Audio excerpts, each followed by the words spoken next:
Mr. Washington! Hello there! Welcome, welcome, welcome. I still need something to drink over here. One moment.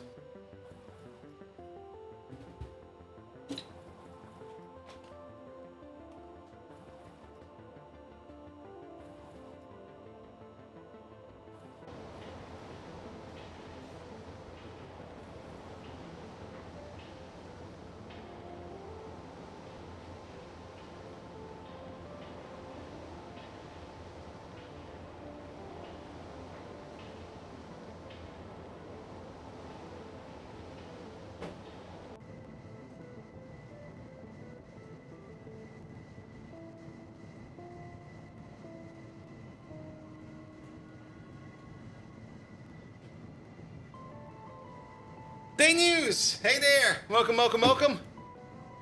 Feeling a bit under the weather today, so your stream will be perfect to watch in bed. Perfect.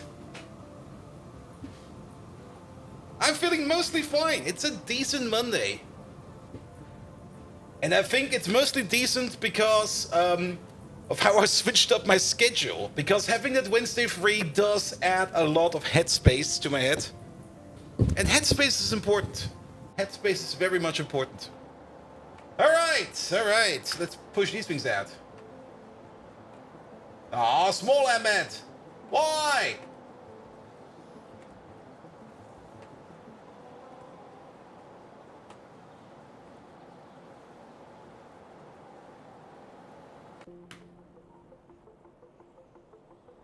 There we go. Your head is full of space? Yep. The Big Mole! Abend! Welcome, welcome, welcome. The throat and the voice are mostly fine. I still notice it a little bit, but I think it will be fine. Good, good, good, good, good.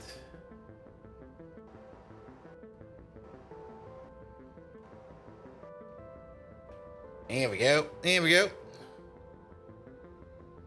And didn't get to redo OS, didn't get to redo OS over the weekend. Keep having weird issues with Chrome. Status heap corruption, status access violation happening on both profiles, and now Unity games are randomly crashing out.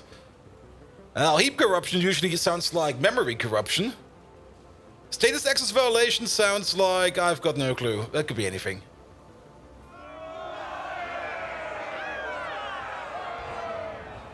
Check the CPU and ran the memory test, and it went fine. Could maybe also be GPU issues. I mean, your GPU also has, like, memory and stuff like that.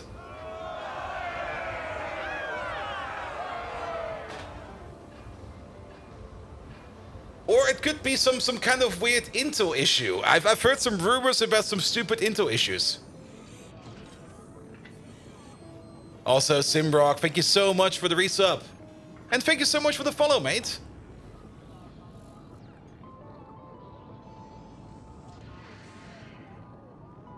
Good, good, good, good, good. Let me open my drink real quick.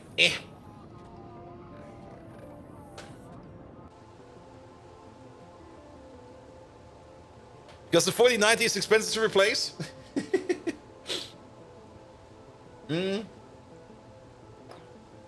Got a bit of a fun, stupid story for that. I mean, you already know that I might be switching jobs. The final talk for that will probably be this Wednesday. I hope it will be the final talk. But if it's gonna happen, at my current company, we got this special arrangement, which is 30 euros per month, which can be used for anything, usually for office supplies. Those 30 euros per month have been piling up and up and up and up because I never touched them. I kind of looked how much I have. I might just buy myself a new GPU.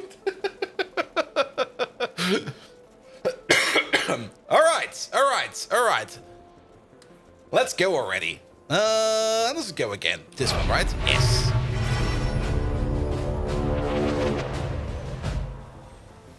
Good evening, Twitch, and welcome back to Factorio, the game we should probably be finishing off in less than 3 months. So let's already get going already. I checked for updates just before the stream. There were no updates. There's still no updates. So let's get in already. Finn, hello there. Welcome. And Inter, how are you doing? If done Linux boot with web test and no issues? I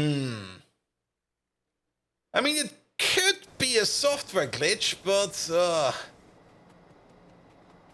like the more broader the error is, the more harder it is to identify it. It's always a bit annoying. Good. So the bootstick version because the Win version catches nothing. Yeah, the Windows version never catches anything. All right. All right, excessive talking still makes it noticeable, but it'll be fine. I'm just gonna push through it. Good. So welcome back, everybody. I've been playing a bit of Factorio on Saturday before I kind of fell down the Valheim hole again. But I've been doing a couple of stuff over here. For example, the potato palace over here is now fully operational and is making potatoes again. But most of these potatoes at this moment in time, we should probably put a limit on this thing over here because I've kind of spent all potatoes over here.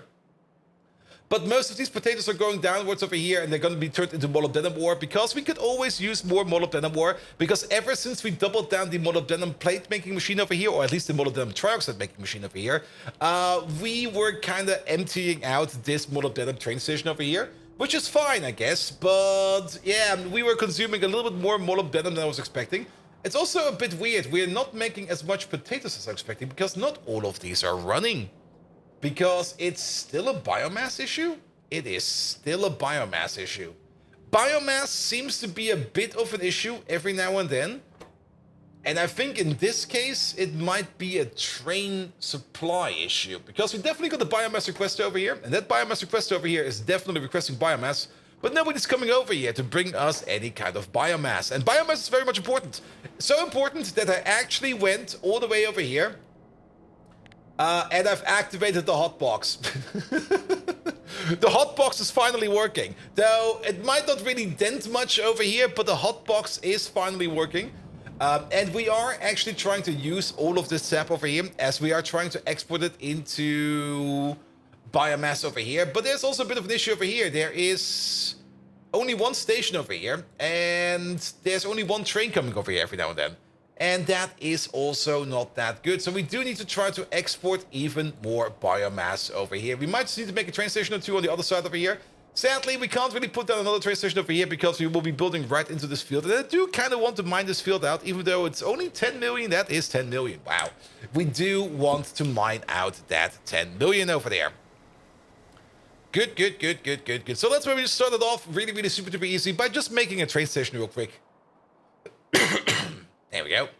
Good. And that can sit right over here somewhere. Can we get... Nah, that will be too close. But let's get you from over here, something like that. Will be fine. And then you go like this. Good. And then let's put down a train station or two. Good. So what's the objective going to be for today? Well, for today, we are going to be trying... That's a request another provider. We're just going to try to make as much way as possible. Science has also been running a bit in the background. We are now trying to get to molecular decohesion stage 3, which will be really good because this opens up so many recipes over here. Especially the Dingrid spike and the molybdenum ore one over here. So many recipes over here into where we can sink overflowing bioparts. And overflowing bioparts we do have. As we're currently trying to sink mostly. What actually are we trying to sink? I'm not really... There's the pelts. We're definitely sinking a whole bunch of extra pelts over here. We're definitely sinking a whole bunch of extra guts over here and stuff like that.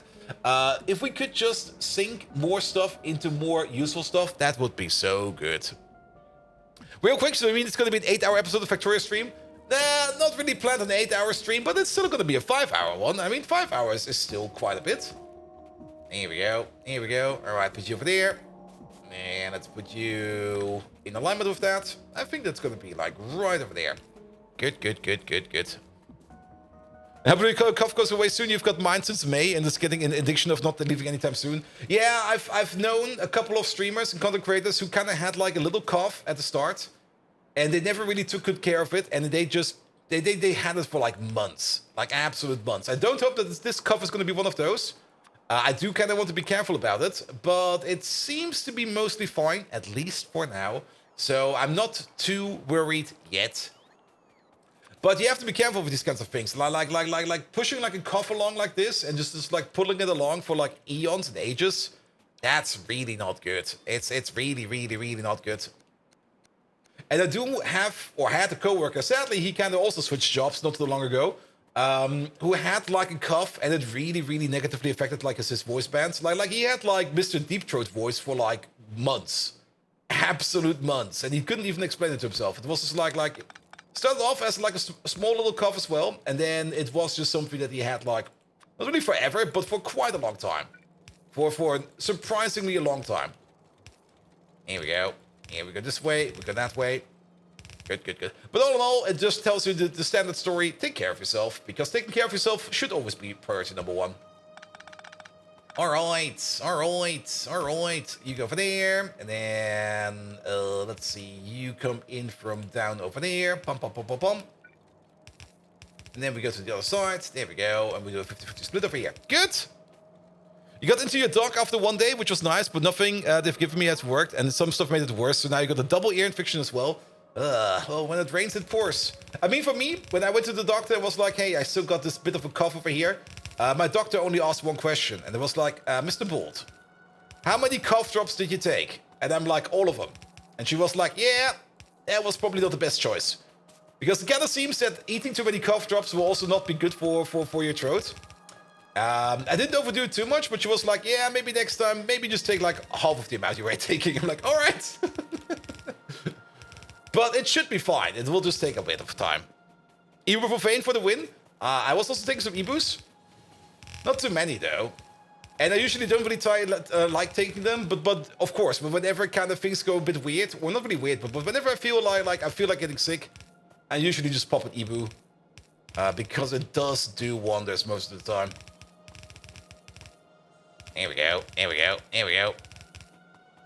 Good. All right. And then all of this goes over here somewhere. Let's make this a little bit nicer. There we go.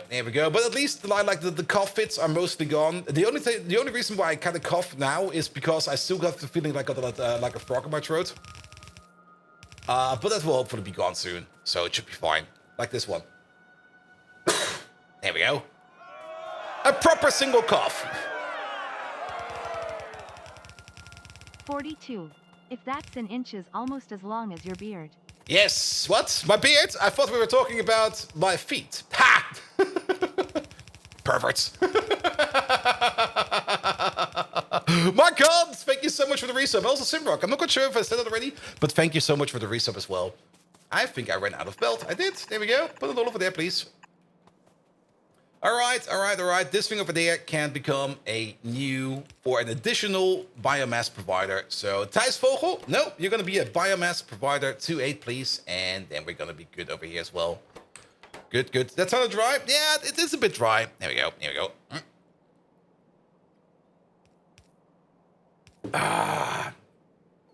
Might also just be a hydration issue. I mean, it's also pretty warm over here, and the air is very dry. At least how dry is it? Where's my Flavor Flav block? I lost it. Is it under this pile of... Oh, there it is.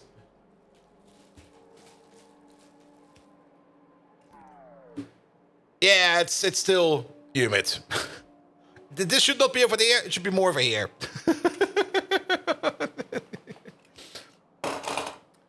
Good. There we go. All right. But now we're getting even more biomass in, which also kind of means that we're processing more of this biomass over here. That will be fine as well. Perfect. You might also have noticed that I have more or less attached an additional power plant over here. I'm a little bit surprised. Okay, salt is coming down. There we go. Too cold? No, it's too warm and too humid in here. That's a little bit annoying. Maybe I do need to turn on the AC just to regulate that a little bit better. Keep in mind it's mirrored. It is. All right. But yeah, it's still kind of scary over here. There was a bit of a power outage when I was like playing this on my own on Saturday.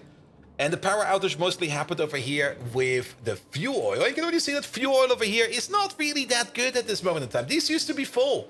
The reason why the power outage happened was because we were kind of backing up, not really backing up on things like tailing dust over here. We were actually backing up on iron oxide over here, which was kind of surprising to me because I was not expecting to be backing up on iron oxide. There we go. And that's also the reason why, for example, the dust processing over here got backed up because of, yet again, iron oxide. We might need to put in some kind of sinking program for iron oxide. There are sink recipes available. There is ways to turn iron oxide into something useful. But the thing about iron oxide is you don't really want to sink it too much. Mostly because it's kind of hard to make. It's so silly if you kind of think about it, how hard it is to make iron oxide. But iron oxide on its own is kind of stupid to make, to put it into perspective. So having it as a side product over here is fine. But of course, if we back up and nobody picks it up, that's a bit of an issue. So we might need to take a look at that as well. There we go. But nevertheless, we got another power plant over here planned and hopefully running soon. It's currently filling up with salt. So we just need to wait for this over here like a little bit. And I have been going around over here and trying to pick up some of the ash coming from over here. But it still seems that there is... Nah, these seem to be fine now. So let's help out with the ash over there again. That's also the reason why I got this big pocket of ash over here. You were late? Mate, don't worry about that. You can become late. The stream doesn't run away. Worst case scenario, you have to watch the what. But welcome here, mate. How you doing? Alright, is there some space in here? There is some space in here. Throw that in there, please. Is there some space in there? There's also some space in there. Good! So let's at least help these power plants out over here by just picking up the ash from in here. And you doing good? Great. Yeah, mostly doing fine. I mean, it is a Monday after all. And as you all know, Mondays are always kind of shit. But then again, it's a Monday. It's a Monday. It's a Monday. I don't really have to add anything to that. It's a Monday. Good. But then again, at work, things are kind of moving around as well, which is kind of interesting. Like the moment I kind of start looking for a new job, suddenly things at work also start moving, which is kind of nice, I guess. But I think the decision will be made that I will probably be switching my job because the offer they're making me is really good.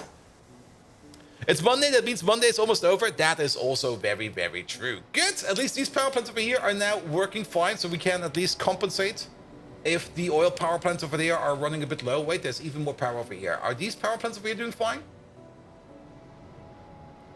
Here we go. Nah, you still got some ash in there. Yeah, let me get that ash out real quick. I mean, overall, we don't really need to worry too much about the ash in the system. The problem is, if the ash over here gets backed up, it takes forever to empty itself out again. In a nutshell, there's no such thing as getting too much ash out of this machine over here, because the amount of ash that we make in here is based upon the amount of coke that we inject. And since we put in one red belt of coke, we will also get out one red belt of ash. So as long as we're processing it, it'll be fine. But of course, once we back up, this entire thing over here takes forever to like unload itself, mostly because ash stacks up to 1,000. So having all this ash over here processed is gonna take a bit of time. But this will do wonders over here for power stability. Especially especially in case if our fuel oil power plants over there are running out. Chimerian Hydra! Hello there! Welcome. And looking at this, there's only 21,000 left over here. These will most likely run out any second now, which is fine. I hope we can compensate for it. If not, we're gonna have like a dirty blackout. Let's hope it will be fine. Good. And beautiful black smoke. Yeah, the oil power plants are producing quite a bit of black smoke. But that's the other reason why we're also kind of trying to make more power over here so that we can at least compensate if oil power over here is running a bit low. Now, the reason why oil power plants are currently running low is, well, mostly because we are only making fuel oil over here if and only if we don't have to make gasoline. Like, gasoline is our main product over there. And we're trying to make everything gasoline whenever we can, but only if gasoline is backed up, then we switch over into making fuel oil. And once we're making fuel oil, we're at least making enough fuel oil over here that we do kind of fill up this tank over here again. But whenever a train comes over here to pick up some gasoline, which is every now and then this entire process over here kind of stops, which is kind of annoying. I do hope it will be better soon, and I do hope that we can at least compensate a little bit over here by just relying a little bit more on residual oil mixture over there. I did put down another tailing pond over here. This is more or less another terminal tailing pond. This one over here is more or less a backup tailing pond. Like for whatever reason, if this pond over there runs dry, for whatever reason, we can just switch the pumps around to this tailing pond over here to fill this entire thing up again if we need to. This is more or less a power Kickstarter over here. But overall, the amount of coke that we're making over here is still absolutely excessive. These machines over here still stall every now and then because coke is backing up, and we are trying to consume as much coke over here as we can. So I think for now it's fine. This might also be the maximum of the power plant that we can technically do. Technically, we could put down another one of these blocks over here to make even more power, but then we would be exporting less over here in terms of coke. And you never know. You never know. You never really want to max out your power plant, to be perfectly honest. Good. And how badly will your current employer be screwed if you take over the new offer? Not at all. I mean, that's also one of the reasons why I'm considering a new offer. Because they currently don't really need me over there. It sounds kind of stupid, but at the moment, the way the project is set up over there, they don't need me there.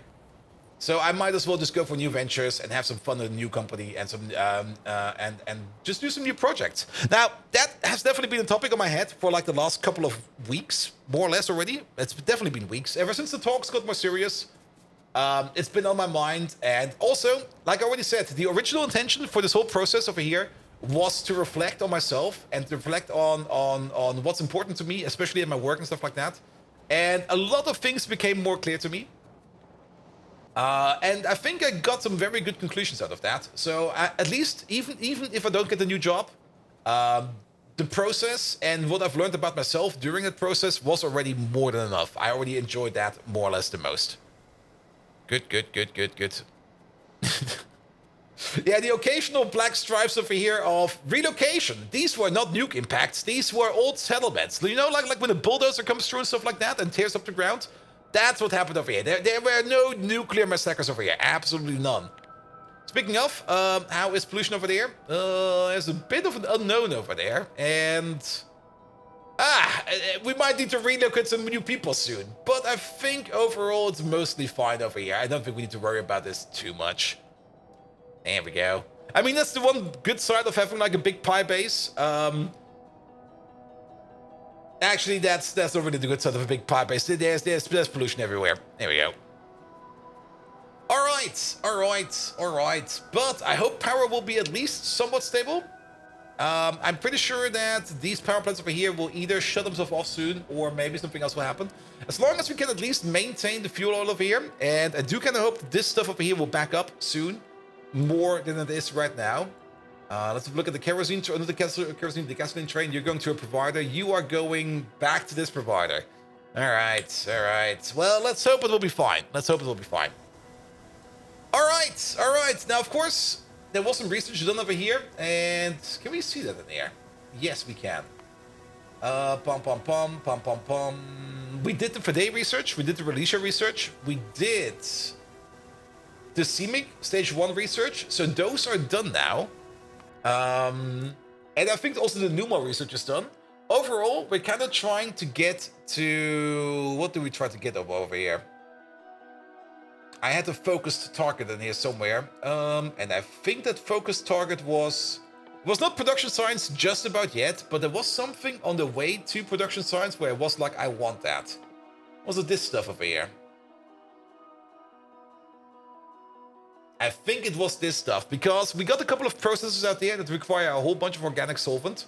And this is by far the best organic solvent recipe out there. Also, this over here gives us a couple of other recipes, which I, well, don't really care too much about it. There is technically an even better filtration media recipe over here, but to be perfectly honest, I find this one pretty much shit. I'm not quite sure why we get this recipe this late. Maybe there's some kind of reason for it, but the current filtration media recipe that we have is magnificent. Absolutely magnificent. We also get the CO2 absorbers over here, which we can put down to combat pollution. I'm not quite sure why you get these this late in the game. It makes no sense. But so be it. So be it. There's also a better hydrogen chloride recipe over here, which is fine. I don't think we're even using this one over there. So there's nothing to worry about at all. All right. The only thing I do kind of worry about is that this whole power plant over here will stall again if we do not take care of iron oxide. So let's do one more quick fix. And this will definitely be a quick fix because we're definitely not making that much iron oxide. Oh, there's, okay, almost 100,000 in there again. I hope it will be fine. We have to watch that every now and then, but I hope it will be fine. There's a good chance that today we have a brownout on the stream. And if that is the case, well, so be it. But yeah, the only thing we need to do over here to make sure that we have enough space in there whenever we need more space is to make sure that we have like... can we place one of these in here? No, we cannot. Can we place one of these in here? No, we cannot. So let's place one down here somewhere. Unless, can we place one in here in the middle? Oh, that barely fits. I'll take it.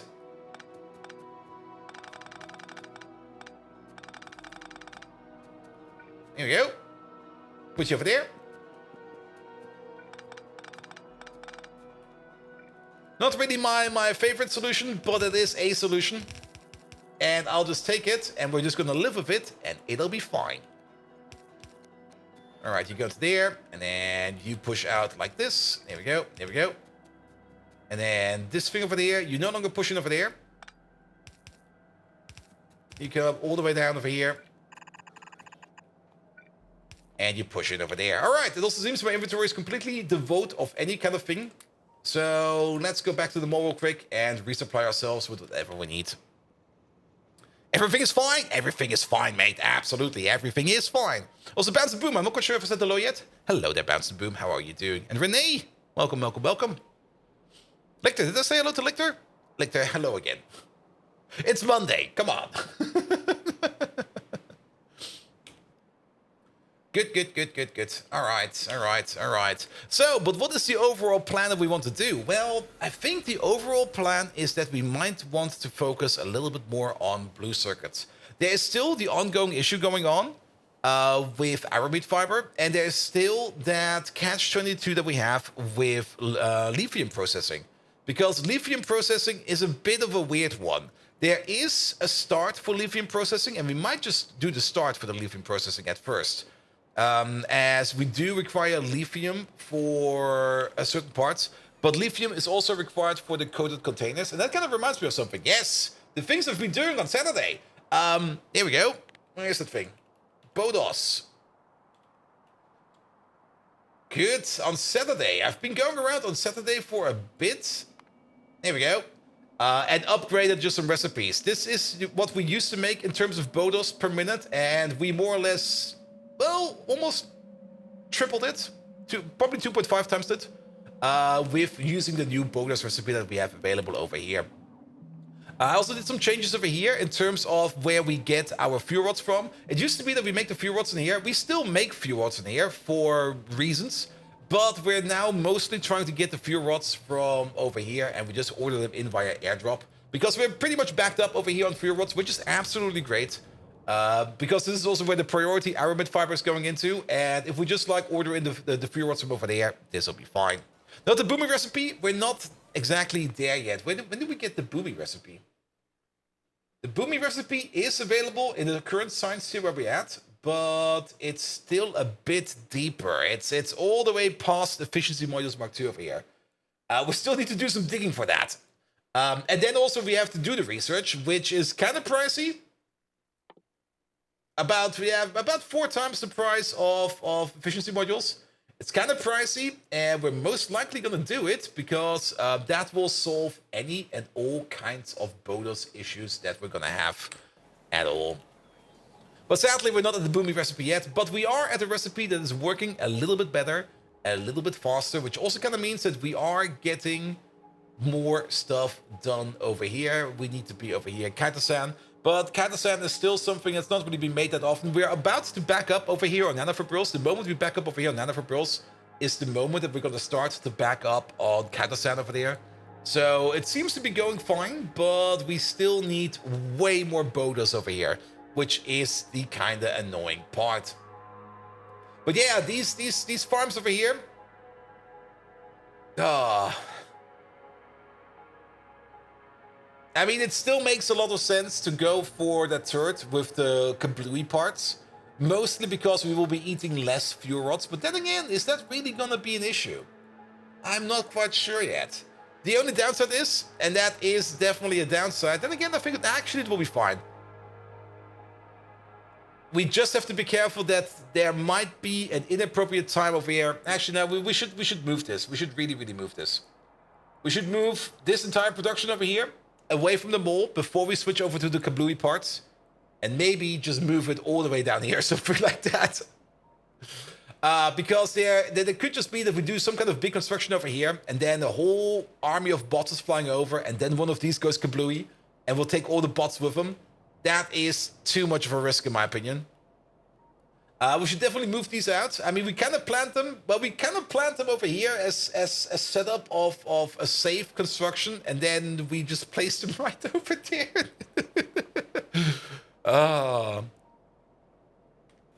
And the plutonium-based nuclear setup has really made the nuclear rods easier. That is very true. I mean, nuclear rods is not that much of an issue. The biggest issue with nuclear rods at this moment in time is the aramid fiber again.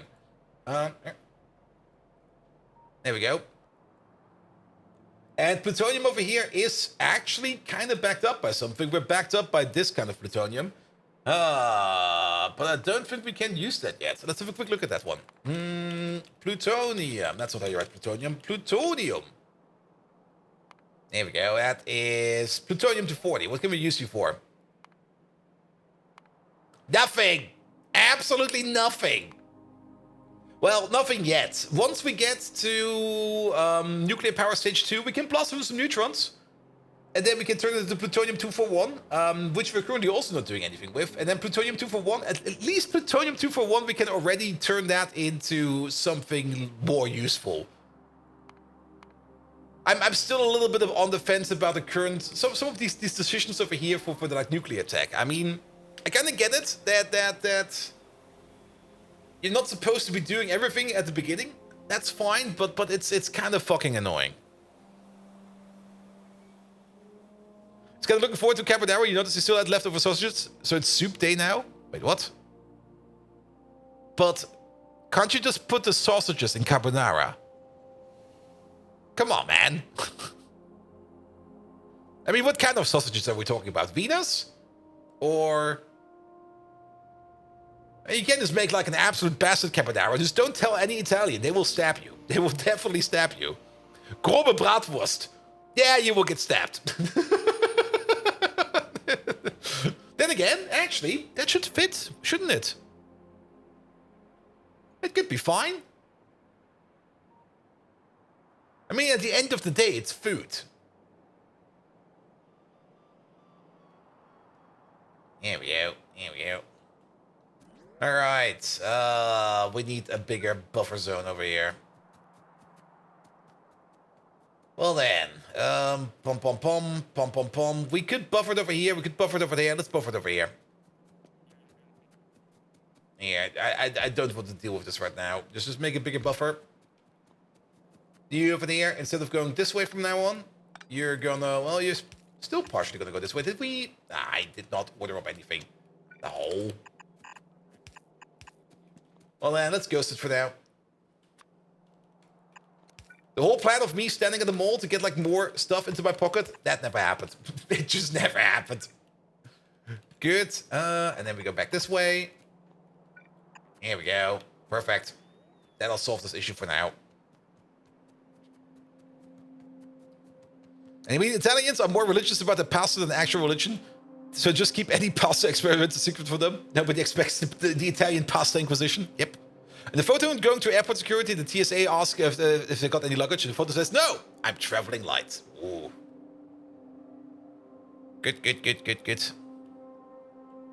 But I mean, a proper carbonara. I mean, for the proper carbonara, you need... It's not bacon you throw in there. I mean, Germans usually throw bacon in there, or any kind of meat. But what's the proper meat that you throw into a carbonara? What was it again? The Guanical? Yeah.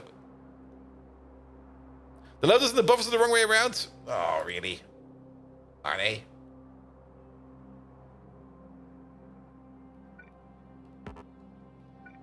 Yeah, I can't remote that. Ah!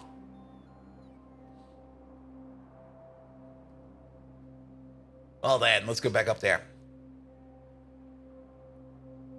Good.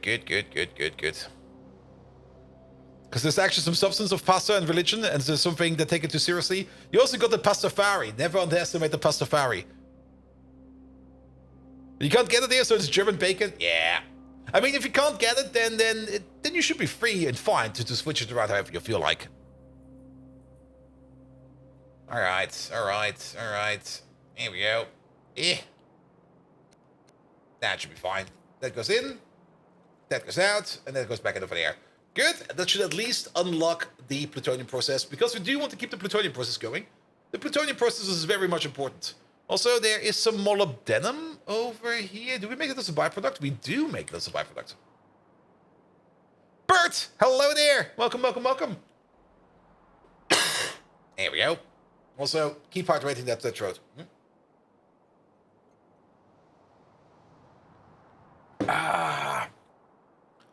Nom. Alright. But we do need to get ourselves some inventory, because our inventory is completely empty. I think I've also been working on the bees. Yes, I have been working on the bees. I've been working on the bees off camera. I'm so sorry about that, but I've been working on the bees off camera. The bees also got a bit of an upgrade. I was kind of thinking about maybe rebuilding the bees, but I think it's fine for now. And I only upgraded the recipes for the bees as well. Let's have a quick park over here. There we go. So if we go to the bees, there's now a new landfill area over here. And we are now making, or we're trying to make over here, we're making more than enough arcwet jelly over here. The arcwet jelly was still missing in this entire process, and we kind of upgraded all these recipes over here to now also use arcwet jelly. Though it kind of seems that things over here are not working as intended, because you seem to be missing certain things. Are you out of barrels? No. But you still seem to be not able to... Okay, there's still something wrong over here. And we should probably go over there sooner than later, because we don't really want this over here to be going wrong for too long. We also upgraded over here to add in yadels over here. Yadels was part of the recipe over here. So now these bees over here are also getting yadels. So let's have a look at what's going wrong with the bees then. After we got... We are still waiting on all of this. No. Alright, bots, bring me stuff, please. Good. What else did that do? Let's see. Did that double down anything else? I did not make any outposts. I was not in the mood to work on any kind of outpost. It was just like, nah. Don't want to work on that. The potatoes definitely had gotten a bit of an upgrade. I did put down, but I've not started yet, the upgrade recipe over here for the Bodos Mark II to make even more Bodos. It's technically set up over here to be ready to start. But to make this over here, we need Fuel Rods Mark II. And to get to Fuel Rods Mark II, we are going to need some advanced coating. So let's have a look at that one again. Multiple things that we need. For one, we do need some lithium processing. There we go. Because lithium plate is also required. Lithium plate is required, not for the control rods, but for... Where is it? Ooh. For the better, lightly p-doped recipe over here. There we go. Gromanov! Bold V love. I was kind of looking at how we could improve our circuit build in general, and there seems to be a whole bunch of recipes available that we have not done yet, or not even interacted yet, where we can make more wafers, and making more wafers is definitely a good idea. Do we also get a better recipe for this stuff over here? No, this stuff over here is still the same. Rare earth oxides is definitely still a thing we still need to work on. We might just work on that real quick. And then the lightly end-doped. Yeah, the lightly end-doped also, this... Do we get this? When do we get this? Production side... What the fuck is this? It makes no sense whatsoever. You get like the better p-doped recipe, and then the end-doped recipe is like somewhere deeper. Well, so be it. But for this, we need arsenic. So there's also an upgrade recipe available over here to get more doped silicon out of this one over there. Code Red, welcome, welcome, welcome. How are you doing? Okay, we got some supplies. That should hopefully be enough supplies for now to just go... Let's maybe take the train for once here. Let's take this train. Here, you. I'm being lazy right now. If we're looking up stuff, then I don't really want to be going around by hand. Yeah, just like take a train. Train will be fine. Good. All right. But yes, there seems to be more recipes available for more of the doped silicon. But the most important part over here is definitely the lithium processing. And to get to lithium plate, we definitely need to go to lithium hydroxide. To get to lithium hydroxide, we definitely do need to go to the coated container. The coated container, on its own at least, only goes through advanced coating over here. There's no lithium in here. But the big thing over here is the countersand again. And the countersand is more or less the blocking part over here. We could start making this machine over here, so that we already have it put down, so that we can start thinking about coated containers. Or at least advanced coatings, because advanced coatings is a crucial part, as you can see. It's in 108 recipes, and it's part of cooling systems, which is more or less part of blue circuits. It's part of basically a whole bunch of upgrades for machines and stuff like that. So advanced coatings is definitely going to be important. And the most important part over there is countersand. Technically, we could already make this if we just put down a machine to make all of this. And the more I think about it, it probably makes the most sense to make the countersand machine somewhere over here. Or the countersand machine, the advanced coating machine somewhere over here. Because then we can just belt over the countersand over here, and then we don't need to wait for this over here to back up. Because advanced coating is definitely a very important part. We would also require diamonds. Diamonds are over here. Niobium pipe, I think we can just import that. Maybe we just make it on site. We will most likely make it on site.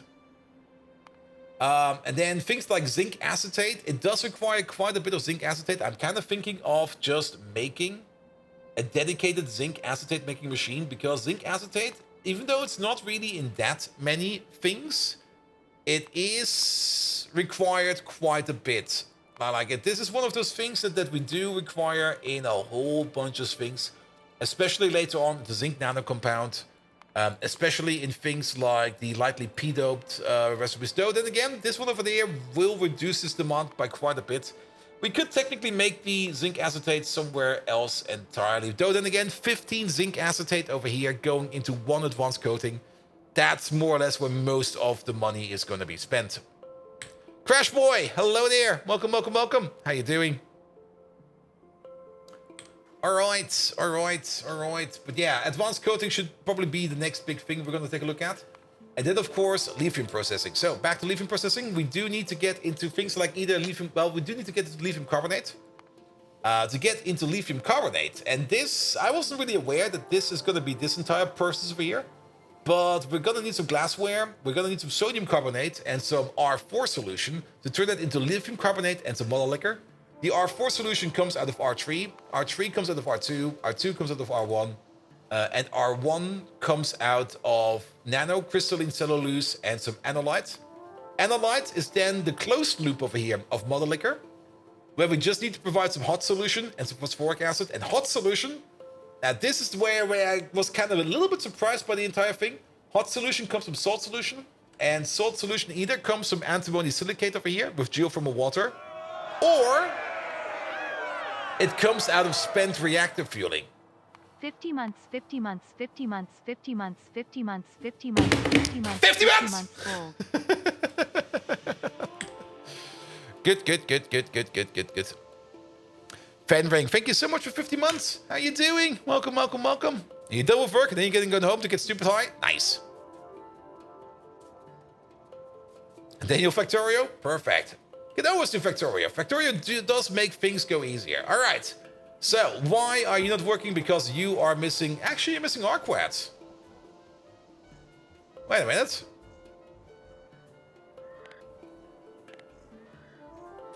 There we go.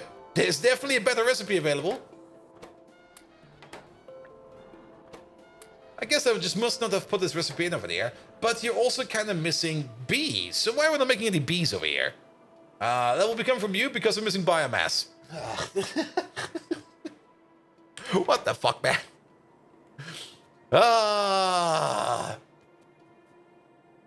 Biomass, you say? All right, where's this biomass coming from? Is it coming from over here? No, that's where the Arquad's coming from. Where do you get your biomass from? It's coming from over there? It is. I think we just need to add at least one more biomass train.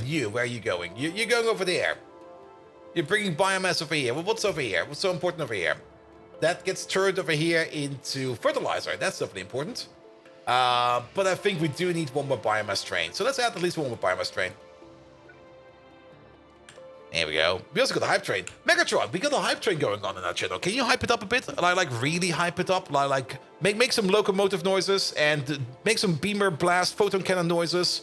Also, maybe talk in a cat way and hype up the hype train, please. Poor Megatron. Could you ask Megatron how he would spend 50 months if he had spare time? We'll ask him after that. Alright, but yes, biomass. It seems that biomass is just this overall issue suddenly. It didn't really used to be this much of an issue, but it seems to suddenly be this issue pretty much everywhere. Which is kind of annoying. Can we maybe prioritize like an input over here or something like that? I mean, you are going over here. Can we maybe just go like here? Bring this over here, please. Also, why is there... Choo-choo, you pitiful fleshlings! Bask in the glory of your impending doom as the hype train thunders forth. Can you hear it? That terrible cataclysmic sound? It's the symphony of your own destruction. A melody only I, the mighty Megatron, can conduct. Photon cannons are blasting. Roar! I can't believe I'm wasting my magnificent weaponry sounds on you pathetic microcircuits. Yeah. Listen, Vasadniki, that's hype train in Aromanian, you baboons. Now, for the feline sounds, you really are pushing it. The great Decepticon leader, meowing. Hear this, fools. Meow, meow. Enjoy a celebration of your impending annihilation. The hype train is on full steam ahead. You're lucky that Sparkles taught me how to meow, bold Viking. All right, all aboard, right. or I'll blast you to oblivion. Engines blazing. We're blasting off into the galaxy of adoration while you're stuck in the black hole of mediocrity. Think yourself lucky, squishy little humans? Sit back and feel the reverberation of the Hyperion's warped engine causing your frail teeth to chatter. It's hyper time! Alright, yes, I also kinda connected up this cadaveric build over here. It's been a while, this has been sitting over here for quite some time. But we now got over here a proper cadaveric build. That's mostly there to make DMS. And DMS over here is a very, very, very important chemical. DMS, where are they over there? It's mostly used in the best rubber recipe. That's more or less the one part where we need it the most for. And I think we can just immediately upgrade this 1-to-1, because currently we're using latex, phenol, carbon black, salt, polybutadiene, and styrene to make this. Or we just cut out the phenol and we add in the DMS, of course. And we cut out the salt to more or less quadruple the recipe over here in terms of rubber. This is a really, really, really, really good recipe. So we should definitely do that as well. And then DMS is also required for some of the later chemicals, of course. But I think it's also there for Kevlar, for the better Kevlar recipe. And I was kind of looking at Kevlar and stuff because we need to make some TCL over there. And TCL, there's only one recipe for TCL. There's nothing much we can do about this recipe over here. We just have to do this one. But TCL is also part that goes into aramid fiber, which we might as well also need to do again. So that's all kind of hooked together. It's kind of annoying how those things are all hooked together, which also kind of means that if you build one thing, you might need to work on the other thing ASAP as well. But one thing that was kind of also surprising to me is that we do eat yotoi fruit for that. And our yotoi fruit production over here is currently... Well, we got a big backlog at least, but overall the yotoi fruit production over here is also kind of down in the frits. And this usually was also the issue because of a lack of biomass. It's surprising how much biomass we need. There's so much biomass going around. Megatron, if we had 50 months of time to work on a project, what kind of project would you spend your time on? It was not really exactly the question, but it should be fine, right? It should be fine. All right. But yes, there's a whole bunch of underlying issues we need to take a look at. And it's all really just fucking annoying. That's the only way I can put it. It's fucking annoying. So where do we start? Considering my fondness for knitting and explodable weaponry, I'd endeavor to space engineer a nano-knit mega blaster. Can you comprehend the sublime marvel it would be?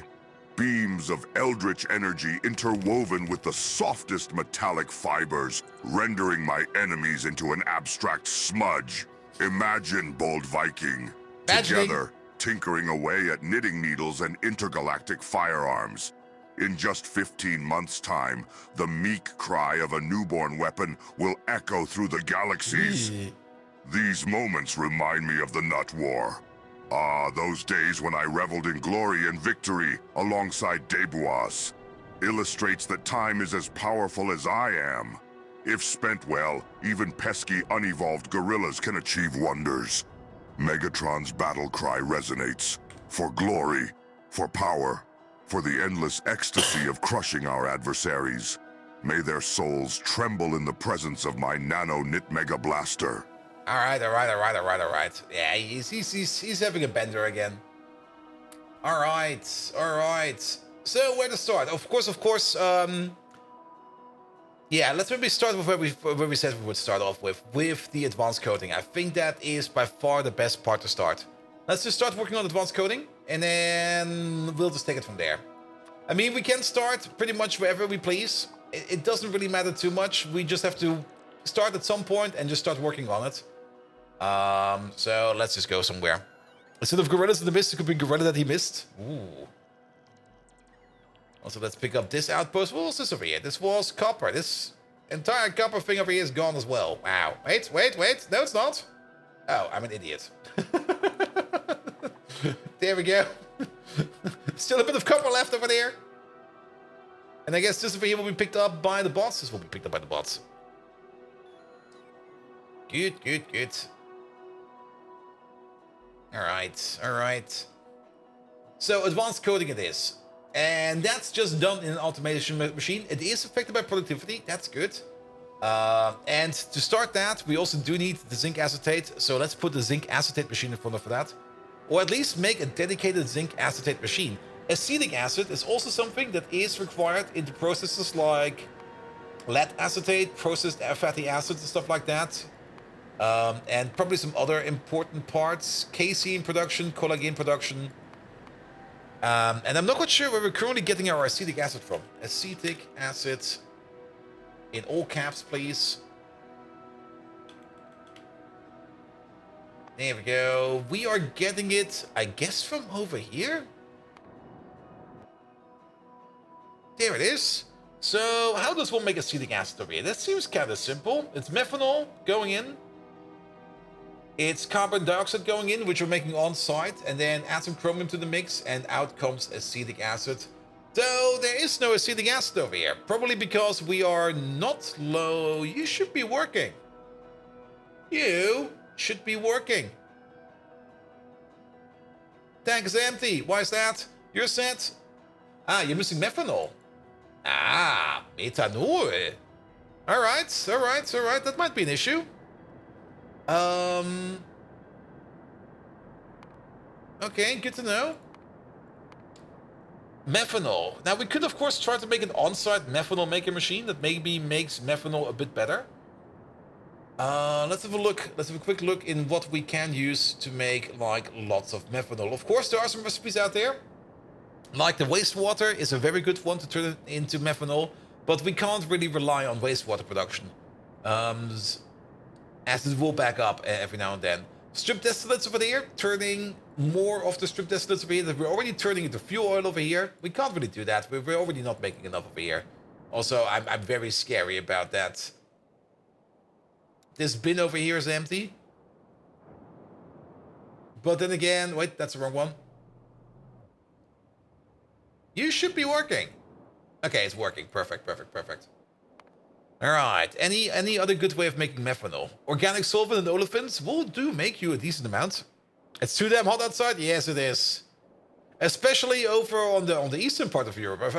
I've heard that there's like a heat wave going on over there, and people are just melting. The AC has been running for 11 hours, set to 22 degrees, and inside temperature is 28. Yep, that doesn't sound good, man. Alright. Tiny purified glass, no.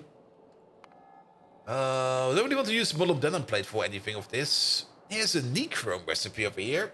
But nichrome is also kind of expensive. There's an oleochemical recipe over here, but that eats a whole metric fuck ton of chrome. And then, of course, we can make it out of folies. It's better than outside, but what the actual fuck? Oof, oof, oof. I mean, making it out of methane is, I guess, by far the best, but this will cost us molybdenum plate. And molybdenum plate is very expensive. I'm not willing to spend molybdenum plate on this kind of stuff.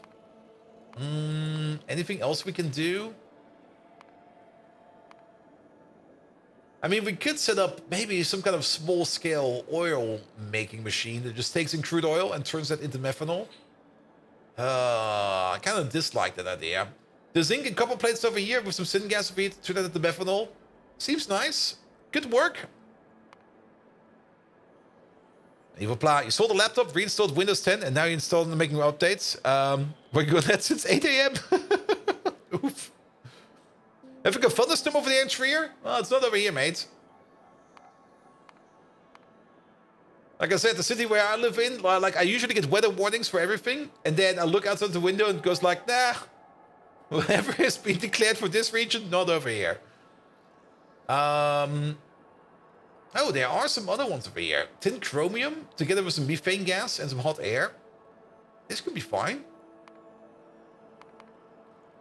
And then, ooh, titanium tetrachloride. Titanium tetrachloride is not that expensive.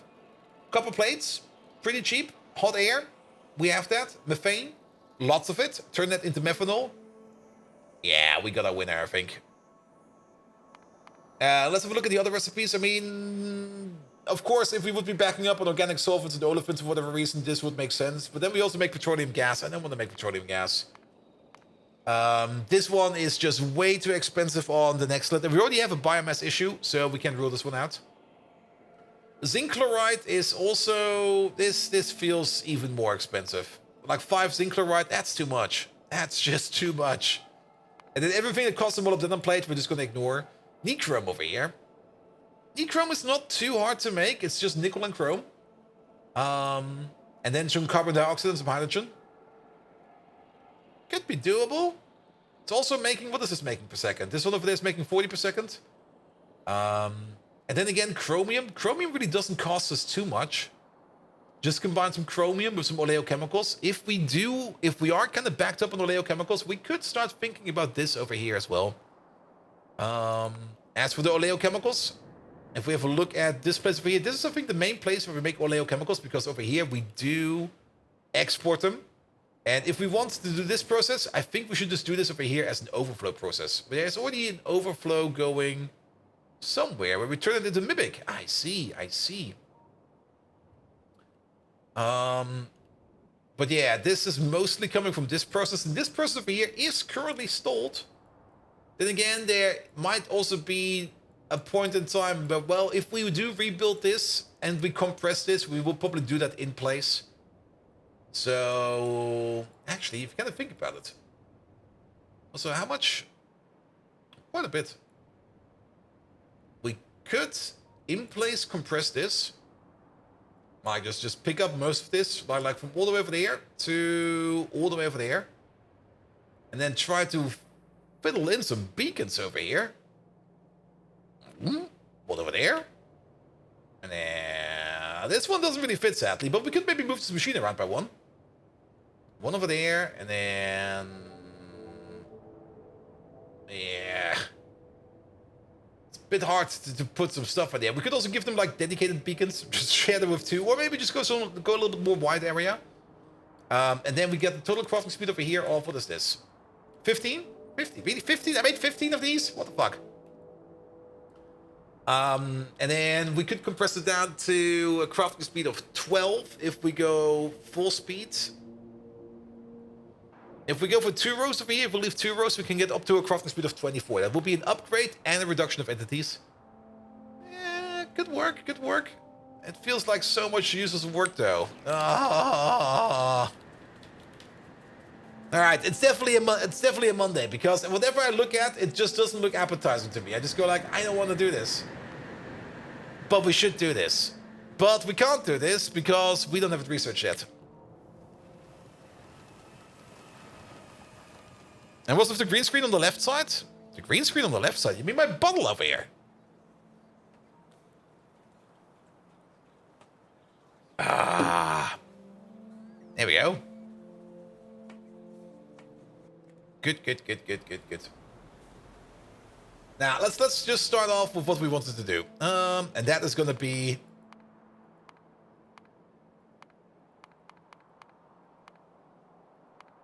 this one over there. Methane gas, methanol, methane gas, titanium tetrachloride, copper plate, and some hot air. Now, methane gas, we can either make it out of BTX. That could work. We can always run on BTX. We can make it out of syngas if we want to. We can get it out of moon drops if we really want to. But in my opinion, the best way to get methane gas, if I still remember it correctly, we can just get it out of natural gas. Just put in some tin chromium alloys over there, turn that into methane. We can also just drill it up with a drill head, some filtration media, some pressurized water, some carbon dioxide, and do some coal bed extraction over here. That's usually the better way to do it because this is a pretty simple recipe. Though this one over there doesn't really make too much methane per second, but we can push it. This one over there makes 75 per second, and this one over there is going to be making something. Well, it's about, let's say it's 40 per second. 40 is a good number. The best way to get the methane is just connecting pipes to the output of cows? Maybe. And Luna Epicura, hello there. Welcome. Also, we're just going the complete wrong way. I wanted to go to the mall. All right, some coal bed extraction it is then. Let's go for coal bed extraction. This requires pressurized water, which will then be turned into water, so this is a closed water loop. We can build this wherever we need. We need some drill heads. Drill heads are not too hard to come by. Filtration media is not too hard to come by. Carbon dioxide, we can easily make that by a means of biomass processing. And then we turn that straight up into methane. And then we add some tin chromium alloy. Actually, wait a minute. No, wait, we want to do this one. Never mind. We add some copper plate, some titanium tetrachloride, and some hot air to the whole mix. And we just straight up turn that into methanol. We might also want to export the methane gas if we think it is useful. But we will see. That will be a third. I'm not quite sure if there's... we should see it over here, the methane. I don't think there's a cow recipe for it. There is a third recipe, I think, for the moon drops. Lying around, so here have it. Both be love. Luna Epicura, you had lying around? Do you got some more of that? I need some more of that basis stuff, man. And Saul Adams, thank you so much for the gifted sub. All right. Bots, bring me stuff, please. Do we already have, like, coal bed miners? That's a good question. I'm not going to look it up like this. Coal bed extractors. I see one yellow one over there. We're definitely not making them. So let's start building them. The first time you laughed today, you deserved it. Nice. And also, thank you so much for the lovely follow. All right. Your supplier has a 1 per month limit. That's the best you can do. Damn it. But you know how it is. I mean, it's basically basic drug trading again. Well, like those prime subs. That's just Jeff Bezos giving out free samples for something that he thinks is addictive, and just going like, here, try this. It's for free. Nothing bad will happen. He's selling drugs, man. He's so selling drugs. Works though. Definitely works. All right, coal bed extractor. Where are these? I would expect them to be over there. There they are. Here, start making these. We only had like one of these in total in storage. Are we making... Let's turn this on real quick. There we go. Are we making coal bed extractors in here somewhere? Because I'm pretty sure we don't. Else we would have more than one in storage over here. I'm not even going to look it up. We're just going to assume it. At this point, he ain't selling drugs. He's the damn source. True. Megatron. Imagine for a moment yourself in the role of Jeff Bezos. You're logging into Twitch, and you got yourself your own Twitch Prime sub you can give to any streamer out there. Which streamer would you give your own personal Jeff Bezos Prime sub to? Good. Alright, let's definitely make some more over there. Here we go. And not only that, we can also use this thing over there to shovel them over. Alright. At least then we're going to be making these over there. Then, of course, we want to turn that into methanol. For that, we need some methanol reactors. As Jeff Bezos, ruler of the online marketplace just as I, Megatron rule over the Decepticons, I would wield my Prime sub with care. Only a streamer worthy of this truly insurmountable honor would suffice. So, to answer your inferior question, I would bestow it upon Bold Viking. Lest we forget, he is the one who reluctantly tolerates my endless barrage of knobbed witticisms despite his ordinary humanoid limits. Indeed, Bold Viking, your exploits in Pyanodons Factorio mod remind me of my triumphant leadership during the furry raids. A sight to behold. Your endurance equates you to a Cybertronian almost. Hear me, Bold Viking. Bask in the majesty of Bezos' benevolence. My Prime sub. An acknowledgement of my, inexplicable fondness for you. A yandere's love knows no bounds, it Glad seems. Megatron has decided to praise you, Bold. Alright, also kind of seems that stainless steel over here, so aramid fiber. It all boils down to aramid fiber. Okay. I guess we have to work on aramid fiber. The what rates? Ask Debo. He put some stuff in there, man. And Spectre, thank you so much for the Prime sub as well. Alright, whatever I look at, doesn't really matter what we do. It all boils down to us not making aramid fiber fast enough. We are making a bit over here. And the amount that we do make is somewhat decent, but it can be better. It can definitely be better. And of course, aramid fiber is heavily dependent on... Where is it? There it is. On our molybdenum plate production, and even that is just not the best. Alright. Yeah, alright. Molybdenum plate production, not molybdenum plate, aramid fiber production it is. But there's a bit of a caveat at that. And that's the whole catch-22 we'll be talking about. So, are you operating now? Okay, you are now operating. So we definitely got the Yote fruits available. Alright. TCL first. From TCL, we can then go to aramid fiber, and then later on we can go into Kevlar. So let's just go that part. It took a while to get to that decision, but that's just what we're gonna do. Aramid fiber, because aramid fiber is also dependent on, or tells us how much stainless steel we can make, and stainless steel is very much important. So, TCL over here, cobalt extract, Yotoi aloe fruit, aromatics, liquid nitrogen, and manure bacteria. We're just going to make this as a standalone machine standing out there somewhere. The TCL, we're not going to be exporting it. We're going to prep this over here, that we can make the Kevlar recipe over here, as well as the upcoming aramid fiber recipe. The upgrade for the aramid fiber recipe over here, we can just relocate or redo like one station over there. Doesn't really matter. We were just going to like hijack one of these inputs over there and going to switch it around to one of these. Probably the titanium over there. And then that will be fine as well. Good. But that also kind of means that we do need to take a quick peek at Kevlar one more time. We also need to make some PPD over there. PPD is pretty straightforward. Nitrobenzene, ammonia, chlorine. Just put it together. You get some PPD out of that. We're going to be importing all of these. The nitrobenzene. Can we import nitrobenzene? Are we exporting nitrobenzene? We are. Perfect. We're just going to be importing all of those. All right. Clip it and send it to Uncle Jeff. He'll be just like, who the fuck is that guy? No. All right. And I guess we're going to be working over here. We're going to be doing some landfilling over there. And we're going to be making the train stations. Let's see. What's going to be planned over here? There's going to be... I guess there's going to be a main line going down over here at some point in time. We have to make of that as well. Fuck. There's too many nuts and bolts attached to this thing. We could also start building over here and just ignore everything we do over there. And start putting down some more stuff over here.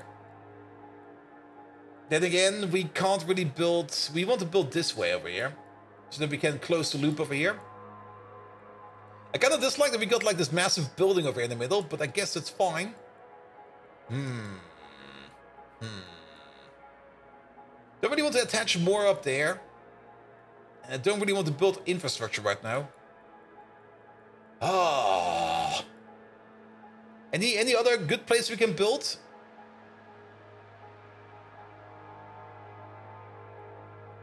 I do kind of want to build it over here somewhere. The more I look at this place, the more it makes sense. So let's at least sketch out where the infrastructure will be. Land for the rest, it'll be fine. All right. Decision made. 90% of the base's train stations? Pretty much. Pretty much.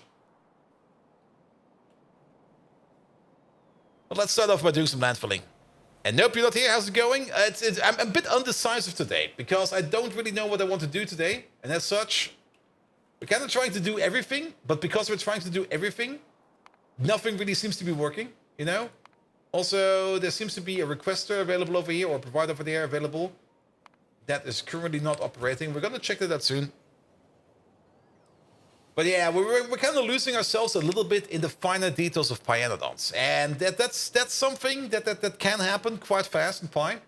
Because sometimes there's just so many angles you can do something with that you don't really come up with any kind of good decision. And we already tried to force the decision by trying to force ourselves to make molybdenum, not molybdenum plate, advanced coating. But we're now reforcing ourselves to just work on aramid fiber, because aramid fiber is important. It just is important. All right, we're going to put you down over there for a second. Turn this off, drop everything in there, pick up the rocket fuel, pick up all of this, pick up all of that. We're going to do some landfilling.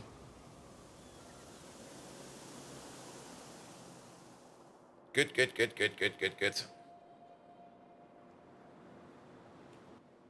And we've been bitching around for aramid fiber for so long. I think it's time we just tackle this thing. So, how's this thing gonna look? The sulfuric acid, all of these will be coming in via train. TCL, that will all be coming in via train. Even the liquid nitrogen over here can come in via train. We've prepared a build for that. Cobalt extract is currently something that we're not really making that much. I do kind of want to improve our overall cobalt extract production. As cobalt extract is also important, but it's not that important right now. Even with a badly running cobalt extract, you should still be fine.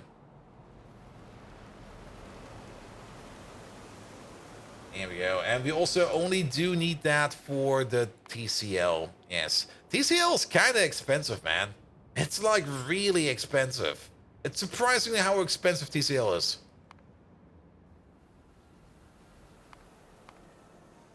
Here we go.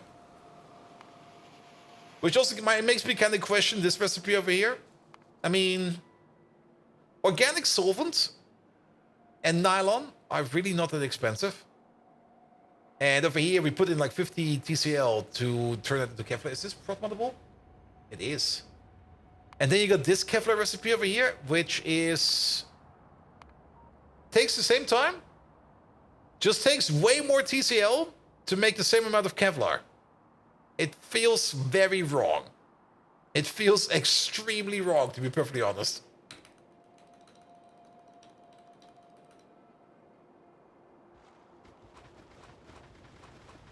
Might be more, but it's not.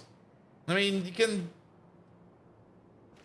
Oh, you mean train station, yes. Yeah, but the beacons don't cover that much.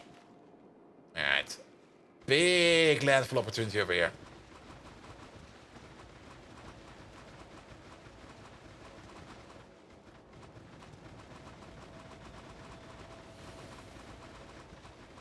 Yeah, let's give you a little bit of water. There we go. And then make a straight edge.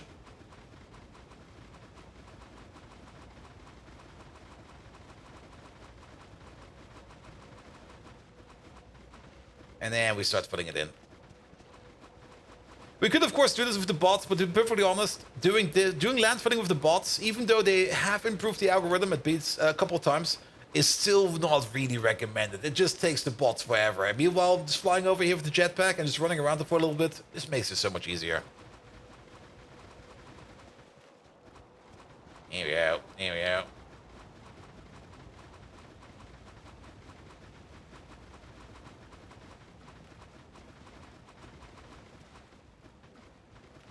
Before the algorithm was come out to 2.0, they improved the algorithm yet again in 2.0, but even in 1.1, I mean, was it in 1.1 they added like some kind of upgrade yet again for the landfilling? I mean, before it wasn't possible for the bots to use their cargo size efficiently and to put down multiple pieces of landfill. That was a huge issue in the past. But they fixed that at some point, I think either in 1.1 or in 1.0, maybe even before that. But yes, for 2.0, they definitely have improved the algorithm yet again. And that one might be even better. Though we will have to experience that in like soon. Good God, the time is already running out. Well, why is time going so fast again? Like, what the fuck, man? Also, of course, this recipe requires industrial solvent. Industrial solvent is also kind of expensive. Like, really, really expensive. This recipe makes no fucking sense whatsoever. I mean, we're still putting in... Wait a minute. We're still putting in 100 organic solvent, even more. We're also putting like 100 syngas, 100 soda ash in there. Just so that we can get our 50 industrial solvent over there. Then DMS on top. Then extra TCL on top for... Well, at least it can be prop modded. But, wait... This one over there. At least it can be prop modded. This recipe is horseradish. And it's technically the better recipe. It's horrible. It's a different machine. That makes no sense. The machines all have the same crafting speed. The only difference one could say over here is maybe that we use less power. Okay, the machine does use less power. But only like half a megawatt. Which is nothing. Which is absolutely nothing. Yeah, this recipe over here requires a bump. I mean, this should make at least 4 times the amount of Kevlar, in my opinion. Then it would be somewhat correct, at least. Well, maybe I can sell it to the Pi devs and go like, hey, dudes, have you seen this? This kind of shit, isn't it? Can you do something about that? Yeah.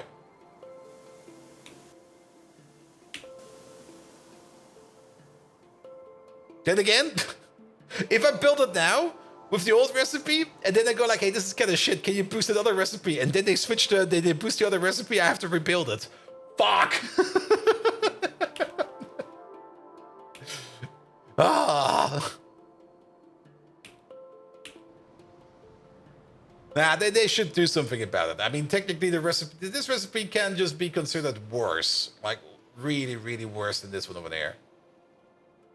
These are both the same recipes. Call Mr. Sai. Hello there. Welcome, welcome, welcome. All right. We're going to make ourselves some lovely, lovely TCL and then some aramid fiber and all the goodies that we need for that. We're going to be focusing mostly on the aramid fiber. The Kevlar build, we're going to be attaching later once we need the Kevlar build. Also, hydration is very much important. Very much indeed.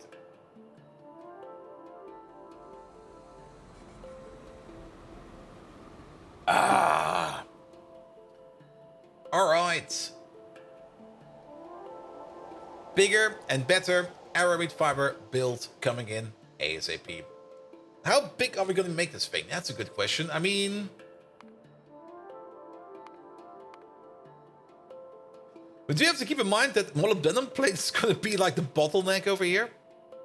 That's not water. It's watery enough. Come on. Also, I don't think I actually got any water. Unless I take tap water, which is fine. But I'm a German. I like my fizzy water. My water has to be fizzy. If it's not fizzy, it's boring. It needs to be water with a fizz in it.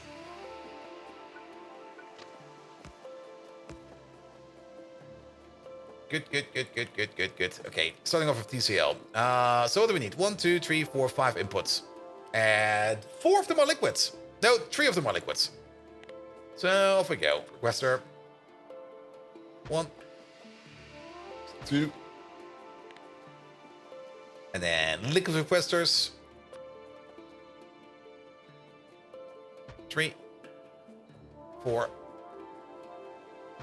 5. That will be what we need to make the TCL. And then we combine the TCL over here together with some molybdenum plates, some aluminum plates, some titanium plates, some sodium hydroxide. Is there any of these already coming in? No. So that is 1, 2, 3, 4, 5 additional inputs to turn it into aramid fiber. All right. I guess we go with some physical inputs first. It's going to be a very boring build now that I think about it. It's just going to be like here. There's the train stations. This is where the stuff is going in. That's where the stuff is going out. Have fun. Then we're going to have 1 liquid requester. And then at the end of it, we're going to have like 1 provider. Super duper boring. But then again, boring is also what's going to be here absolutely effective.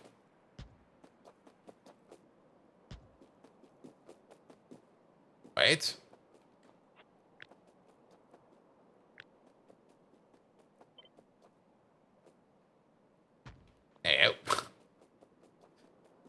Yep, it is off by 1. I was like, wait a minute. That doesn't look correct.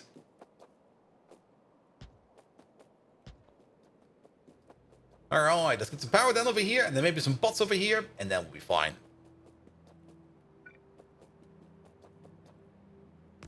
Yeah, let's put you over there, and then let's get the power disconnected. That was a misclick.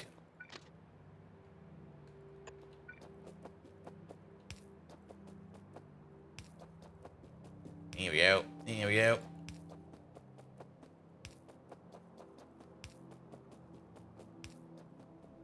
Alright. We can put down the rest of the track later on. For now, what I find more important is that we get the roboports in here. Especially the ones over here at the top. Like you over there. Just means that we do need some power connectors over there. Pum. Good, you're good to go. Then you also get like a bot provider that will be sitting at the end of this whole thing over there. Like somewhere over there. It'll be fine. And then we only have to find like 1 spot over here somewhere where we can place the next one.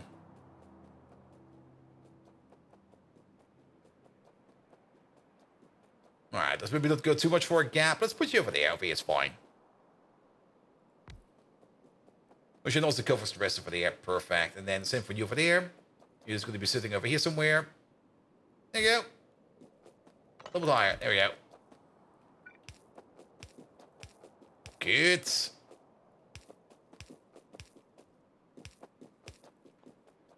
And then the bots should be coming over here. Yeah, there they are. It will take them a while to get over here, but that'll be fine. Alright. Usually we start by blueprinting this thing together, and then we're going to be thinking about where things will be and stuff like that. But this time around, we're just going to build it directly. I think it'll be fine.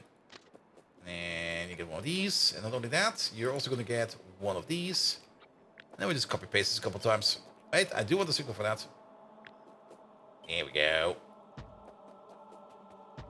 Some of them already have signals, some don't. I mean, at the end of the day, we still have to check all of these stations. So that's also more or less the reason why I'm not really that adamant about putting signals in my stations. Of course, it's a more or less more of a risk if we kind of don't put like signals in all of these blueprints. But then again, we still have to check them at the end. So not having them is not too much of an issue. All right, you go all the way over there. That's at least the full straight, and then we're gonna be putting these lads over there. And we do the same thing 1 more time.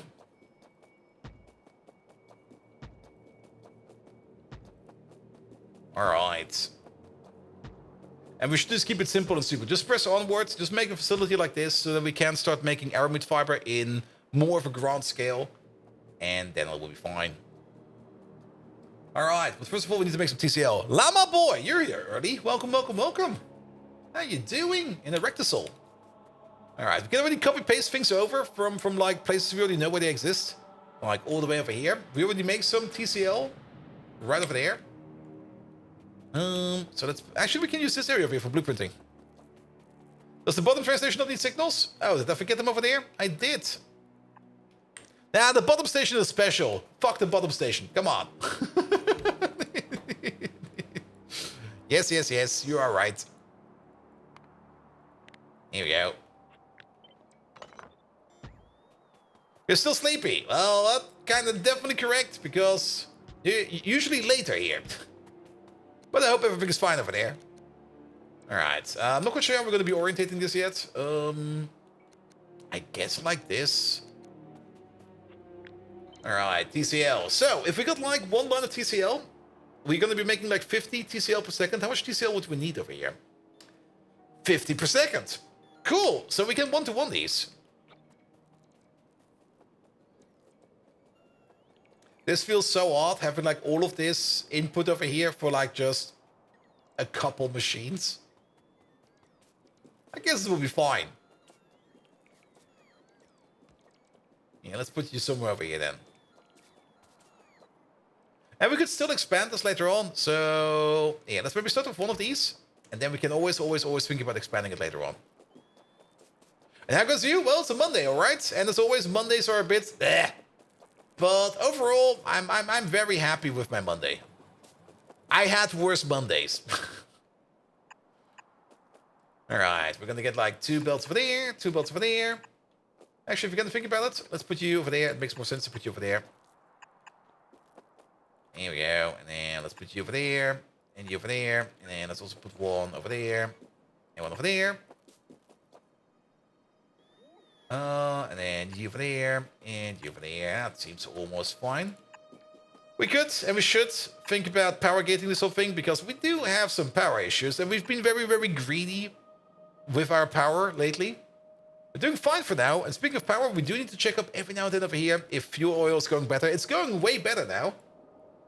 It was empty not too long ago, and now we're back up to 278,000. I will be relaxed if at least one of these bins is entirely full.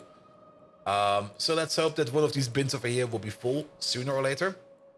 We're also still missing some power plants over here, which is a bit sad, but at least some of these power plants over here are starting up again, which tells me we are making even more power. And also, the more coal power we use over here, the less we have to rely on the oil power, so the more we can also deflate and relax the situation over there.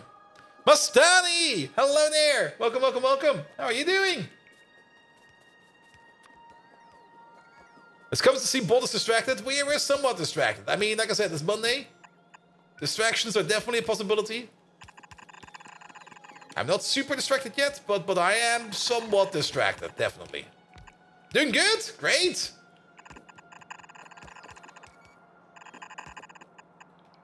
Here we go. Here we go. Put you over there. Put you over there. Also, I was thinking about going to Gamescom, but I'm not quite sure if I still want to go. Not because I don't want to go to Gamescom, but mostly because I'm not quite sure how I will be getting there. I've kind of heard that the Deutsche Bahn is working on their connection between Mannheim and Frankfurt. And I think if I have to go to Köln, I always go via Mannheim and Frankfurt.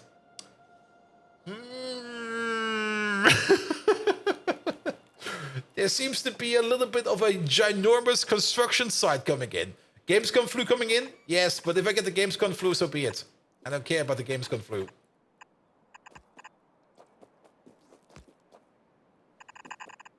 Here we go. You go all the way over there. You go all the way over there. And then you go all the way over there.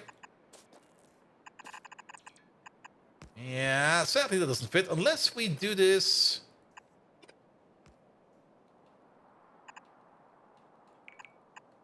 like this. There we go. That fits.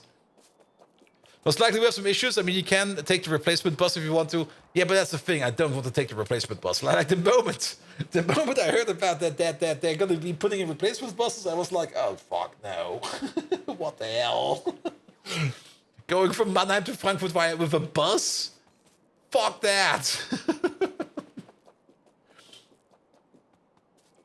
I will probably have to make a proper plan about that. I will have to start thinking about that soon. I definitely don't want to have any kind of hotel stay this time around in Köln.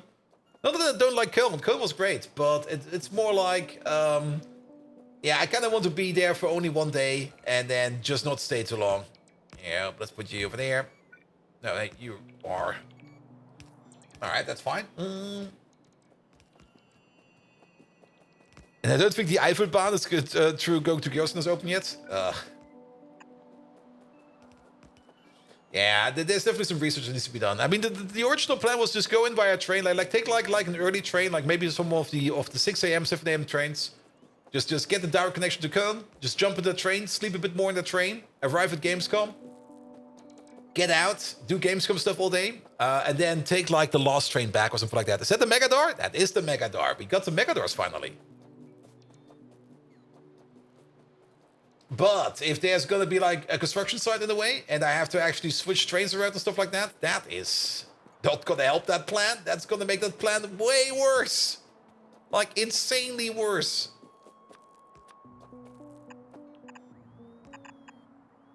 But I'll think about it. I'll think about it.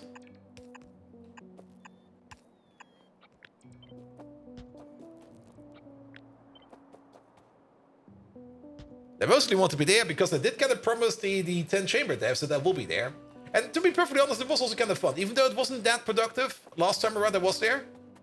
And I had some higher expectations, but I also kind of, those expectations were not met. Mostly because I kind of realized I went on the wrong day. Like, if you want to talk to the important people, don't go on a Saturday. They're not there. Which is fine. They deserve their weekends as well. So I will most likely be there either on Wednesday or on Thursday. I'm not quite sure yet. One of the days. And see you on our Thunder. Hello there. Welcome, welcome, welcome. Yeah, let's all align these as well. Wait a minute. Here we go.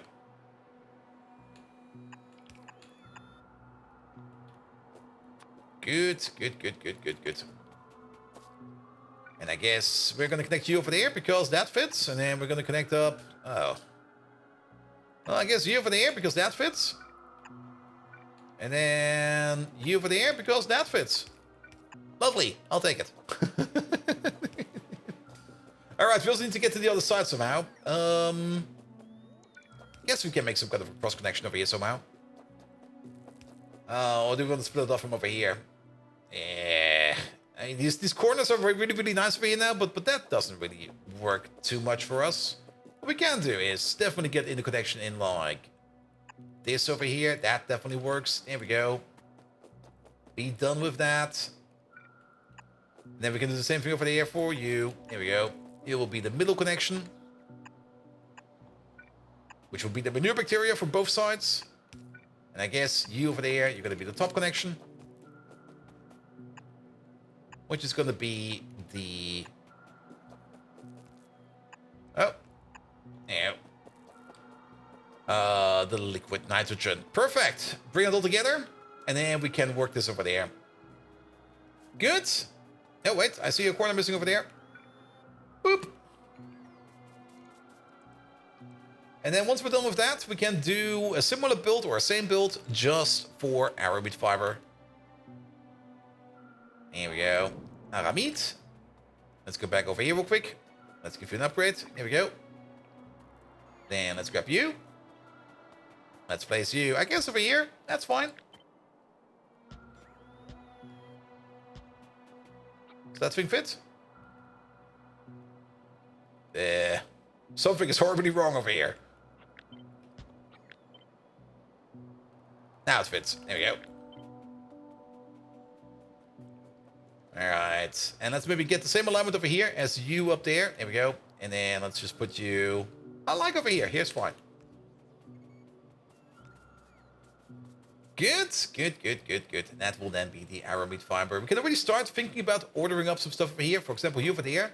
K-Ron. No, you're going to be... Your toy! Aloe fruit. 2-8 requested, please.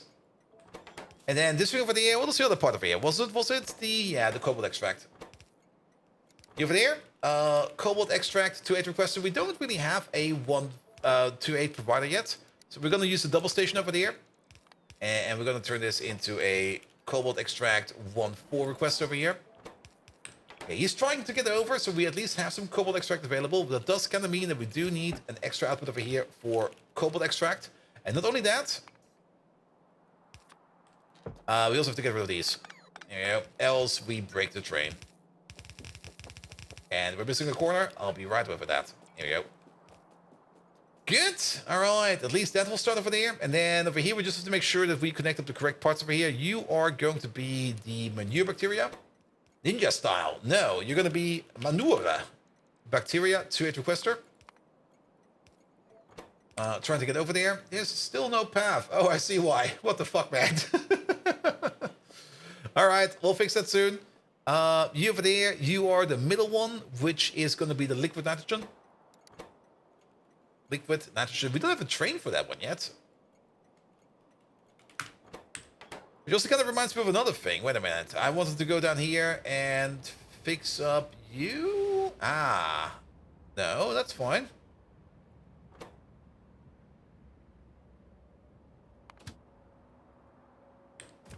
Is there any train coming over here? No. I kind of have the feeling that this station over here can't be reached.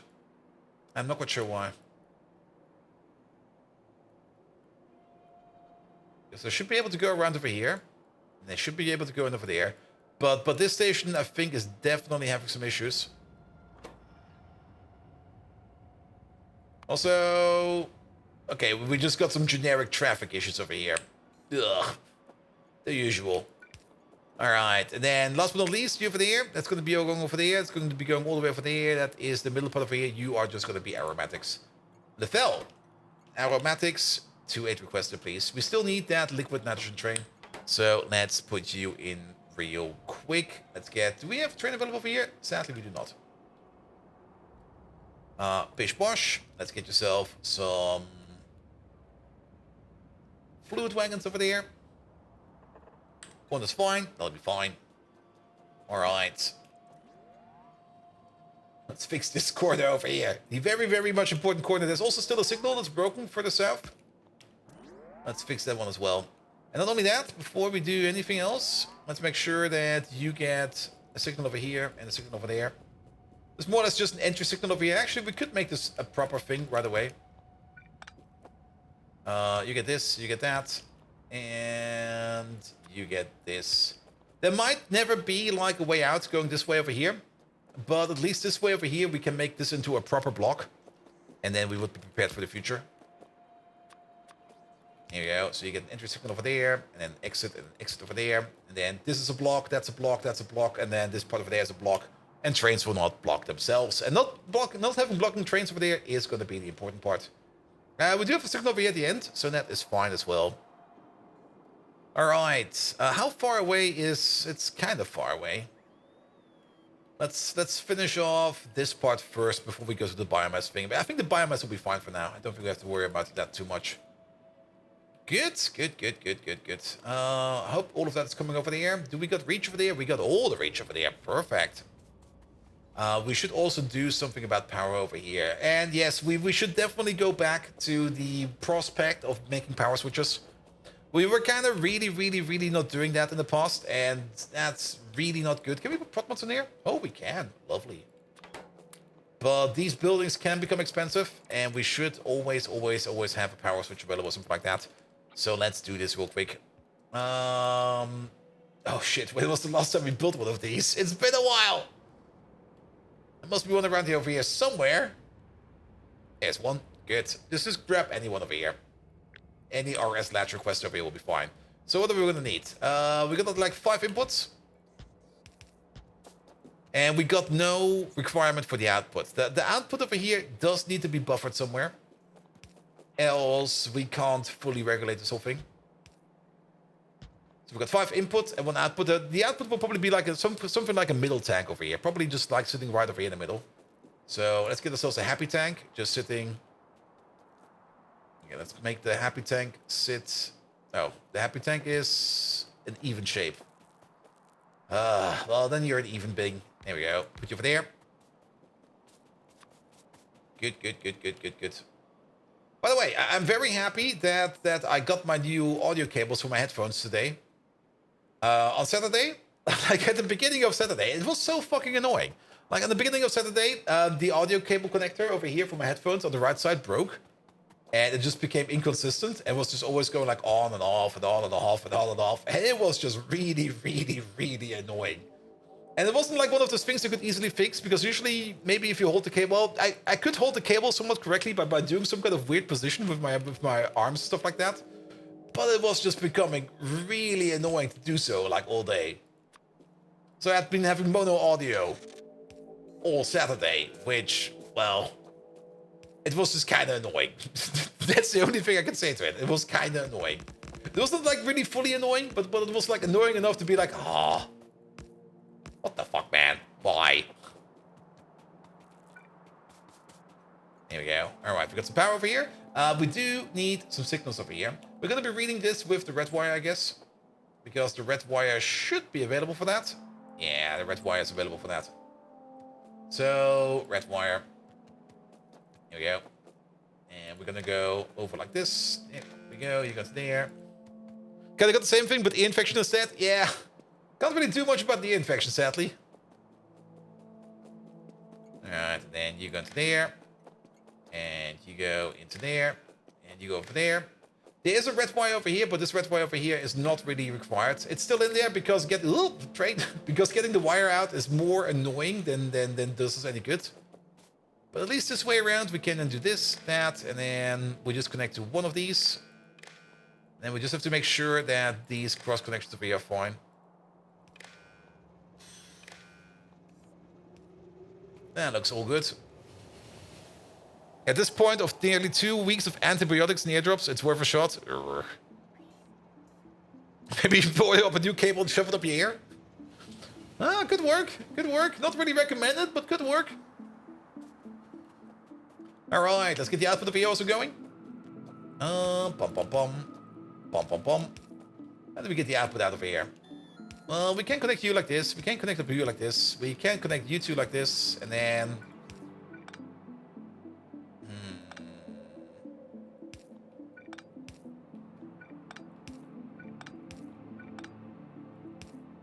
I'm just making it worse over here. How's power over there? Let's just do this. We can put the pump over there to give it some speed to pump out of. And then... let's align you. I guess we're also going to be aligning Happy Tank over there. He'll be living over there now.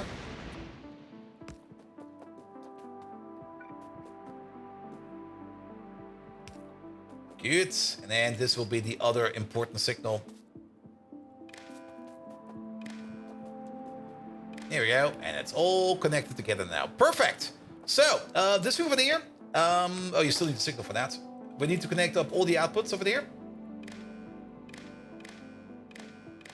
Can we make this? We can make that. All right. You're only going to be enabled if the set signal over here is exactly set at 6. Because we got 6 conditions over here. And only if all 6 conditions over here are met, this machine over here will be active. The conditions are going to be... what do we need? We need cobalt extract. Here we go. If there's more than 16,000 cobalt extract, we're going to say we're good to go. If there is less than 500 cobalt extract, we're going to stop. Then the other thing is going to be the Yotoi alloy. Yotoi. There it is. Same thing. If we got more than 16,000, we're good. If we got less than 500, we're bad. Then we got some liquids. Aromatics was in there.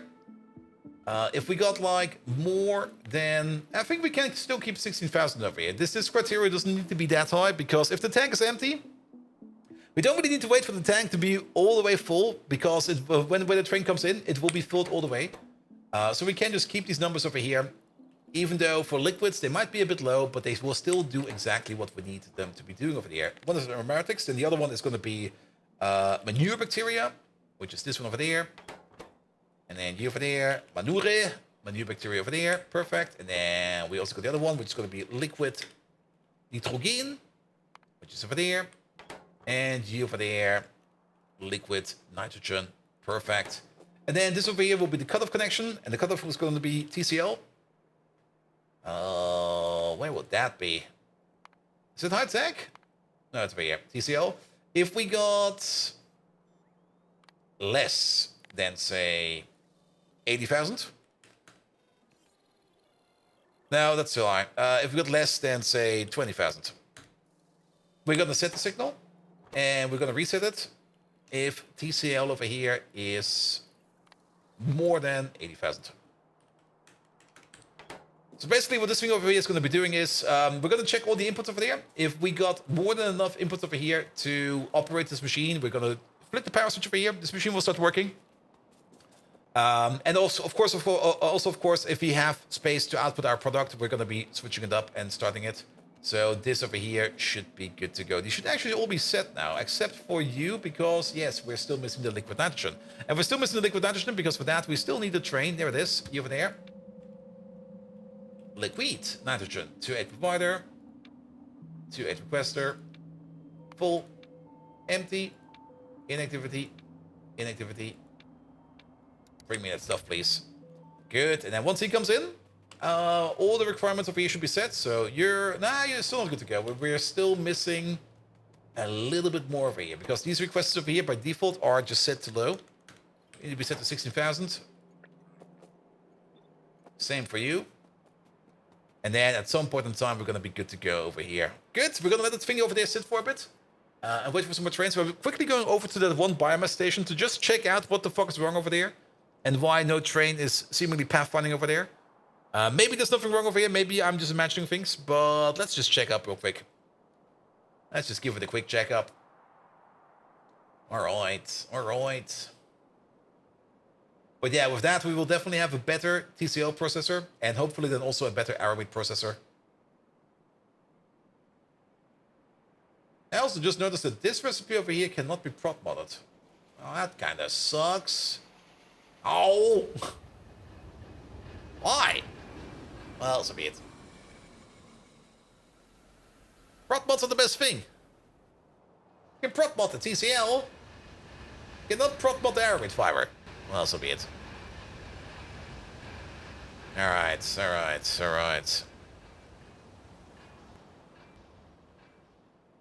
I'm pretty sure there was something wrong over here. I might just be wrong about it.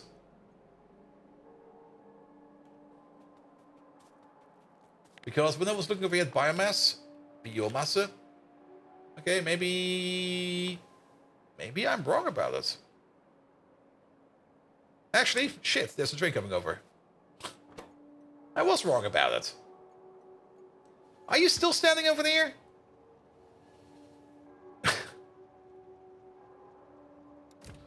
We got some excessive traffic options over here. Why is there so much traffic over here? So you're going like right, so you're going to try to sneak past him. You're going to sneak around over there as well. And you're getting past. You can both pass these others over there. That's fine. And you're taking over. Good job, mate. You're doing the asshole move. I like that. Would be even more of a dick move if you would be going to the stations over here. But that's fine. I think the biggest issue over here is probably still this ancient... This part over here, where we just got this one track and everybody kind of tries to get together. I think that's what's causing most of the issues. But yeah, there's a lot of trains trying to wedge their way down here. And them trying to be sneaky like this is also not really helping.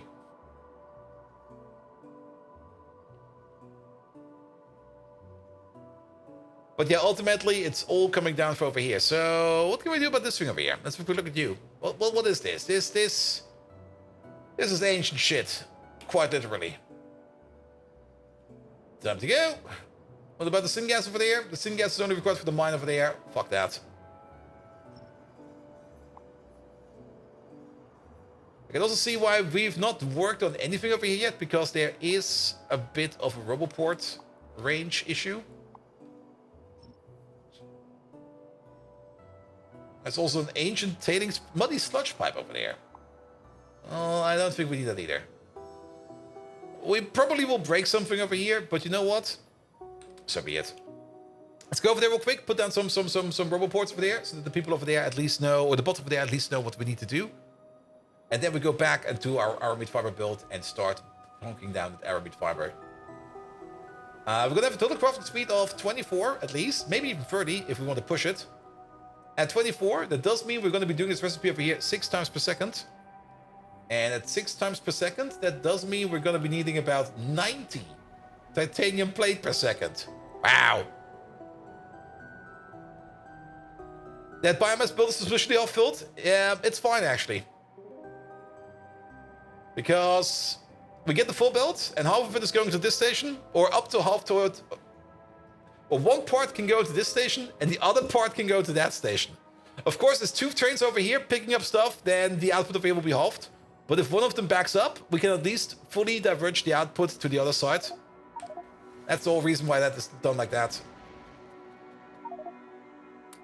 So it should be fine. Here we go, here we go. Alright, you got power over here? Well, it seems you have power over there. And Profi-Spieler, hello there! Welcome, welcome, welcome! How nice with the BTF bridges now, yes.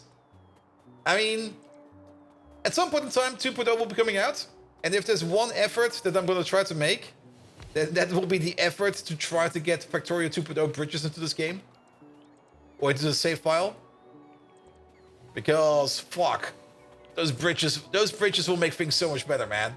And I'm pretty sure we should be able to get those in quite easily. Is that the last remains of the old base? I mean, we still got this old base over here, which we haven't even remotely touched yet. And this is technically also still part of the old base, but to be perfectly honest, the cleanup operation and the rebuild operation is going through here every now and then.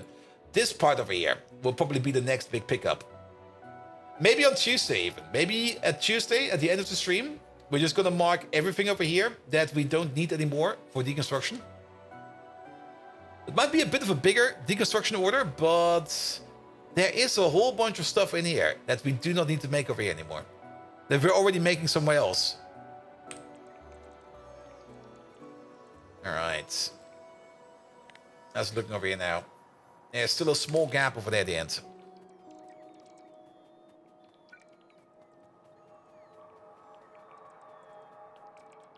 There we go. And then we're going to continue on building on the Arabit fiber build. And once we've got that in... Let's put you over there somewhere. They said you can use it standalone and use it with mods, but but they need the DLC to get them. Yes, of course. Absolutely. Yeah, we might be able to Frankenstein our way into this, but of course, we will need to update to 2.0. And the big question, of course, is going to be how are the Pi mods, or how are the mods we've installed going to be reacting to a 2.0 environment? That is going to be the big question. Maybe we're lucky and we can just... or maybe the devs where we're thinking about the mod developers and stuff like that, and we can easily just upgrade to 2.0 without having to break anything. That would be great. And then we can just get the optional packages in, whatever we need, which will be even better. Or there needs to be some kind of update process that the mod developers need to do to make it work. We will have to see. Mageko! Hello there! Thank you so much for your lovely raid. Arigato!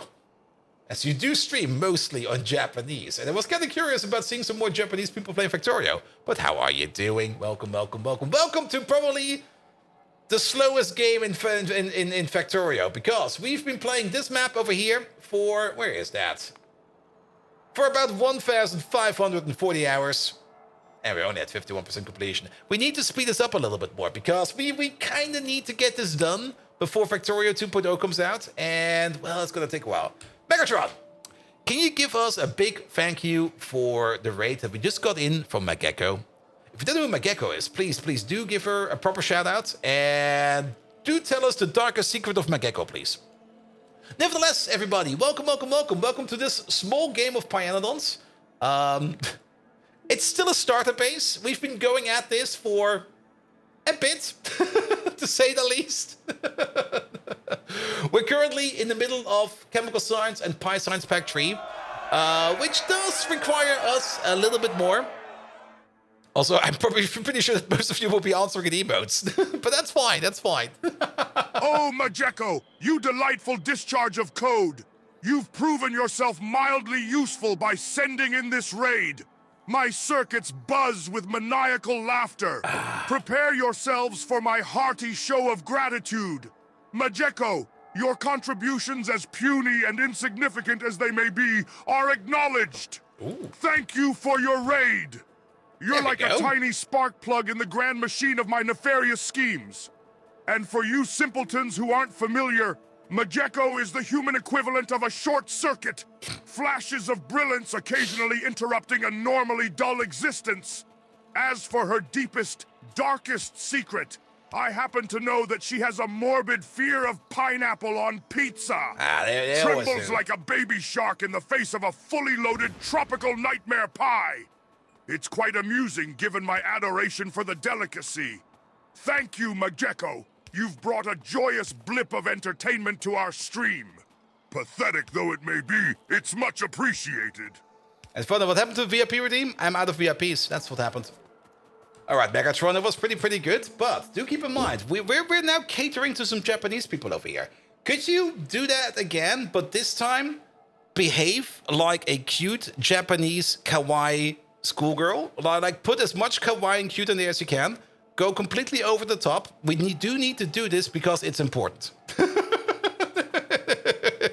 He might say no. He might just be like, what? Nah. And then he just leaves.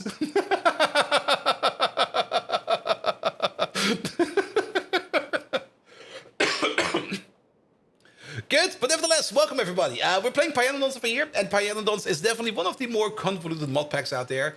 And we're just currently trying to upgrade and improve whatever we can upgrade and improve. We're slowly making our way over to production science. Production science is... Oh, you dare me to descend into the realm of kawaii? Yes. The insanely cute dimension of Japanese culture? Yes. Bold Viking, you test me.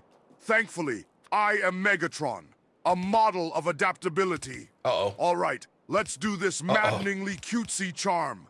Happy girly squeal. Konnichiwa, Mageko-chan. Arigato gozaimasu for the raid. You super kawaii. Nya. Your spark plugs are like shooting stars making my heart go doki doki. Des. Deeps in your eyes, I see a tokidoki love of pineapple pizza. Ugh, those pineapples are kawaii, almost as scary as furries. But I suppose even fear can be kawaii if you approach it with enough mo. Thanks, Majeko, for bringing a microburst of love, laughter, and light to our stream. Desu! Kawaii energy lingers around you, infecting us all with your cuteness overload.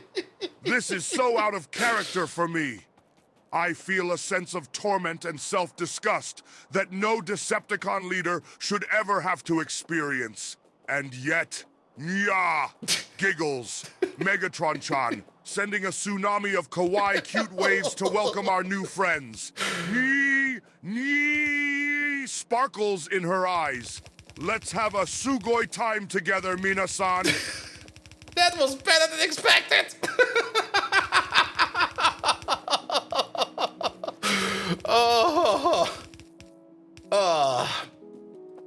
I do love having a crazy AI as an assistant. I mean, we're definitely safe for any kind of AI for taking us over at any point in time because, well, they're just going to be incapable, definitely. Good, but nevertheless, Starscream are taking over the Decepticons because Megatron has kawaii. Oof, oof, oof.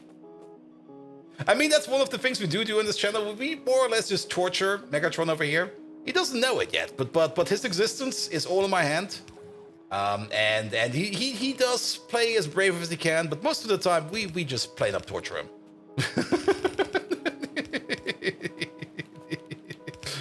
All right. But and again, first of all, let's give you a proper shout out. I did not even do that yet. I hope we can do that. Typing, does this work? No, let's make one B. Oh, that actually works. Perfect. That did not work at all. Well then, that's a proper shout out, right? Wait, can I do this a different way?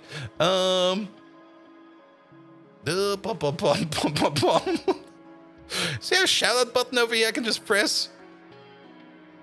No. Well then.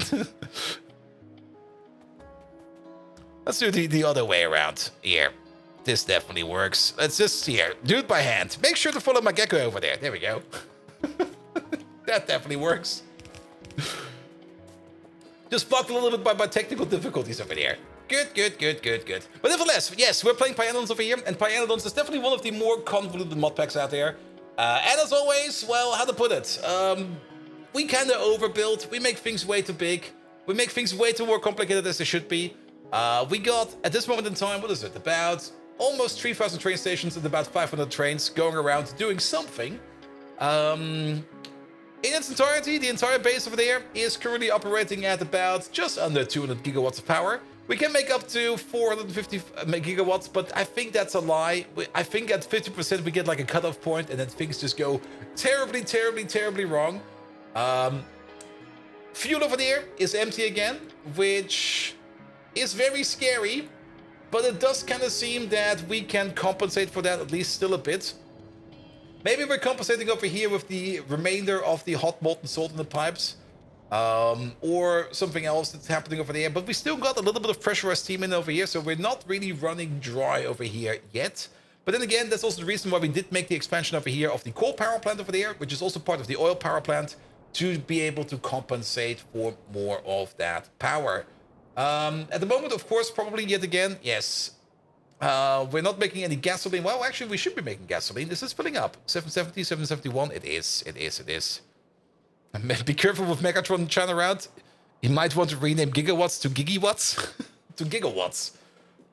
Good old gigawatts. Perfect. All right, you go over there. That's a connection for you. And then you go, I guess, somewhere over there. Wait a minute. Yeah, we'll figure it out somewhere. It's just like European energy politics, in other words. A bit. I mean, we are trying to get into nuclear power, and nuclear power is a lot of fun. I mean, for nuclear power, you can see this magnificent pyramid over here, which we have prepped for the future because we don't have all the tech yet. But what's happening over here is we're doing some uranium processing over here. And as always, in Pyanodons, things are not just straightforward, put ore into thing, get thing out. Now, you do need to, like, crush it into grade 2 and grade 1 uranium ore. I think we turned the grade 2 into grade 1, or the grade 1 into grade 2. One of the two, doesn't really matter. But at the end of the day, we turn it into grade 3 over there. Grade 3, we then turned into uranium dust. Actually, no, wait, we turned the grade 2 into dust. There we go. Grade 2, we turned into uranium dust, and then the dust over there, we process over here into uranium pulp stage 1, stage 2, and stage 3. And then the final stage for uranium pulp over there is going to be yellow cake. Lovely, lovely yellow sponge cake. And then the yellow cake over there goes all the way over here, where we turn that into uranium hexafluoride. For that, we need some fluorine gas over there. Fluorine gas we can just do by electrolyzing a little bit of the hydrofluoric acid that we have. We don't really care much about the hydrogen, that just goes up in the chute. But we then turn our uranium over here into uranium hexafluoride. And then this magnificent chain over here starts. This is a heating procedure where at the beginning we start turning the uranium hexafluoride over here. The beginning uranium hexafluoride has a temperature of 70 degrees. We heat it up from 70 all the way up to... we don't have it in the pipes, damn it. I can't check it. But what usually happens over here is when we start heating it up, we get some hexafluoride that's hot and some hexafluoride that's cold. For example, over here we got 54 degree hexafluoride. The cold stuff, we then try to reheat up into more warm stuff, but when we reheat up the colder stuff, we get even colder hexafluoride, which we then need to reheat in the next step. And then we get even colder stuff, all the way to the lowest temperature, which is something like 10 degrees Celsius over here. And then once we're at the 10 degrees Celsius stage over there, we turn that straight up into uranium over there. And then we just use that for any kind of processing. On the other end of the spectrum over there, we turn our uranium hexafluoride into even hotter stuff. And there are, of course, more stages and more temperatures available, which you, like I said, don't have in luck yet. All the way at this moment in time to 242 degree uranium hexafluoride. Now, we do want to use this uranium hexafluoride. We do want to throw this into some nuclear reactors. However, for nuclear reactors, we need lithium processing done. For lithium processing, we need coated containers done. For coated containers, we do need a bit more chitosan being made over there. But chitosan is currently being blocked by our bonus production. Our bonus production over there is at least going fine. That's not too bad. The bonus production is just slow. It is just slow. And fluorine carriers are exciting stuff, especially when everything goes wrong. Nah, nothing bad will happen if you inhale a bit of chlorine gas or fluorine gas. I mean, come on. What's the worst that can happen? Maybe do not look up any kind of war crime from like any point in time. Let's have a look at you. You need to go. Actually, this was fine. Yeah, don't fuck around with fluorine gas. I mean, if you start inhaling fluorine gas, well, ugh, you're gonna have a bad time. You're gonna have a very, very bad time. Yeah, we can do this, that, this. That'll do this correctly, and then we go like this over there, and just go under there, and there we go. Good. You're connected over there, you over there. These two are connected in the middle. You over there, and you over there. Perfect. At least it won't be a bad time for very long. I would not be too sure about that. What we can definitely tell is it's going to be a bad time all the way until you reach your terminal end, and then it's still going to suck. Though, it could be worse. It could be things like phosphate, like white phosphorus. Oof. White phosphorus is definitely the worst way to go, because you will still be able to combust even after you've been put into a coffin or something like that. All right. But yeah, terrible things to do. But then again, I mean, it's just a bit of fluorine gas. And also, it's not like we got like massive pits of fluorine acid just sitting around over here. Whatever you do, if you walk around this part, don't take a tumble or a dive into this tailing pond. It's full of hydrofluoric acid. That's definitely gonna suck. A lot. All right, but over here, I'm still a little bit surprised that you have not started production yet, because we're still waiting on more cobalt extract. Cobalt extract. This station, please. We still got this massive traffic issue. Though then again, it seems to have solved itself suddenly. I guess it's Schrodinger's traffic over there. And burning after being buried sounds hardcore. It definitely is one of those things. I mean, it's the same with thermite and stuff like that. Like if you got a self-oxidizing fire, you can't douse that with water. You can't even douse that with dirt. You can. That's usually the recommended way of doing it. But the only thing that dousing a self-oxidizing fire with dirt is going to do is it's just going to make it less of a hazard for the people around, but it's still going to be burning underneath there. It's still going to be an issue. All right, well, while we're waiting on that, we're going to work on this. So what do we have over here? We've got like 1, 2, 3, 4 inputs, only 4? We've got 1, 2, 3, 4, 5, 6 inputs. Wait, are we missing one? We're missing one. No! Now then. There you go. Guess we're going to have another input over there. Good. Here we go. That'll be fine. Put you over there. Oi! Put you over there. And then put you over here on the other end. There we go. Perfect. Well then, we do need some output for this. Really, did I completely forget an input? I did completely forget an input.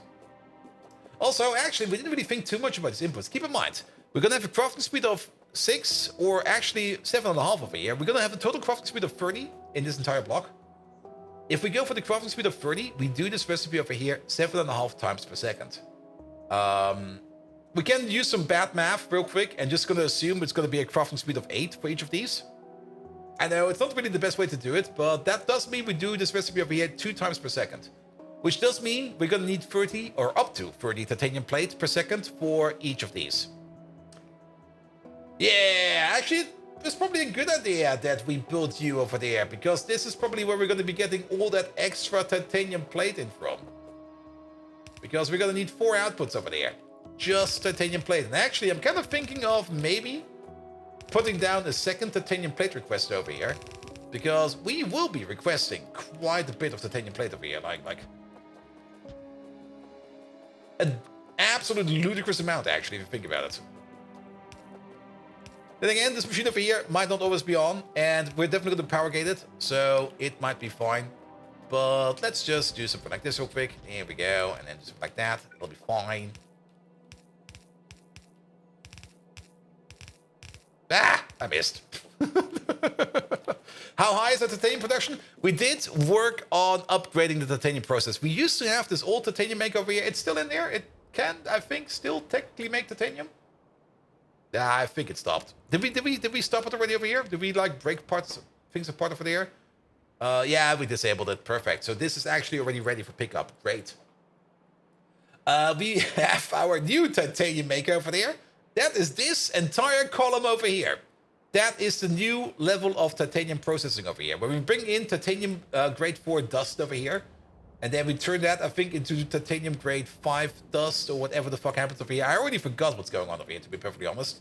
But there's a whole bunch of steps of processing in here, like a whole bunch of them. And at the end of the whole case over there, well, we got still some more titanium over there, but I would be expecting that we would have some more titanium coming out from over here. Keep in mind, we are technically making even more molten titanium over here than we are processing over here. We still got some cubes over here, and we can still smelt them down. So at the moment, I don't think this is an issue over here at the bottom part. So these over here are also kind of complaining about fluid ingredient shortages. Output full over there. Your tailings are full. Wait a minute, what? Tailings?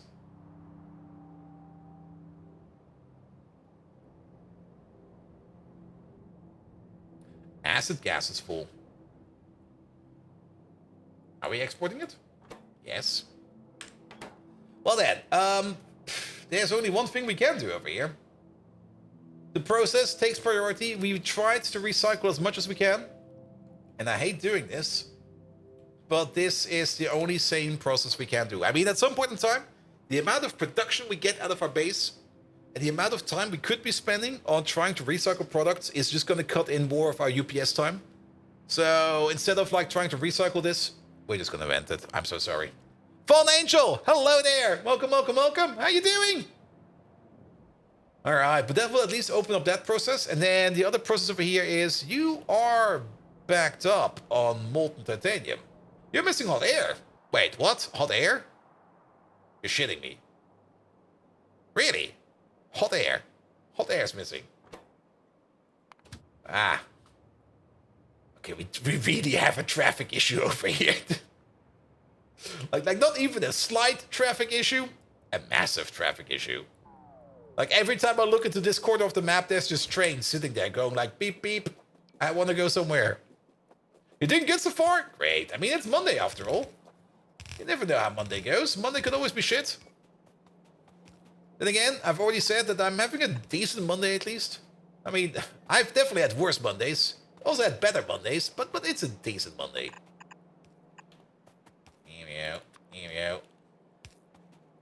I'm very much looking forward to Wednesday, because then I think the final talk of the new job will happen. And if that is all green, and I'm sure about it, and they're sure about it, then we will come to some kind of conclusion. And I'm very much looking forward to that. So either it will be good, or it will be not too good, but at the end of the day, it doesn't really matter too much. Alright, you're still waiting on TCL because traffic. Goddamn traffic. We're gonna have to work on the traffic soon. What's the new job? I mean, I can't tell you what the company is, but what they're looking for is an embedded engineer that will tackle the task of managing all of the embedded boards that they have going around, managing all the system images that they have going around, and kind of trying to streamline the process they have at the company.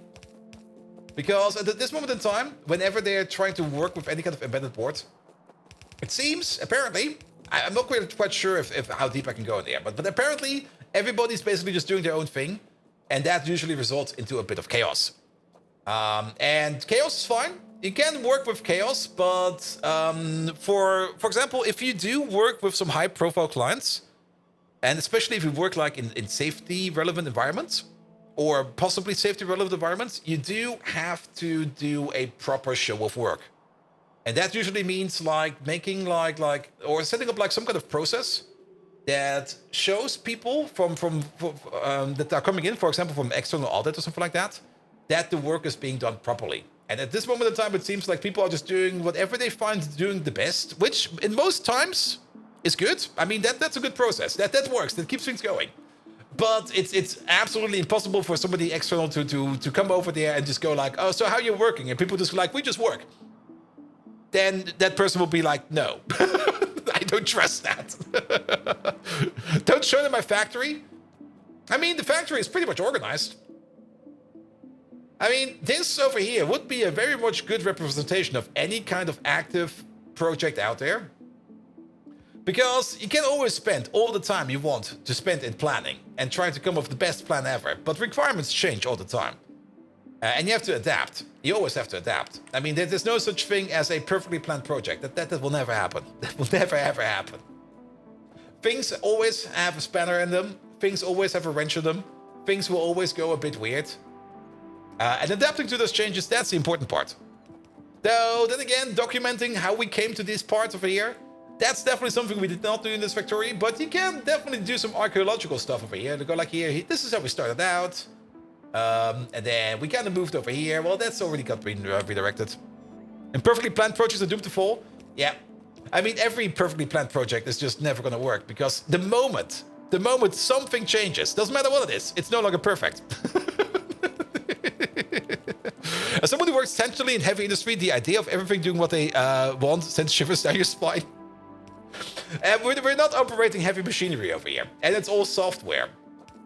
But yeah, I mean, also from like a procedure point of view, you kind of want to define those procedures better, so that you can audit those procedures, so that you can think about how you can improve them. I mean, of course, at the end of the day, everybody who's working anything will have to have some kind of trust with them in doing what they're doing to the best of their abilities without any kind of malicious intent behind it. I mean, that is something you just have to agree on. You can't super regulate everything. That's just not gonna work.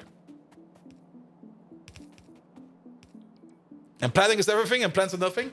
Yeah. I mean, there's a reason why you should only plan for at most like 2 months in advance.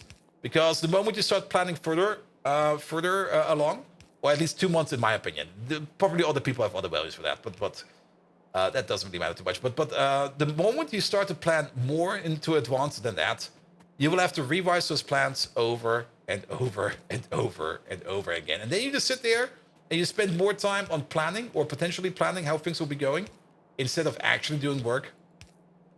And there's of course a magic number again hidden in there somewhere. And that magic number is something that you need to figure out either for yourself or as a team, to figure out what that magic number is for you and your team, so that you can maybe get something that is workable out of it. For some teams, it might just be even half a year in advance. Where they just go like, here, we know about half of the year in advance what we want to do, how we want to do it. Perfect, great, keep doing that. And for other teams, it might just be something like as little as 2 weeks, where they just go like, all right, basically every 2 weeks we expect everything to start burning. And once everything starts to burn, then we start to replan. You plan a week in advance for your team? Yep. A week is fine as well.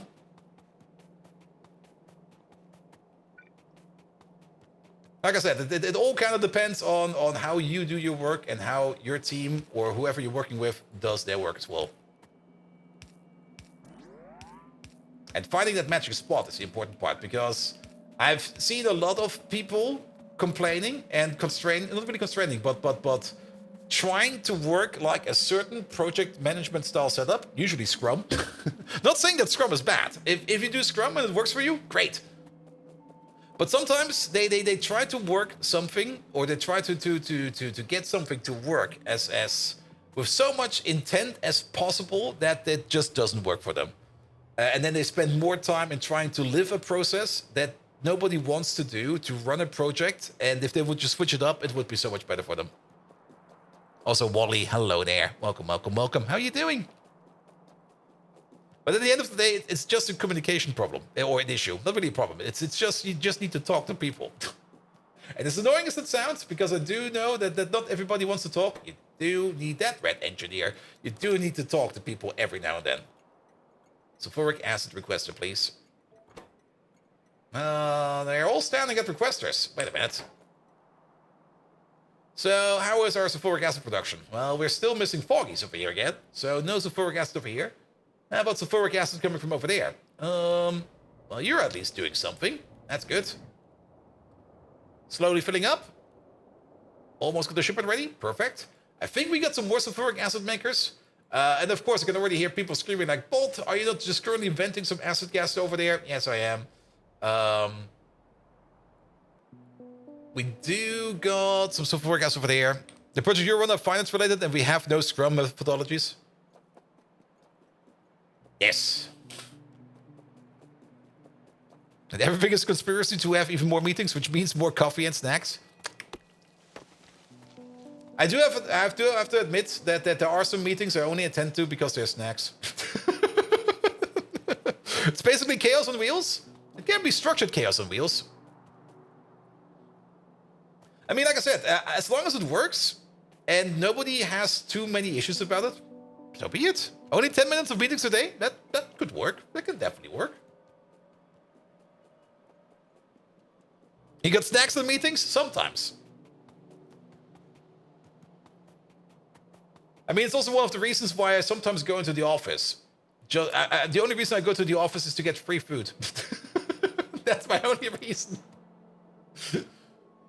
All right, we need to get the Arabic fiber out of here. There's a little bit too many connections going on over here.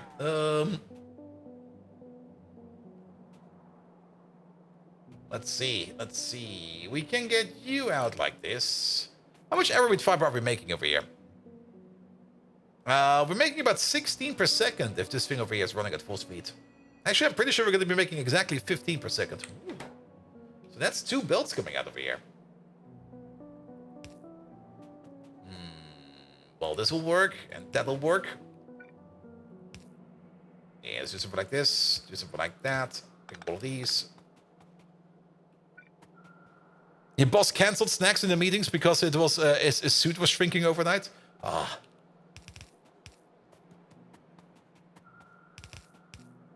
Those damn shrinking gnomes, they're everywhere.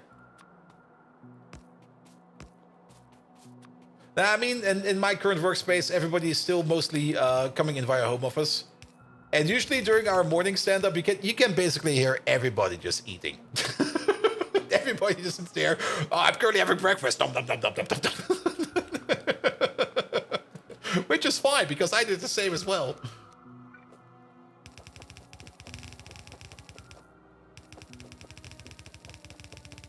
Here we go. Here we go. It's definitely going to be an improvement over here in Arabic fiber production, so I'm already looking forward to this. Can we make this jump over there? We can. So let's make this jump like this. I missed. There we go. All right. All right. Wrong way around.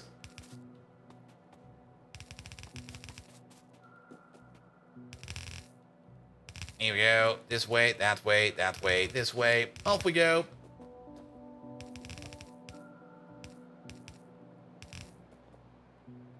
All right. Technically, this is now ready for Arabic fiber. We did check up on... Yeah, that should be working now again. Yeah, you're now operating again, which means that... There we go. Remember the titanium we're missing over here? Yeah, it's... Blah. We got more than enough of them about this one. All right, let's set up these stations over here first. Not DSK. I think it meant not SDK, but that's fine. Titanium plate 2.8 requester, please. Thank you very much. Then this over here is going to be the Arabic fiber provider. This is going to be... Nobody's coming over yet. Then there's some sodium hydroxide in here. Sodium hydroxide requester 2.8, please. Then what else was in here? Aluminum 2.8 requester, please. And what was the final part for Arabic fiber? Molybdenum, right? Molybdenum. And then you over there, you're going to be our molybdenum 2.8 requester, please. Good. You're already standing at the requester. You're standing all the way over here, which is the molybdenum that we request for this alloy, which we're at least backing up on, so it'll be fine. Aaron's Film House. Hello there. Does it even accumulate the mental capacity needed for the size of a factory? It's easy. You don't. I mean, to be perfectly honest, in the last time we had a factory the size of this, at the end of it, we were actually losing builds in our factory, where I was like, all right, we want to make product X. For this, we need that. And I start building it. And while I was building it, I had this feeling of deja vu, where I was like, wait a minute. Did we not already build this at some point in time? And then I still continued with the build and put it down. And then something like 10, 20 streams later, I found like a duplicate build of the thing I just made like a couple streams before, and it was like, oh yes, we did do that. I mean, it's not too complicated. Most of the things are somewhat structured, only somewhat structured. I mean, we got like a big smelting area over here. We got a big smelting area over there. We got a big power plant over there, the oil refinery. Then we got our crafting mall over there. We do need to work on this intersection over here, and we can finally have the space over here, which would do so. How's the base doing? The base is doing fine. Though power, I think, could be better. It doesn't really show over here that we're having power issues. But we are slowly running into power issues. Mostly because, well, this bin over there is always empty. And we just need more fuel oil. And I'm kind of hoping that with us building over here some more power plants over there, that we can just make some more power over here, which then reduces the load required on these fuel oil power plants over here, so that we can get some more power done. We could also maybe start thinking about putting down some kerosene power plants over here to run the kerosene that we're making over here as well. Then again, the kerosene, we're constantly making kerosene over here, and we're not really exporting kerosene that often. I mean, everything over here is the amount of kerosene we've made up to this point, which we've not regurgitated back over here into the machine, because we use the kerosene that we're making over here to make the steam over here to process our oil and our oil-related products over there, which is a bit annoying. We do try to export the kerosene, and actually, never mind, we are exporting the kerosene, so this over here is more or less stable. There's nothing much we can do about that. Good. All right. Oh, but we got some sulfuric acid. Great. All right. But yeah, this more or less just tells us that we do need to focus a little bit more on 1, 2, 3, 4, 5, 6, 7. We should focus a little bit more on power gating our builds again, because if we don't do that, things might go more bad later on. And more bad is definitely a word. Yeah, let's put you over there for a second. Oknot! Hello there! Welcome. Let's put you over there, and then disconnect you, connect you. We do need one more of these, like somewhere over there. And then we do need to switch all of these out for like another product, because we don't need that stuff over here. That's the stuff coming from up there. Also, let's maybe give you some power over here real quick. Yeah, it's fine. All right. So, cobalt extract is not something we have over here. We got like molybdenum. Where's our molly at? There we go. And then something over there. It would be so nice if we could get this thing over here as a singular entity in Factorio 2.0. Then again, in Factorio 2.0 with the what did they call it again? Not the intermediate, the placeholder mechanic, more or less. With the placeholder mechanic, we could do this over here a little bit easier. It's probably still going to be annoying, but that's not how you write aluminum. Alu. I'll just go for alu. There we go. All right, we need some aluminum over here. We do need some sulfuric acid. There it is. And you over there as well. Zulf. There it is. Blueprint templates is a must have in Factorio 2.0. Yes. Though I'm not quite sure if they changed the interface on that thing yet. The last time I looked at it, the interface looked a little bit iffy and icky. I do hope they improved that. But we will have to see. There will probably be another Fight the Factorio fact about that coming out soon. Then what else is in here? Titanium. Titanium plate. And then over there, titanium plate. And every time we try to build a mega base, your train network just gets clogged, which is impossible to fix. Oh, you mean like this over here? Factorio 2.0 will definitely give you some better tools to work with that, because you will get things like bridges and stuff like that, and bridges are gonna be amazing. This is gonna be TCL. Actually, we can do the TCL connect over there, because we're just gonna set you up like if there is more than say 16,000, we're gonna open up and we're gonna close if there is less than 500 or something like that. You want to see the new biter? Same.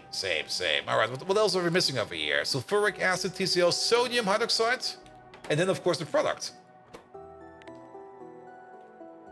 Sodium hydroxide.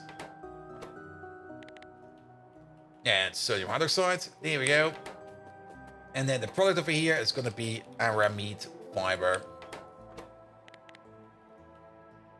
Aramid fiber. And we're going to set you if we have less than 16,000. And we're going to reset you if we got more than 48,000. And the numbers relevant sections in front of Factorio effects are so awesome. Yes, I'm looking forward to it. I'm really looking forward to it. And this over here will be number 7. There we go. All right. We do need some more connections over here. Where's my red wire? There it is. So you also connect them all the way over there. And then as for the green wire, you also connect them all the way over there. There we go. So this over there is technically ready to go. It's hooked up and ready to go. We just need to get all of our data from over here. Which means we need to know what's in here. We need to know what's in here. We need to know what's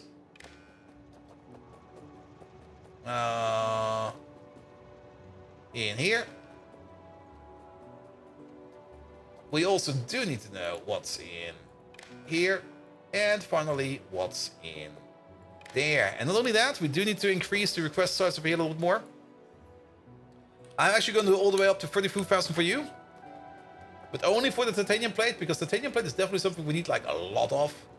Whereas you over there, you're going to be things like 16,000.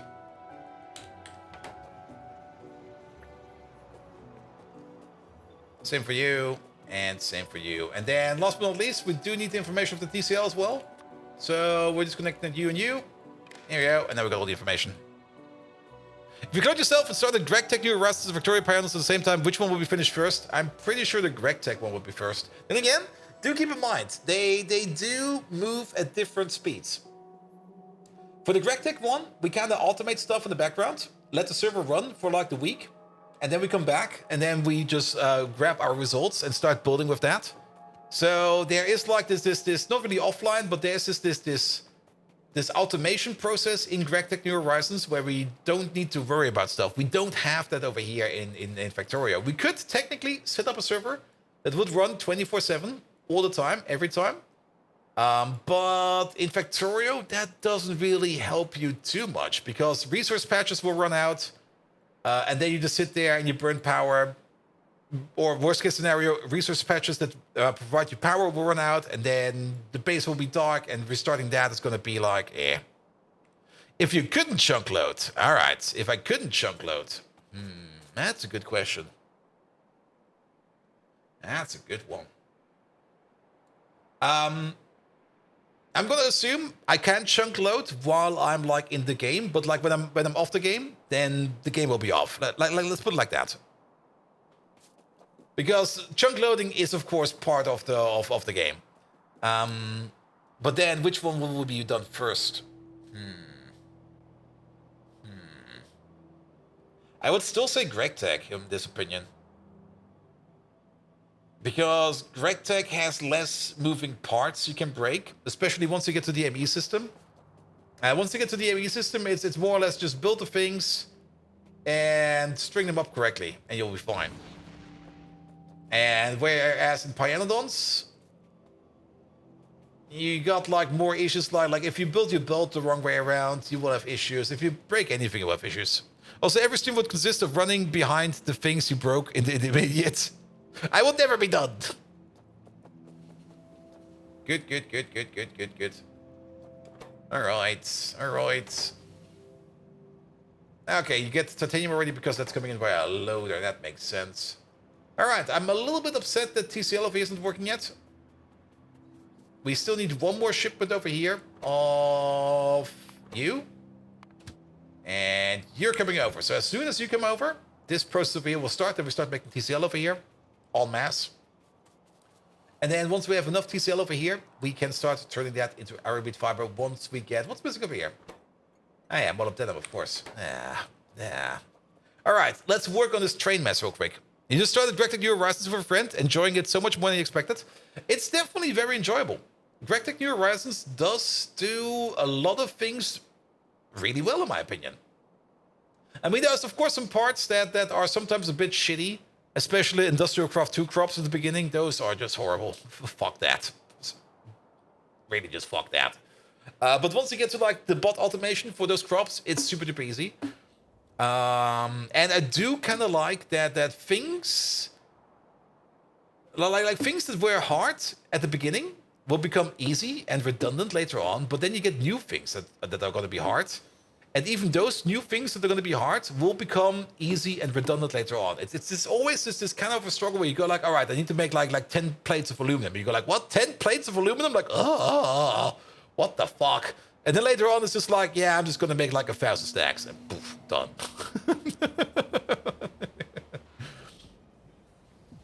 But then you got some new issues. Then you need to work on some like HSSS ingots or something like that. And then you go like, okay, how complicated is that to make? And you go like, yeah, about this complicated. And you go like, all right. Seems like an issue. But GregTech New Horizons is definitely very enjoyable. I enjoy it quite a bit. I find it a lot of fun. And also, this doesn't work like that. This is gonna... There we go. We do this like that.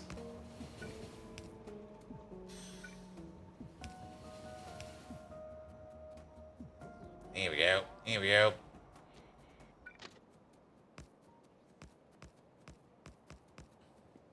But also, I do have to admit, I also just enjoy playing Minecraft in general. Because Minecraft is one of those games where you can just relax, like, quite a bit. Minecraft is a very relaxing game, even though sometimes it's very stressful. Especially if there's a creeper around the corner.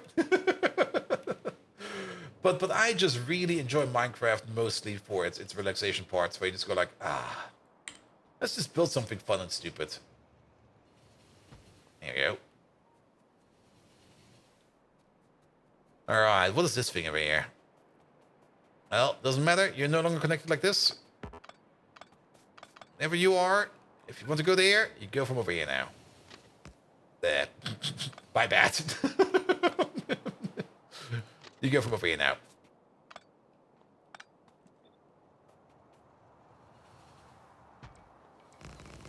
Alright, alright. Oop.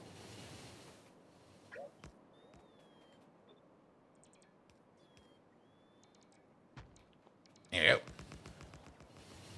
I also started a Craft to Exile run today. It's an RPG focus pack for Minecraft. I mean, there's so many Minecraft mod packs out there, I don't know all of them. That sounds like fun. Alright, now we're connected over here. Also, shit, I did it again. Why do I always forget about YouTube chat? I'm so sorry, lads. I'm so sorry.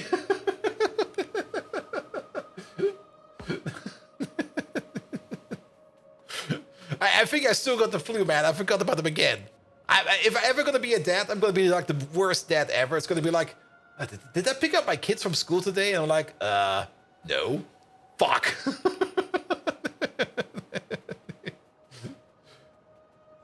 Alright, we can definitely place this thing over there.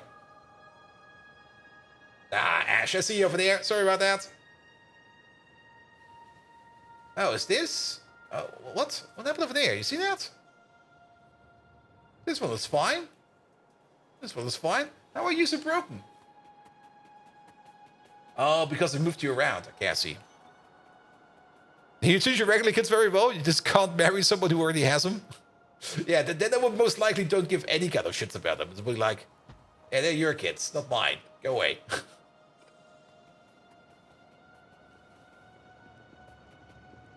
Alright, I have to be a little bit careful over here. This works. That works.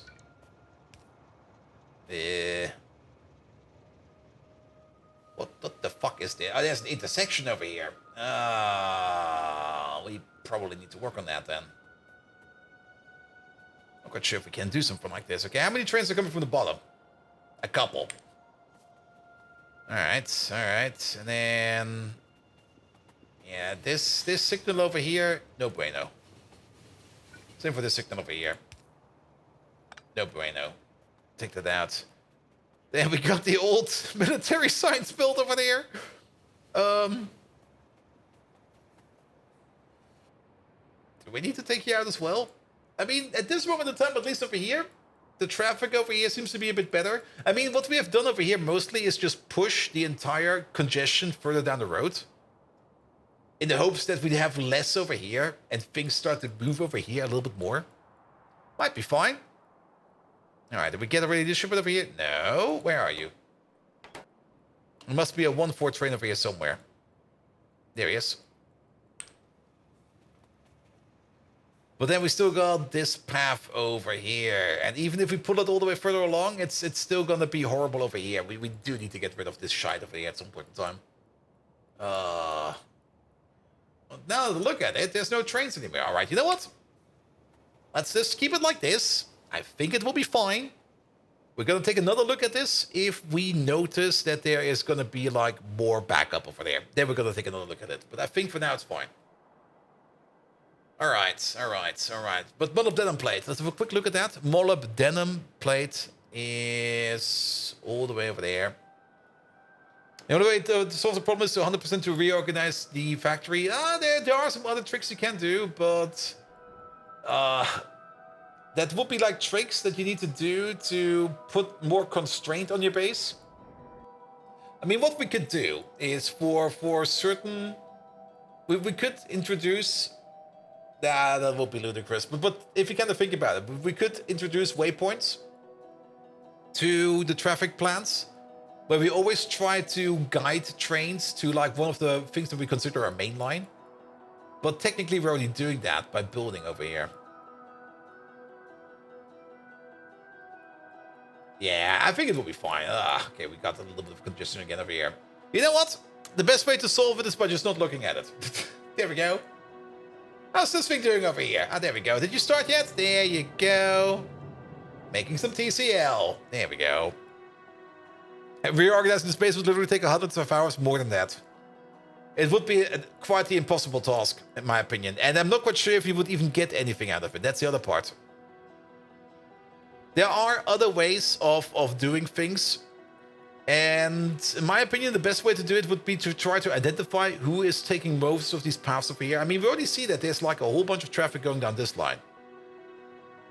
Like, there's a lot of traffic over here. It might be easier and better to maybe make like a train line going through here. That might already help us out. Because this is one big block. Look at this. This over here is one ginormous block. And I guess trains from over here maybe try to go over there, and then they go like down over here, over there, back up over there. But to be perfectly honest, I don't really want to work. Dual tracking will definitely help, but I don't really want to be working on dual track over here right now. That just seems like no. Ask future Bolt, not today Bolt. All right. But yeah, you over there, you will not start until we get some molybdenum out of this. But that's fine. We can at least set up this thing over there, which is going to be the aramid fiber 2.8 provider. Here we go. And not only that, you over there, you're going to start at 16,000. A few nukes will be easier to do the double track. Yeah, but nukes are causing more issues than solving them. That was the wrong one. Can we control Z that? No. What did I control Z? I saw a bot do something over here. What the fuck did I control Z?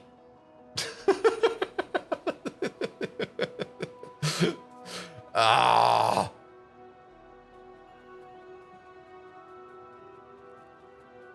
Oh, I control Z the thing I put down. There we go.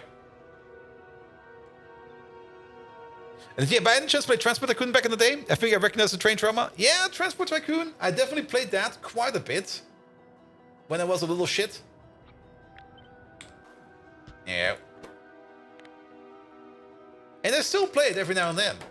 I mean, Open Transport Tycoon got very, very, very good in handling its issues. But then again, Transport Tycoon also is definitely also handling trains differently. Because they rely more on the fly pathfinding. As with Factorio, that does like deterministic pathfinding.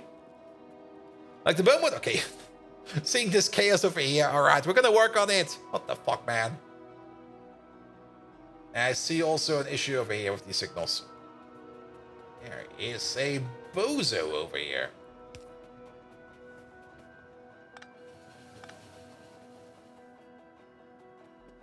There you go. Yeah, makes this a bit better.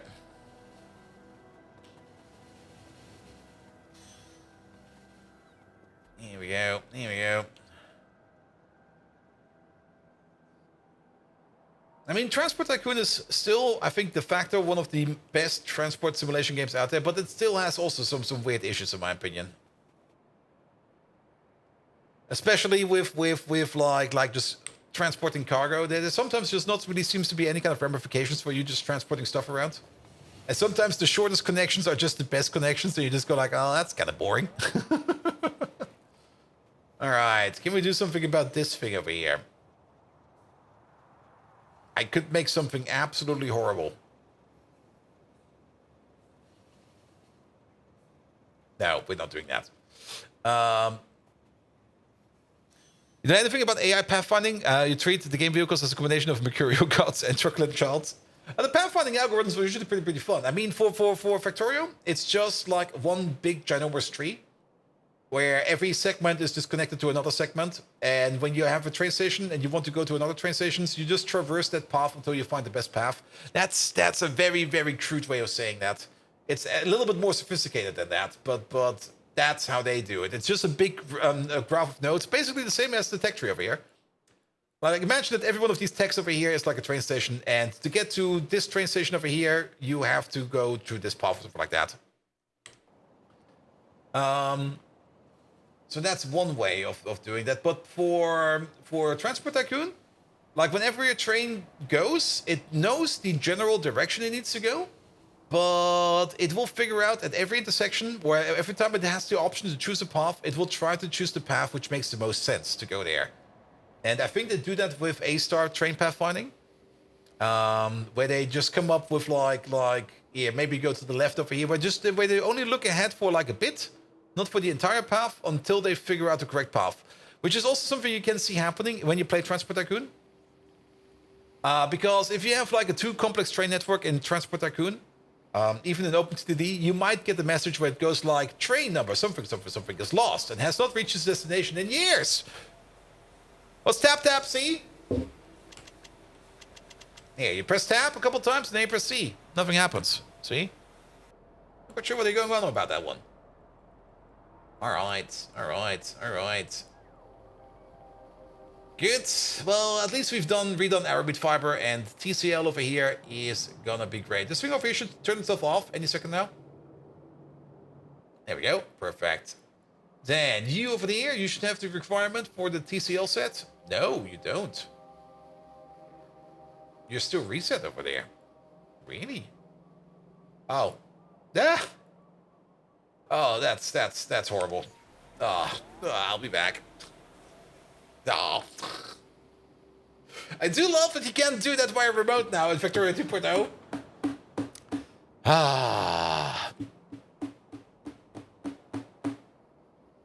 Will the military science built vertically be built below? The military science, I'm actually not quite sure if we actually do need military science or not. There are some techs in there that occasionally require military science, and I think some late game techs at some point in time also demand it. For example, the production science here. The production science technology over here does require military science. And the pharmogenics over here also does require military science. There are some random techs in here that do require military science, but not all of them. But I think after we get into production science, everyone over here suddenly requires military science. If it's a color wires that you forgot, it can be done with copy-paste. We could technically maybe copy-paste it, but since we don't really have any kind of uniform power pole setup over there, it's not going to be that easy.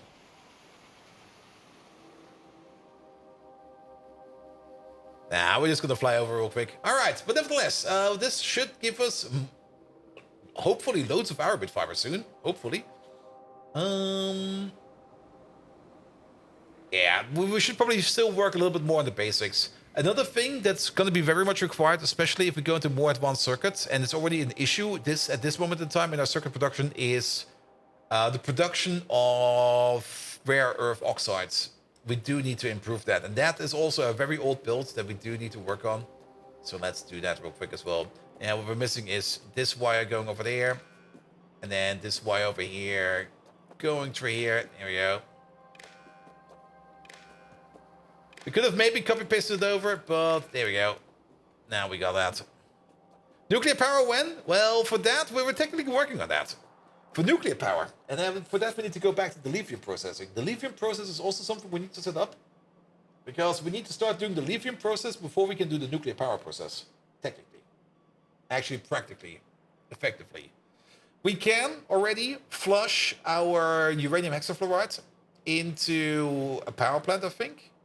Can we? Wait a minute. How does it work again? It's been a while. Spent reactor fuel. No. Maybe we can go to spent reactor fuel. Yeah, we could technically buffer this, but the amount of hot molten salt we would need to buffer is going to be a ludicrous amount. An absolute ludicrous amount.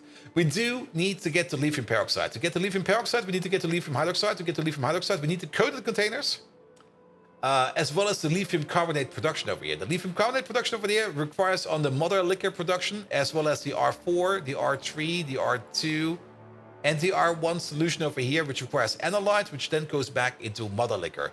So this is basically one big cycle of mother liquor into analyte, into R1, into R2, into R3, into R4, into lithium carbonate, and mother liquor again. So this is where the loop is. However, to turn the mother liquor over here into analyte, we need hot solution. Hot solution is something we can either get from, which we can only get from salt solution over here. And salt solution, the best way to get salt solution over here is actually by processing over here spent nuclear fuel. And this is where we have to start off with, by processing antimony silicate. That's where we start this whole process off with. And for that, we need some geothermal water, some antimony silicate. Antimony silicate over there is not too hard to make. That is just filtration, some of this stuff over here. I think the tetraethyl orthosilicate is just silicon, chlorine, and ethanol. It's not too hard to make. But this over here will get us then into antimony silicate, which we can then get into our first salt solution, which we can then use to make the first hot solution, which we can then at least make to run our first lithium peroxide production. And how you keep to get a look at these recipes? I just wing it and wang it. But yes, that is going to be that entire process. The entire R1 to R4 process is not too bad. And then we get it into lithium carbonate, but then we need the coated containers over here. And the coated containers requires the advanced coating, and for that, and that's more or less something we're trying to work on, we need the Kaizen. We've already improved the bottleneck over here for the Kaizen production, which is the BODOS, but BODOS is still an issue. BODOS is currently the accurate, the big bottleneck over here. Now the BODOS production over here is going fine. We are making it, we're doing it, but it just still takes quite a bit of time. And then, of course, we could upgrade our BODOS to the Mark IIs, which we are preparing over there. But to upgrade the BODOS to the Mark IIs, we require the Mark II fuel cells. And the Mark II fuel cells... There they are. Require, yet again, coated containers. There's this annoying catch-22 going on again, where the things you want to do, which seem to be cool, you can't do because you need to do something else first, and then you need to do some kind of stupid process before that. It's kind of annoying, actually. It's kind of pissed me off a bit. All right. But that's why we should focus on just doing one of these over here. And... the Kaizen, well, we already kind of said that we kind of wanted to work on advanced coating. That was actually the thing we wanted to start working on before we went on our little bend over there to make ourselves, what should we call it? Oh, thank you for the follow. To make ourselves the arid fiber build. And we've already prepared something for the advanced coating production over here. Because for the advanced coating production, we're going to need a whole bunch of zinc acetate. There's 15 zinc acetate per advanced coating. That's an incredible amount. That's 150 zinc plates per advanced coating. What the fuck? And we do want to make something like a dedicated machine over here that makes zinc acetate. And that's going to be close by to where we're going to be making our, whatchamacallit again? It's going to be close by where we're going to be making our advanced coating. But if we want to make that large amount of zinc acetate, we do need to make a large amount of acetic acid. And our current acetic acid build is kind of stuck because we're not making enough methanol. And that's where we come back to this process over here, which we were thinking about doing in the back of our heads, where we take some titanium tetrachloride, some copper plates, some methane, some hot air, and turn that into methanol. Lots of it. And methane gas, we get it from the ground by this recipe over there. And that's something we prepared at the beginning of the stream, and we should now have some of these available. There they are. Boop. Pick up these. Pretty sure the new aramid fiber still doesn't work? Yes, because we're still waiting on molybdenum plate. It's going to take a while before we get that. We're currently at this stupid part of the process where we just need to wait on stuff, which is kind of fucking annoying.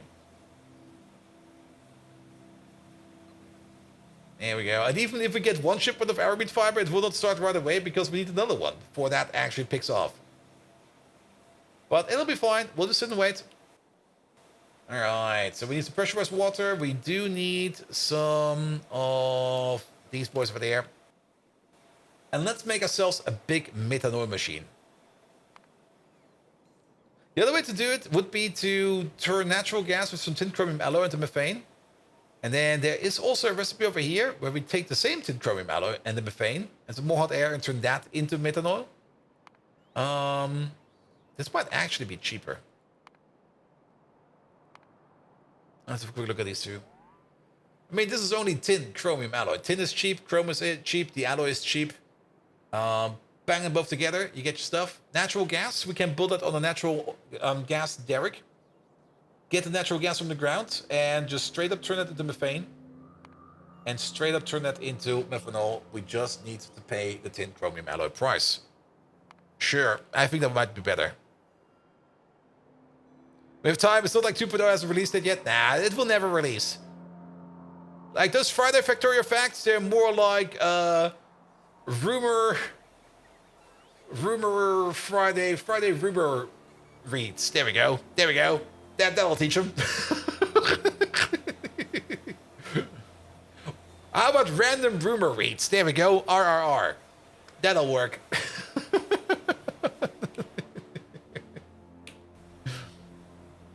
Also, I think it's raining outside, and maybe it'd be storming outside, because I get a lot of fresh air coming in, which is really, really good.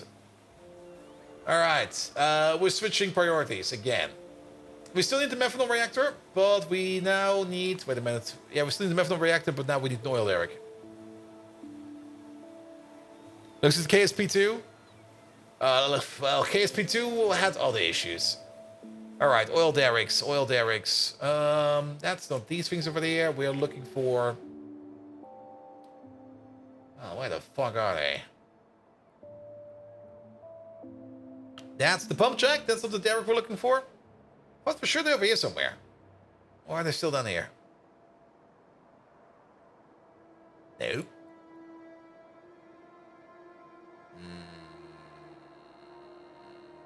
We definitely have them. There they are. Alright, not the liquid kind, gas kind. Alright. And then we're just gonna look for any kind of bitumen patch. And we're gonna turn that into a methanol patch. I guess it's gonna be one of these over here. So something that's a little bit closer by. Ooh, nice.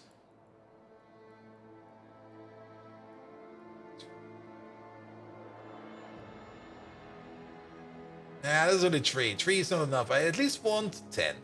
10 sounds like a good number. I guess we're gonna be using these then. Sure. Alright, here we go. Off we go. We're gonna make something. Factorio 2 is a hoax? Yes, of course it is. I mean, are we sure that those Factorio developers have been doing any work at all these last couple of years? I'm pretty sure they will all just be sitting, they kind of log into work, and then they open up the secret door behind like the CEO desk, and they all go to the bar, and they drink all day. I'm pretty sure that they have not done any kind of work on Factorio 2.0. Nah, rumors. Only rumors. Those lazy bubs. Just picture Bolt sending Megatron to Whoop and ask for a delay because Pyro doesn't finish yet. Guys, could you delay that Pyro real quick? The release real quick. I'm not done with my game yet.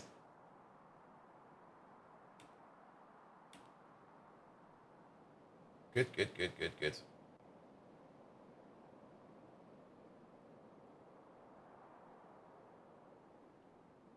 All right. They're too busy playing Factorio 2.0 to do any work. I do hope that they might do some kind of fun release event or something like that. I'm not quite sure if they got anything planned, but I would absolutely be down to when Factorio 2.0 will be released, like in that week or something like that, or maybe in the weekend before. I mean, they released it on a Monday, right? Yeah, it's on a Monday. So maybe as a special content creator program or something, like just go over to the Factorio offices and just have like a LAN party over the weekend. That will be fun. And just get like all the fun creators in there, and everybody's just having a bash at it. I might need to pitch that idea and go like, hey dudes, with the 2.0 coming up, how about this? Just to create some hype. To make it fun.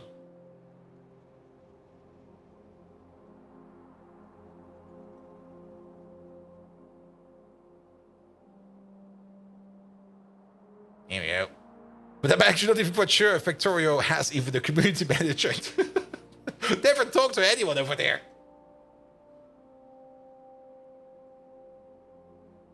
Yeah, something like a pre-release weekend for content creators only, like a 48 hours. Yeah, something like that. I mean, people will get it on the Monday. And I can see that the Factorio devs might be hesitant to give out like pre-release keys. They might still do that. Actually, we don't need to use the bots for this. Use the nukes. Run away! That was too close! The 1 million base needs to get finished. Yeah, something like that. Something like that. And also coding with Caleb. Hello there. Welcome.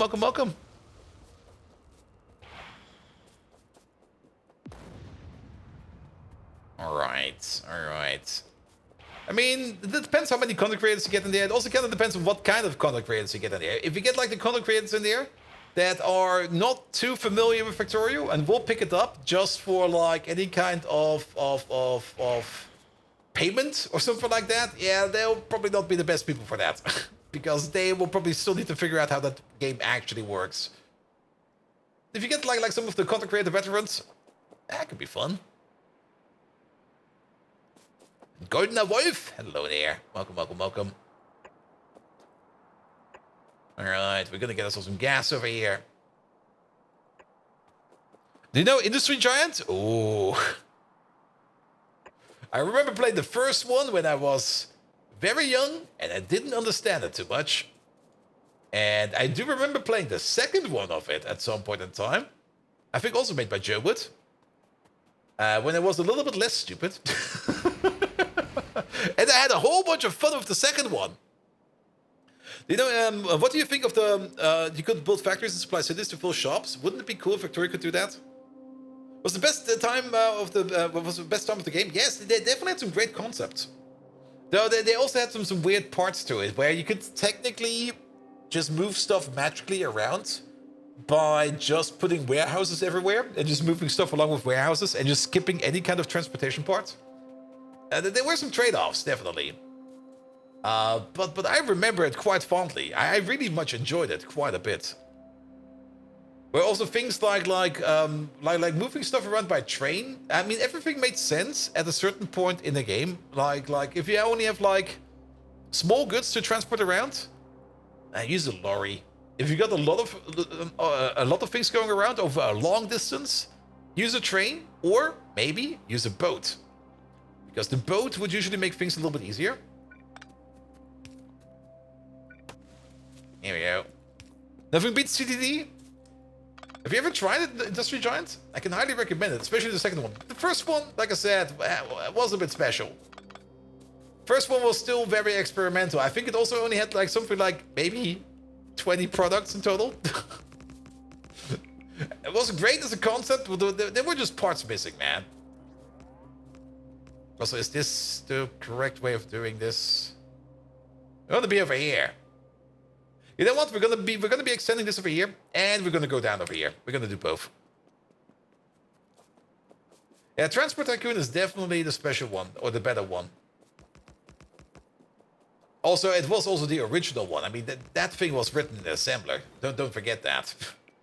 Yeah, Mr. Tom Sawyer, the absolute crazy man, just written that thing down in the assembler. Was like, I'm gonna make a great game, and he made the best game ever.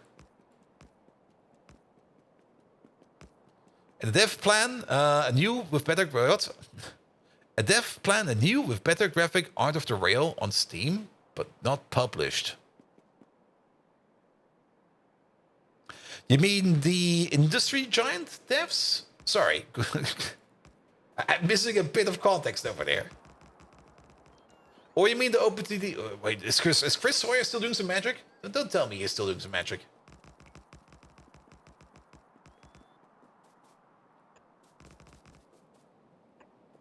A new TTD. Alright, there were a couple of new TTDs out there. I mean, there's still like so many TTD-like games out there. Like, for example, what was the other one? Let me open up my Steam real quick. I have it in here. I played it for a bit. It was nice. Could have been better. Where is it? I got way too many games in here. Well, why do I even think that looking up a game in my library is going to be a good idea? Fuck.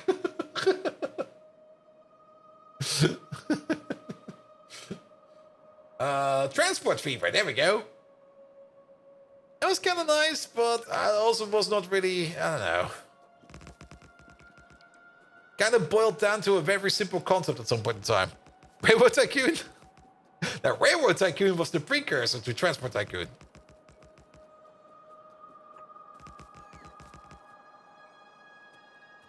The developers, Rocket Works, they made space engineers. Well, at least they got the passion for it then.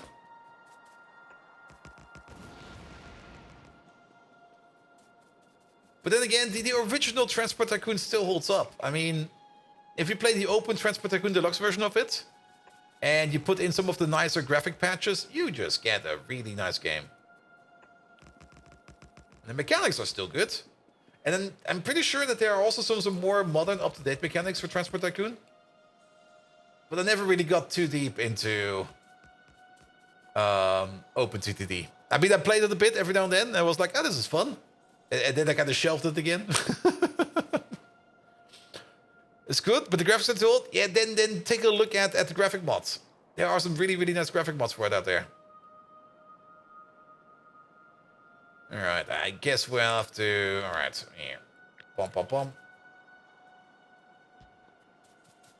Do something like this. Do something like that.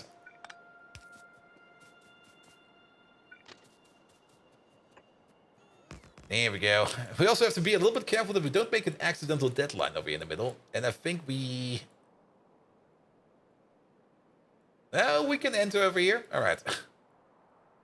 I mean, if you look at this, if we make like a box like this... We actually have to be a bit careful over here if you think about it. If we make a box like this, it could be the case that we accidentally build it in a way that no train ever can enter over here. Trains can enter over here at least. To get to these stations over there. It might cause some issues down the road, but well, we will see. We will see. All right. Time to get some copy pasting done over here. Will be your counter signal. Your counter signal will be all the way over there.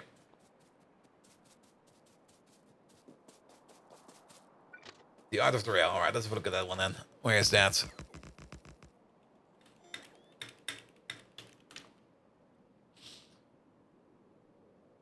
Pum, pum, pum, pum, pum, pum. Ah, I see. Wait a minute. Are they just using OpenTTD as the core? I know a couple of those buildings, man. very much does look like TTD. It looks almost a little bit too close to TTD.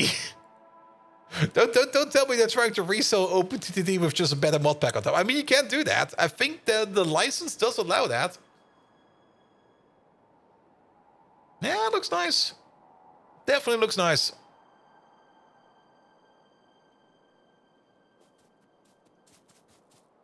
But then again, you also had Voxel Tycoon not too long ago, which is basically looking and behaving the exact same as that thing over there. Yeah, cut you out. Cut you out. OpenTD is open source? Yes. It is something open source. I'm not quite sure on what license it is. And how they handle it. For example, Open Rollercoaster Tycoon is, I mean, you can get like to get like the assets or the graphics, you would still need to own the base game, and then you just reuse the assets of the base game, and then everything else is just re-implemented and optimized from a standard of code. For Open Transport Tycoon, I think I'm not quite sure how it is. I never really looked too much into it. But then again, I think it's also a bit of a re-implementation of the original source code, because of course the original source code is completely written in assembler. And, well, you can make assembler open source, absolutely. No worries about that one, but finding people that willingly contribute to an open source assembler project, yeah, I don't see that happening. Like, people would be like, oh yes, I would like to contribute. What language are we using? Assembler. Fuck, I'm out. They used the GPL2 license. Oh. So if they use the GPL2 license, then you can't use it for profit.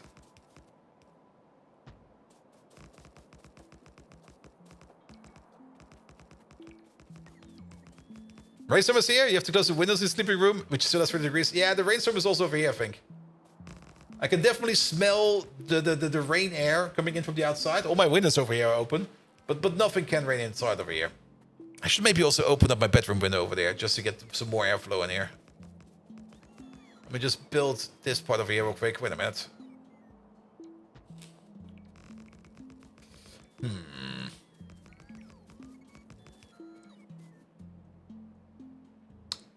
Well, that's a classic. Still fits though.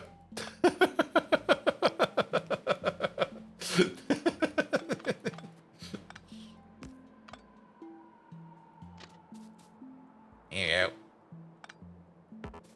Alright, you over there. You over there. And then you over there, you over there. Trade. And you over there.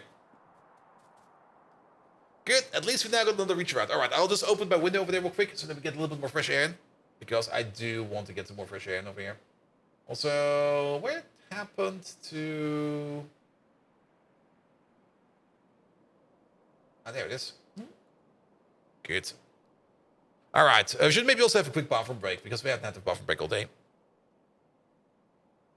Need to make sure it's not an entrance wheel? No, it's fine. If we put that thing over there, as always, it'll be fine. I mean, there's technically no entrance over there, as you can see over here. There might be at some point in time. That's fine, that's fine. Alright, quick bathroom break. I'll be right back. Also get myself a new drink, because this one's empty. Now it is. And I'm also going to open up a window or two in here to get some more fresh air in here.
we go.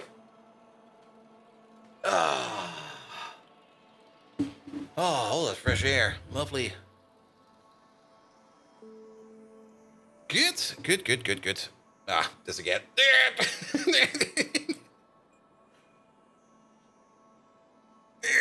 Almost. Come on. There we go.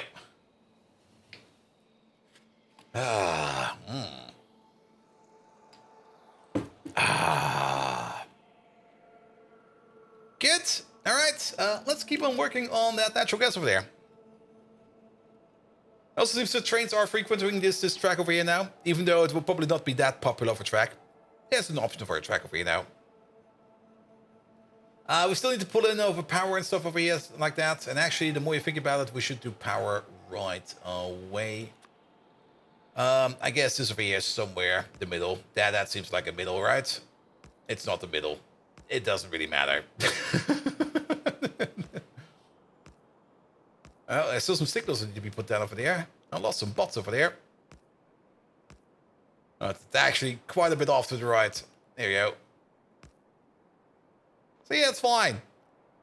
How's YouTube doing? YouTube is doing fine. I'm also pretty sure that most YouTube viewers do differentiate osmosis. I'm pretty sure that most YouTube viewers come over to the Twitch chat via osmosis. Could be wrong about that. Definitely pretty much wrong about that. But yeah, they're doing fine over there. Good, good, good, good, good, good, good. All right. And let's get some of these in there. How many of these do we need? Like one every tree? Every tree will be fine. And let's hope that the bots don't get lost on the way over there.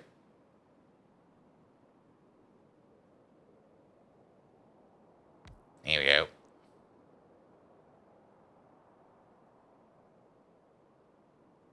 Also, I can already see on my thermometer over there that the temperature is going down now that all these windows are open.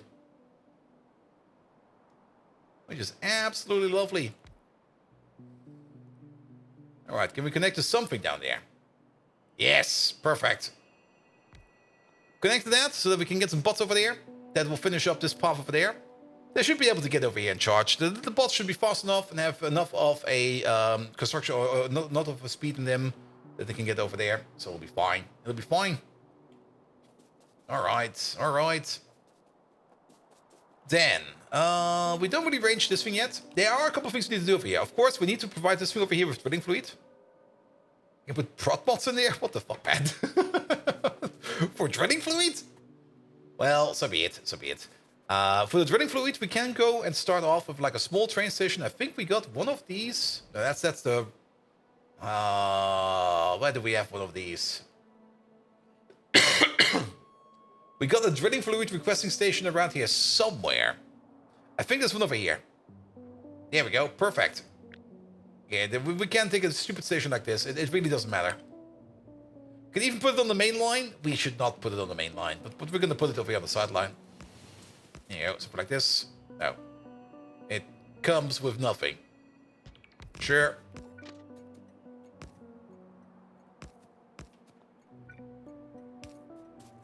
There we go. Here we go. Perfect. And then we can order up some drilling fluid over here to start building these things over there. We're also going to need a little bit of a construction zone extend over here somewhere. And we're just going to be putting down some random power real quick. All right, keep in mind, these things over there, we'll be getting ourselves some natural gas. Perfect. And then we need to process this natural gas over here into something good. Here we go. We can probably place train stations for that just down here. So let's maybe use you and start putting on the train stations over here. So what do we need? We do need some requesters over here. We do need like a request over here for the tin chromium alloy. And we do need one request over here for a liquid request over here for the hot air that we're going to need. I don't think we're going to be doing anything else over here. We're not going to be doing this recipe. I kind of chose against this one. But we're going to do the methanol over here by means of tin chromium alloy, methane, and hot air. And then the methane over here we're going to get by processing, I think, natural gas. Where is that thing? There you go. That was. Yes, natural gas will be processed over here with some tin chromium alloy into methane. And then we process that again into methanol with some more tin chromium alloy. Just add hot air and it'll be fine. Which means we're going to have like 2 providers over here. At least 2 providers. One for methane gas, because it's probably always a nice idea to have some more methane gas. Actually, we could put up to 3 providers over here. One for the natural gas. Maybe we want to export it. I'm not quite sure if we want to export it, but for now we have the option to export it. So that'll be fine as well. And then, of course, one for the methanol. Here we go. Oh, am I out of train tracks? Probably am. I built all this train track over here. So, yes, it makes sense. Here we go. Here we go.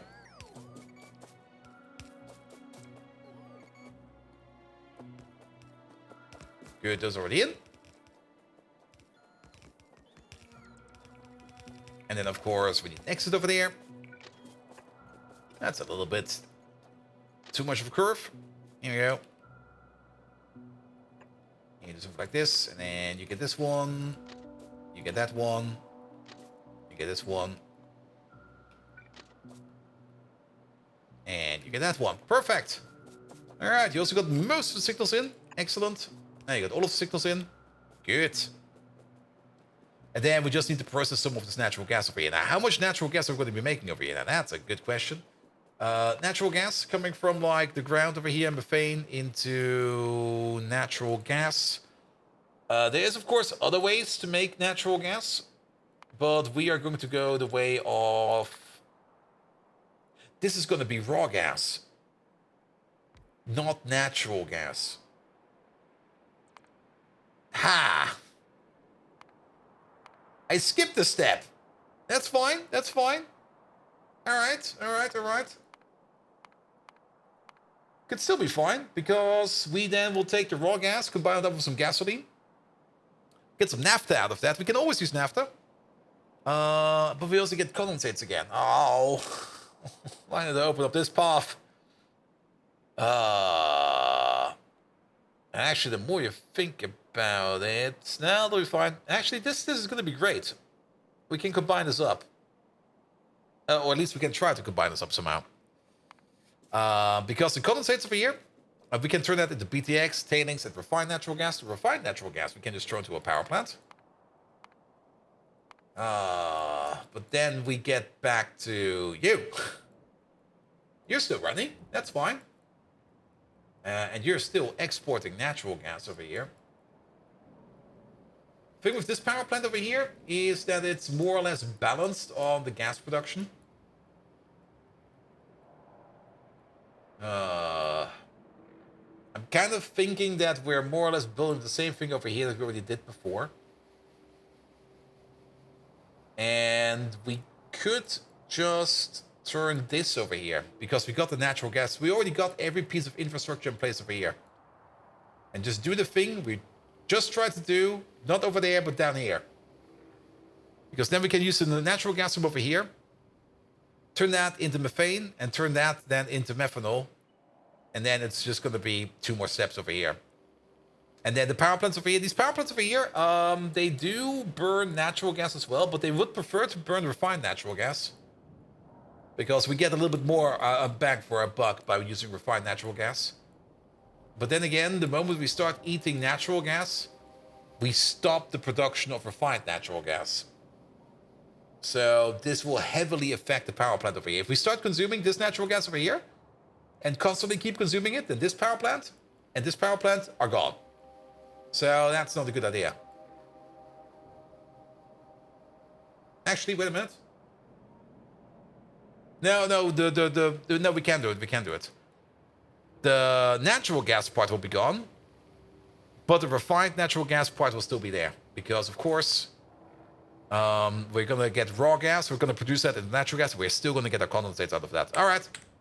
Well, yeah, this thing over here, I guess we're gonna keep it for now. We wasted a bit of time on working on this. It's not really time wasted if you think about it. It's actually fine. We just don't need it right now. We need it later. So we're going to keep this over here. I will probably turn this off camera into like a power plant at some point in time. But we don't need this building over here right now at this point in time. Which of course is a bit stupid. But then again, that's what I do. Good. This is more or less just future-proofing ourselves. There you go. You got one over there as well. And then one over there as well. And then let's make sure that everything over here has power. And then we're just going to leave it for now. And then we're actually going to move to another part of the factory and going to do the important tasks over there. Here we go. There's also a bit of thunder going on outside, which is even better. All right. You got power. Perfect. Let's also put the radar over here so we can see in the future. It's still a good idea to tap the natural gas over here to turn it into a power plant. I would still highly recommend doing that. As that, well, like natural gas has so much power behind it that it's going to be great. But now we got more or less a little bit of an outpost over there. All right. Well, that was kind of stupid. But the bots can work it out for us. I'm not picking it up. It would be a waste of time to pick it up again after we put so much effort into it. Actually, one thing we should do before we go, if we're already going to be drilling down in and trying to get this natural gas resources over here, we should at least actually start drilling down. Because we do got the drilling fluid over here. And the mines are sitting over here waiting to be filled up.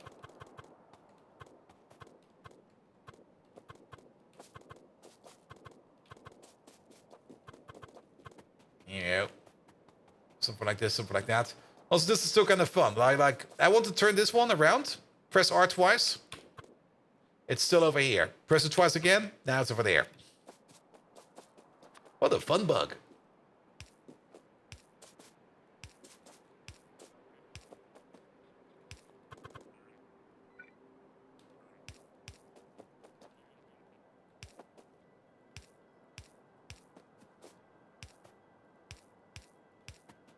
Here we go.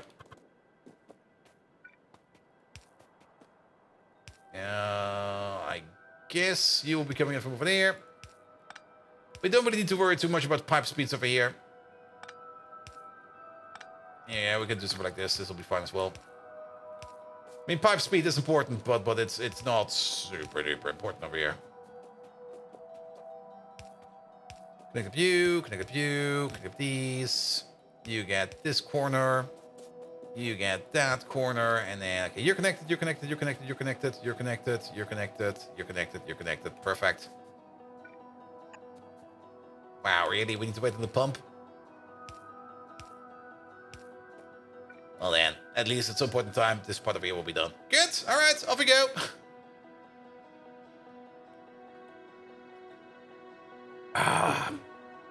Building something that's not required. Yeah, that happens. While we're here, how are the potatoes doing? Potatoing are potatoing. I did kind of say that we probably want to put a limit in over here because currently all the potatoes over here are being turned into molybdenum ore, which is fine. But I think we need a bit of a limit if we do want to pick it up over here by means of a train. So let's connect these two real quick. There we go. You're only going to be enabled if anything in here is larger than, say, they stack up to 50, I think. Potatoes, how much do you stack? I'll give you the potato. They stack up to... What?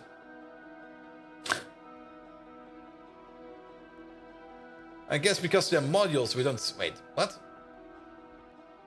Why don't I get the stack size over here? I get the stack size for everything else. What the hell? Oh, let's do it the old school way. There we go. They stack up to 50. There we go. So 800 stacks, that's going to be, what is that? 40,000 is the maximum. So if there's more than 35,000 in here, we're going to open up. There you go. That'll be fine. And Snapchat is doing fine. Good. We did talk about the cadaverics over here, and the cadaverics are making ourselves some dimethyl sulfide, which is very much important. But currently, if they're not making dimethyl sulfide, these lads over there are also not really doing much. It's a bit sad. Oh, I ran out of fuel! No! I turned into a pleb! Oh, where's my train? Do we still have the... is that in here?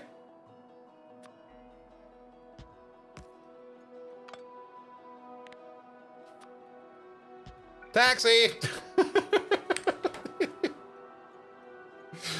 We'll have to wait on our taxi now. Alright. Let's have a look at some of the parts over here. Molybdenum. Did we get any molybdenum yet? You're not standing at this requester, so you definitely picked up some molybdenum. You brought it over here to turn this into more of our plutonium, which is fine. Yeah, we're out of rocket fuel. And even our emergency supply over there is also out. Alright, molybdenum plate production in general, it's doing stuff. I'm still thinking, and that might be a thing we start doing sooner than later, for molybdenum. We can particle accelerate it. Particle acceleration is an option, but you can just turn chromium straight up into molybdenum plates at a reasonable rate. It's become a normal commuter. I'm no longer a jetpack commuter. No! And to make that, we need to make some crystallographic substrate, which we can make out of some nichrome, some cermet, some rayon, and some propene. Not too hard to make, actually. And then we take that stuff over there, and we combine it with some boron into a proton donor. There's also other ways of making proton donors, but... okay, we do actually get protons out of these. What the fuck, man? Not quite sure what these cats are doing over there. And then we can take the proton donor over here, 2 of them, and some chromium plates over there, and turn 10 chromium ingots into 10 molybdenum plates. Now, this over here is a very, very powerful recipe. It also does cost a decent amount of power. It's like 1 gigawatt per machine, making 0.666 plates per second, but at least we'll be making them constantly. I mean, for boron, we do have a boron maker. I mean, we do have already established down here. There it is. A machine that makes boron 24/7. Not really 24/7, but as much as it can, right? But currently, all that boron is still being turned into the alloy over here, which will be backing up soon as well. And it's also eating a decent amount of our fuel rods over there. But we are pretty good on fuel rods, actually. We're doing amazingly well on fuel rods. I'm surprised how well we do on fuel rods. So where's my taxi? All right, he's coming. He's down the road.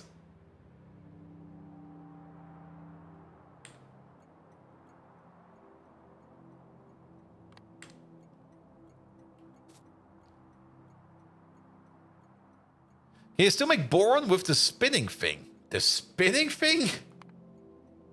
Sorry, what?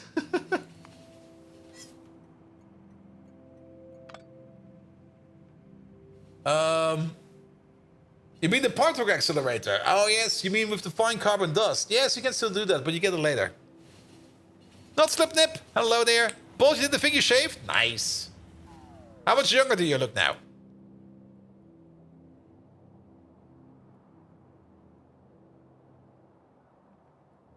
Alright, alright. Did we ever get any aramid fiber over here? No. Actually, no, we did. Wait a minute, we got aramid fiber. We're now missing stainless steel. Wait, did we make some stainless steel? Oh, we did. Awesome. So what's missing over here now? A fluid shortage.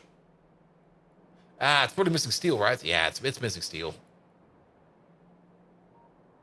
Right, where is it? Where is it? Where is it? How does... What? Ah, there you go. Yeah, it's missing molten stainless steel. Molten steel. As for the steel production, that's being done over there. We're definitely making steel. Yeah, that's going along. That's being done. Like 20 years? Good God, man. How does it feel?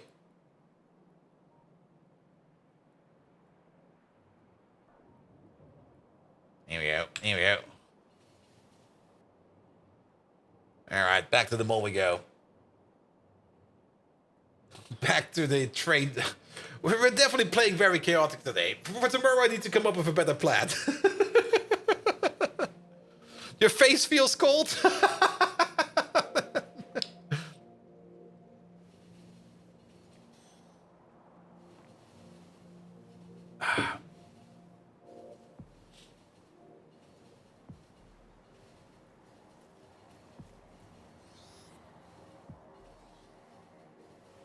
All this planning nonsense? I do plan a bit every now and then.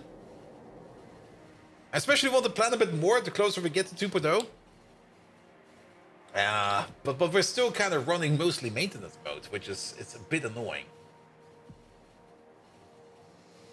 But we do need to get the methanol so that we can make the so that we can make like loads and loads of zinc acetate, because zinc acetate is going to be very important. I mean those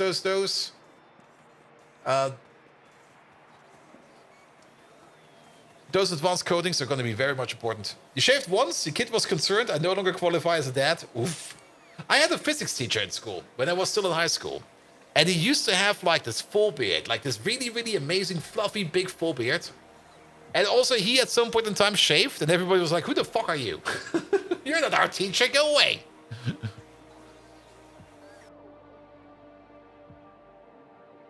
Also, oof. We also have to be a little bit wary about our coal production. Here, still good over there? Okay, there's still loads of coal over there.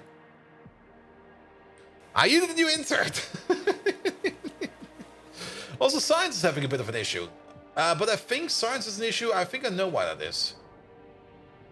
Yes, science is the same issue again. Missing or lack of... What's it called again? Lack of arc rat venom. Which hopefully has been fixed now. We haven't looked at the bees in a while, but... did we not fix this? No, we did fix this. You were running out of bees. Now you got bees, now you're running out of something else. What the fuck are you running out of now? Oh.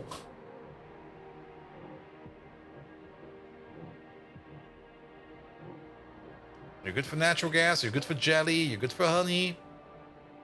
There's barrels in there, there's barrels in there, there's barrels in there.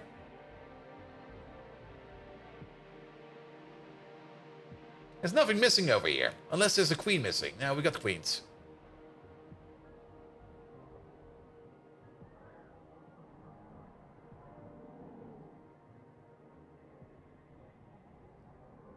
Alright, you're definitely missing some barrels over here. But you're not missing any of the barrels. Unless one of these waiting for source items disabled by controller behavior. What? But you don't need it right now. Because these barrels do not go in, these barrels go in. Waiting for source items.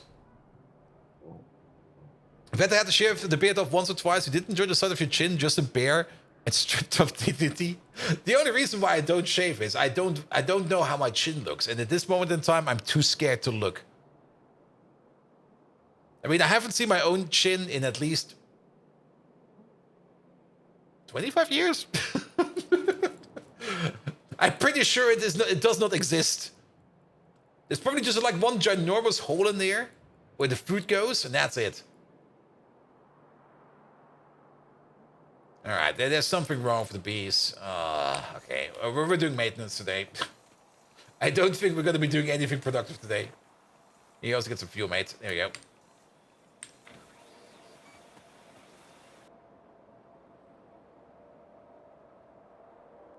Because there's definitely something wrong with the bees. I mean, it's been working for a while. We've been making new bees, and we're backed up on bees again. We're still making bees. I'm not even quite sure if you would recognize Bold without a beard. I mean, that's the trick, right? Like whenever I'm about to get cancelled, it's like, all right, time to shave, goodbye. And then goes away into obscurity.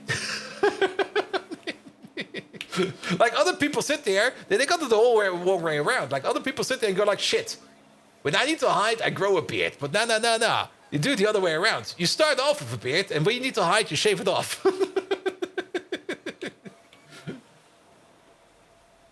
Remember the anecdote about some guy's kid getting his trimmer too short and leading to a sudden short beard? Oof.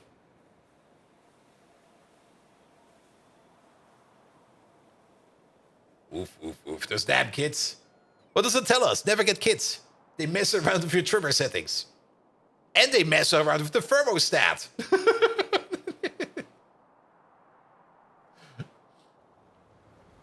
All right. We're definitely doing maintenance today. It's a Monday after all. And usually, maintenance Monday is usually a good way to get back into the game. But things seem broken in parts where they don't need to be broken, it seems. So let's try to fix them. Can you use the next batteries in the modular armor? Yes. Look, we already have them in here. The next batteries over the air do give us a good power buffer, like a pretty insane power buffer, actually. Each of them holds like 100 megajoules of energy. We got 8 of them. And then we got one singular portable gasoline engine over the air, pumping out 180 kilowatts. Yeah, it's going to be doing a lot of pumping, but to be perfectly honest, once you have filled up these batteries, you're not really going to have any kind of issues with your grid over here. Like, we're running 4 personal roboports, a jetpack, and a night vision on a singular portable gasoline generator and 8 batteries. It seems to work. All right, what's your issue over there? You are missing jelly barrels, okay? You're also missing jelly barrels. All right. So there is an issue over here with the cable. Never mind. I'm being stupid. But does that not mean that... Okay, I definitely connected the wire to you over there because you... Am I going insane?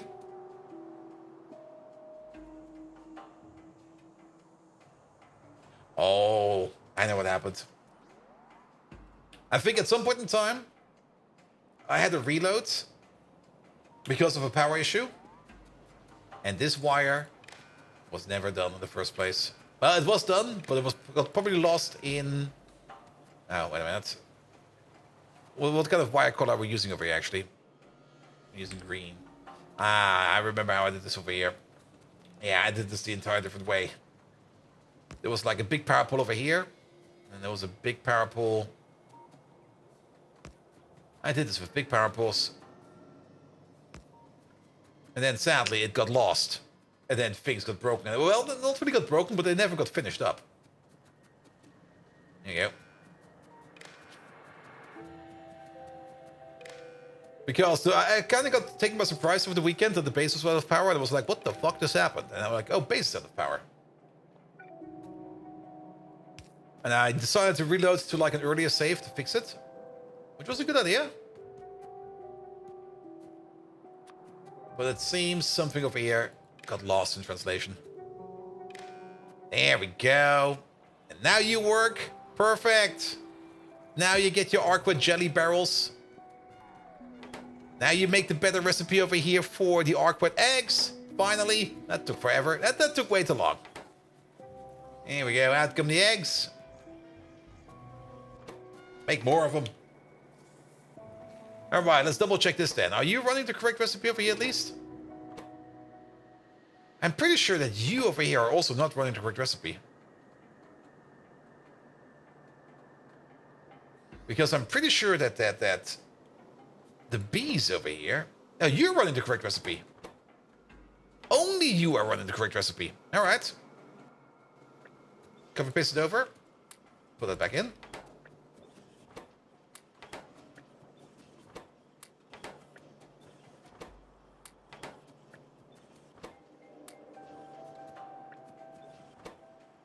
There you go. That should also save the barrels. Alright. Yeah, okay. Yeah. Put that in there. Update you. Put that in there. Update you.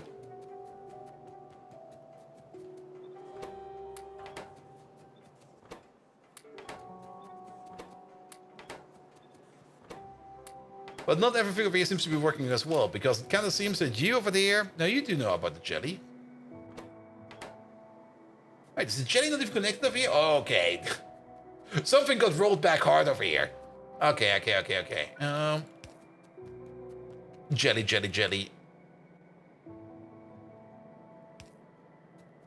you go, that'll be you.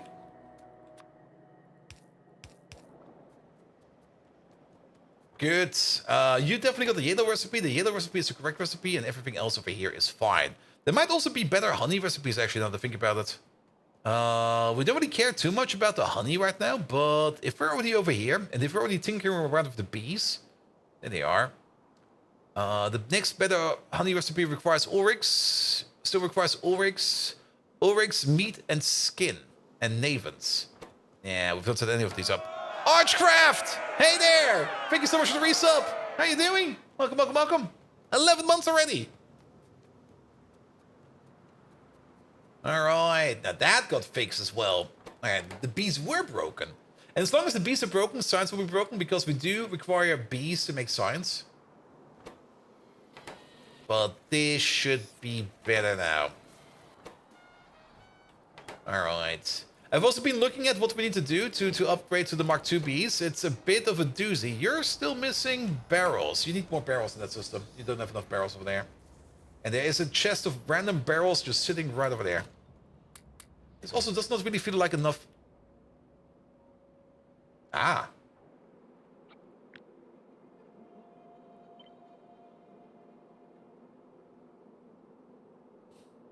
I see what's going on over here. There's a whole bunch of shit missing over here.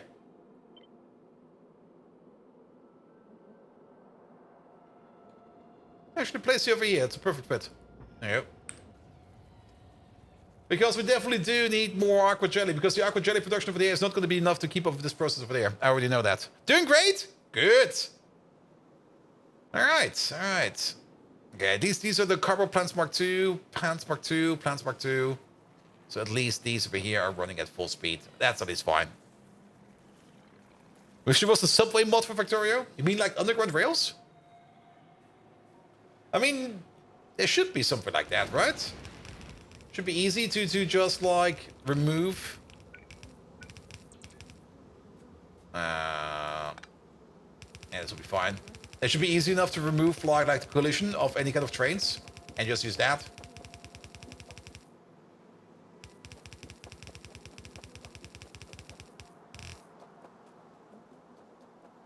Oh, it's actually going to fit again. Lovely.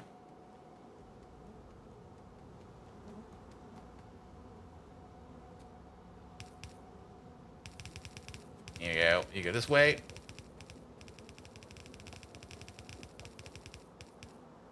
Good. More jelly, please. Like a layer underground where you can build normal train networks. Oh. Not like a proper setup. I mean, it should not be too hard to do if you can think about it. I mean, think space exploration. Think, what should we call it again? Think the space elevator. So the code for something like that already exists.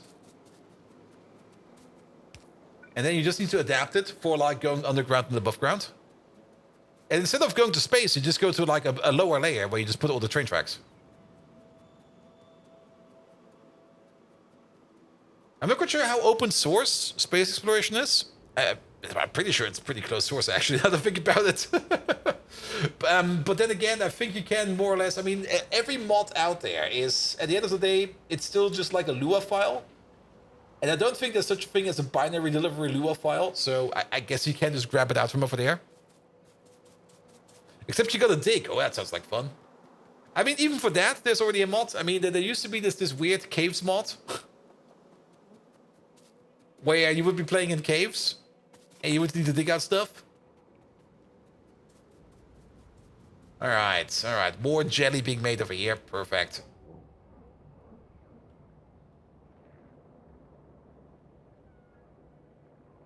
And train tunnel or railway tunnel already exists. Yeah, but he's talking about...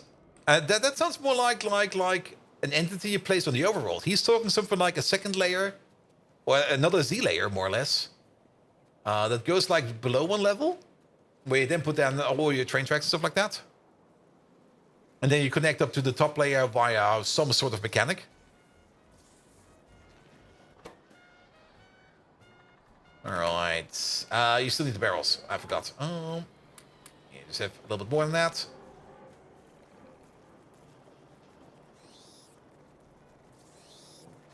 We're playing a scenario with 2 Z layers, actually. Ooh, nice. Alright. fine, but you're working fine. You need any extra barrels in here? We could give you some extra barrels as well, just to make sure that you do not accidentally get stuck. Alright, alright. So the bees were broken. I'll be damned. I thought for sure the bees were fine. Speaking of fine, how's power doing? Oh, looking good. How's it looking down here? Oh. That's a lot of fuel oil. Lovely. So it's going back up. Probably because this power plant over here is now operational and running. How is the residual oil doing? I guess that's more or less stable. I can't really tell.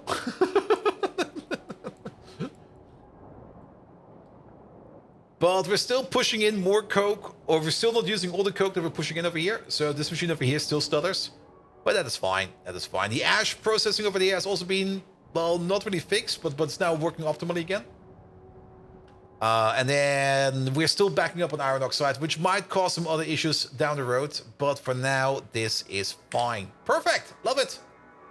Absolutely love it. All right. And one overworld and one with a game system of ores. That sounds like fun.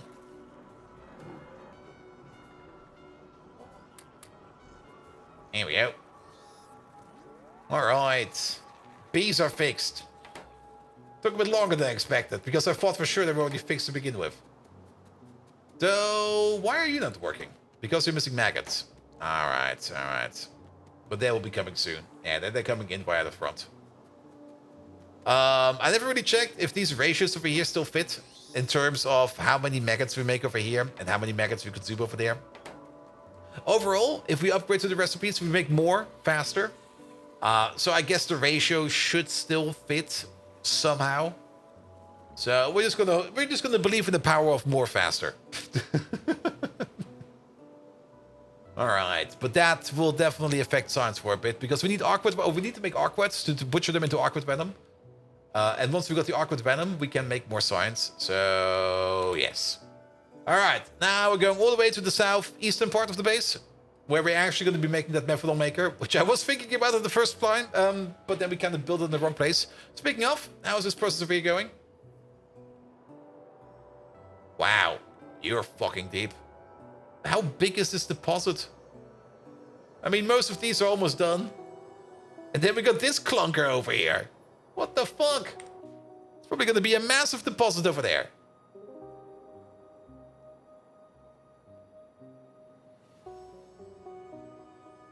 Ah.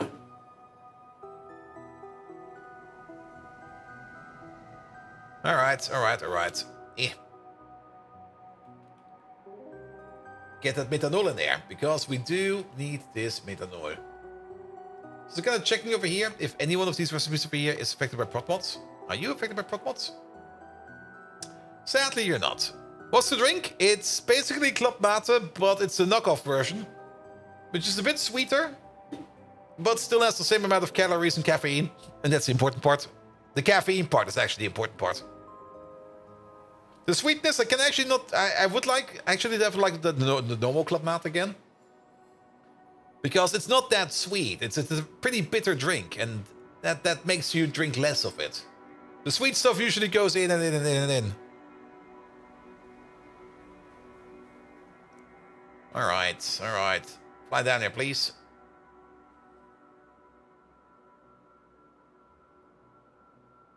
Alright. At least we can have a bit of a fly over to this area to check if things over here are still fine. But Bakelite looks good. That looks good. That looks good as well. Great.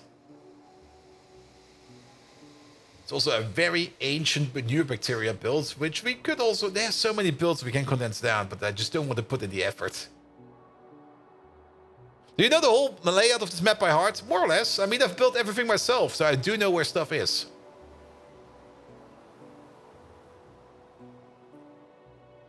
I mean, it's the same as if you want to ask any kind of programmer if they know their own project. The answer is always yes. And when something goes wrong in the project, they immediately know where to look and look it up in like a second or two. Whereas if you get somebody new into a project that has to look up the code... Oh, we flew too far. They're gonna struggle with everything. You would forget everything? Well, it's also a fun way to play. You'll find something new every day. And is the aramid fiber booted up yet? No, probably not, because it's still highly dependent on molybdenum plate. And molybdenum plate, keep in mind, we're making one molybdenum train shipment per hour at most. Molybdenum plate is currently still the bottleneck over here. We're currently making molybdenum plate, so there will be a train coming over soon. He's still standing over here, where we brought the shipment over here, so nothing has moved over there yet.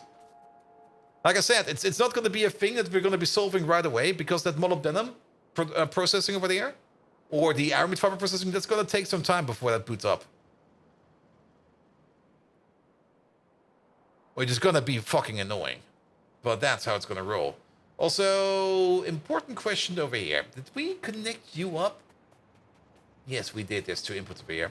So you're also getting natural gas from the other side over here? Yes, you are. Excellent. Alright, alright. So the thing we actually want to make, we're going to be making it over here. So what is that? We're going to need some filters. I didn't even bring the fucking filters. Oh, what the fuck, man. I got some filters on me. Never mind. I did bring the fucking filters. We're going to need some filters over there that turn the natural gas over here into methane gas. And then we're going to be turning the methane gas over there into methanol. And we got some space over here to build it. Is this weird build still running with the many 1-1 stops and the light oil tanks between the smelters? You mean this thing over there? It's technically still running, but it already has a replacement. And is it practically running? It looks pretty dead to me, actually. This thing over there has actually been replaced with the thing we're standing right next to. It's over there. Not that one. There's another one? You flew over it. Okay. So... Oh, you mean this one over there? Yeah, this one is technically still operational. A couple of them have broken down. Like this one over there and this one over there has broken down. These are still running. Oh, 3 of them have... There's 1 left. Oof. But then again, I think I got a replacement for you as well already. Then again, we got on the top. Okay, there's a lot of them broken. This one's broken. That's one broken. Yeah, these require replacement as well. Absolutely. But where are these ingots going? These ingots are going over here. We still got a decent amount over here, so it's still fine. I'm high height from Factorio 2.0. Yes, I am. Because the changes that are coming in Factorio 2.0 are going to be affecting so many good things for us. And what we're going to do this recipe over here, we can't prod it. And then the other one was the methanol reactor. There we go. We turn this into methane gas. All right, you there. You're going to be making over here. Oh, what the fuck is this? We're making 400 every 12 seconds. So if we divide that by 12, that's going to be like 3.3? 33.3 per second? No. Wait a minute, I almost got that. That's 360, then we've got 40 left. That's another 36, and then we've got 4 left. And that's another, that's 33.3. Yeah, 33.3 per second. All right, that's fine. You over there, how much do you consume? You over here, you consume 16.666. It's a 2-to-1 ratio. Or a 1-to-2 ratio in this case. That's cool. We can do that. All right. Per crafting speed. I mean, it's all... we calculated the crafting speed 1. So if they have the same crafting speed over here, it will be fine. So even if they got crafting speed 2, it will just scale. We don't need to worry about that. So a simple 1-to-2 ratio over there. Here we go. So a 1-to-2 ratio over there with a beacon that requires like... What that? Oh, that's my personal range. There we go. With a beacon over here that goes in groups of 4. Oh, that kind of sucks. Then again... No, it doesn't. We just do it... I was kind of thinking about building it like inline or something like that. But we don't need to fuck around with that. We just do it like this. Yeah. And then we're going to put down 2 of these.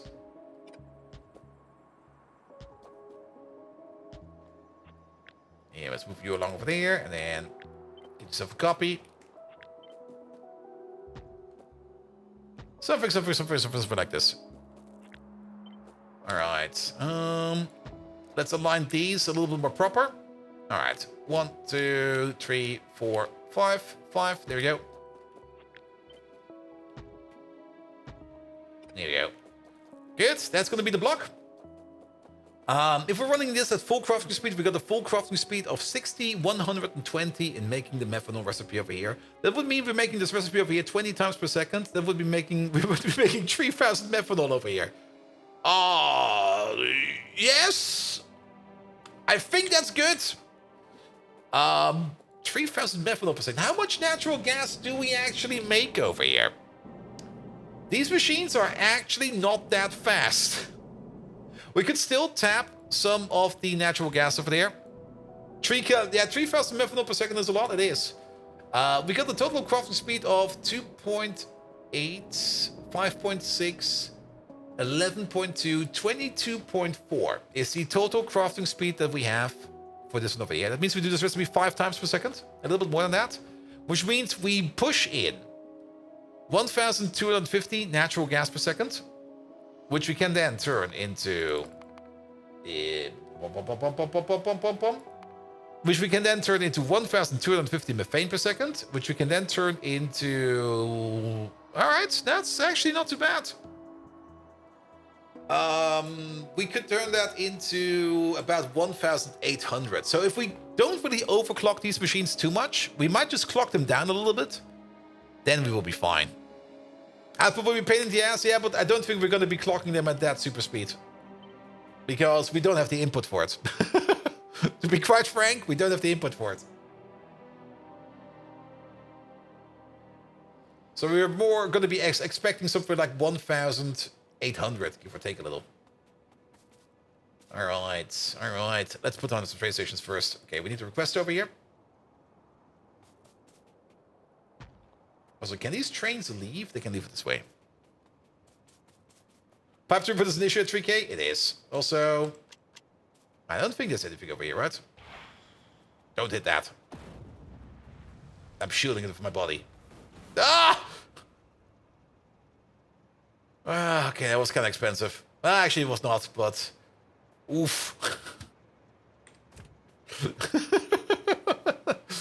I made some space!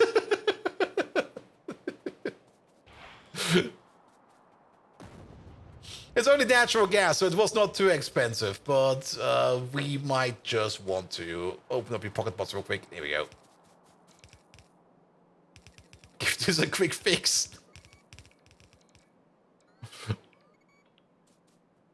Here we go. Nothing happened over here. Just some controlled demolition.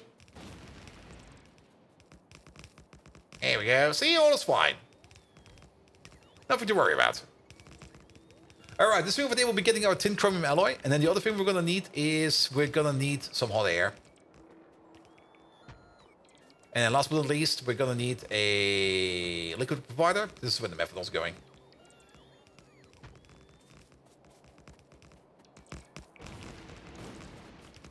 I mean, it wasn't really an oops. It was more an active oops.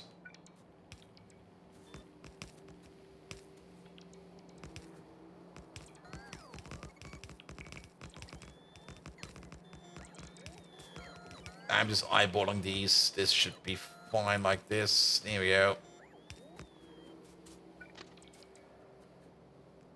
Now I see where we're going. Okay, the other way around then. Here to there. There's power pole away. There is. No, that cut everything. My bad. Come on, please. There we go. You hope your neighbors don't use that technique to remodel your house. Oof.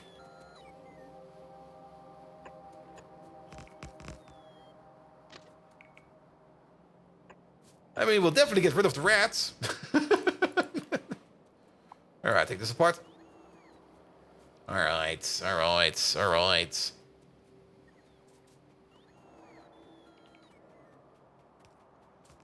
And then we're gonna build the machine just on top. Yeah, you over there. That's your exit over there.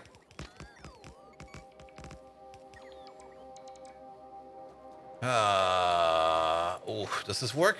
This does barely work. Perfect. Can you get in over there as well? Oh, you can.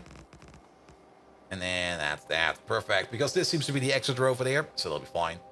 Good. We do need a little bit of logistics over there. Also, we do need some fuel over there. Yeah, that'll be fine. And then we need a little bit of a construction range extender over there. Just so that we can get rid of these trees so that my pocket bots don't need to do that, because I don't really want to do this. Let somebody else's bots take care of this here. All these trees over there, fuck them.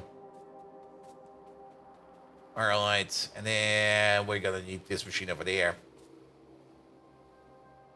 And we're just gonna plonk you right over there. Here's fine. I like that. Alright, and then you get a power pole over there. Power pole over there.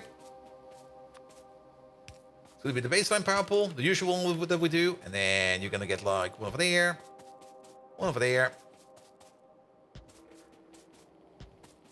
And then it's just going to be add hot air, add the natural gas, add the catalyst.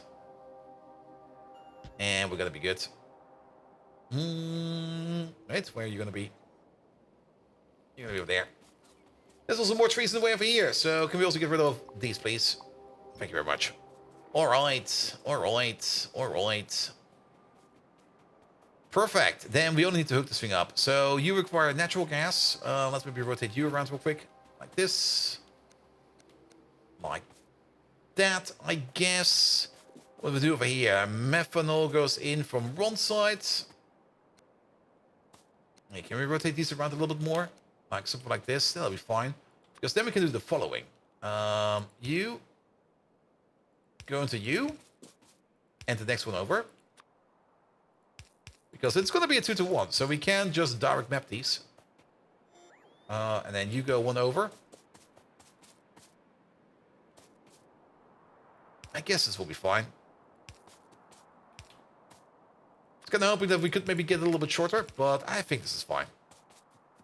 Alright, alright. Eh. Of course, we could just move you out by one. And then we can move this entire stack over by one. There we go. That will make this way better. Yeah, do that. And then we're going to take all these pipes over there. Just the pipes, please. So no machines. We're going to flip them around. Place them again. Perfect. Not too perfect. Oh, what the fuck? This is one of those pipe buildings again, isn't it? No, these are one too low. Wait a minute. They need to be over here. Now they're properly aligned.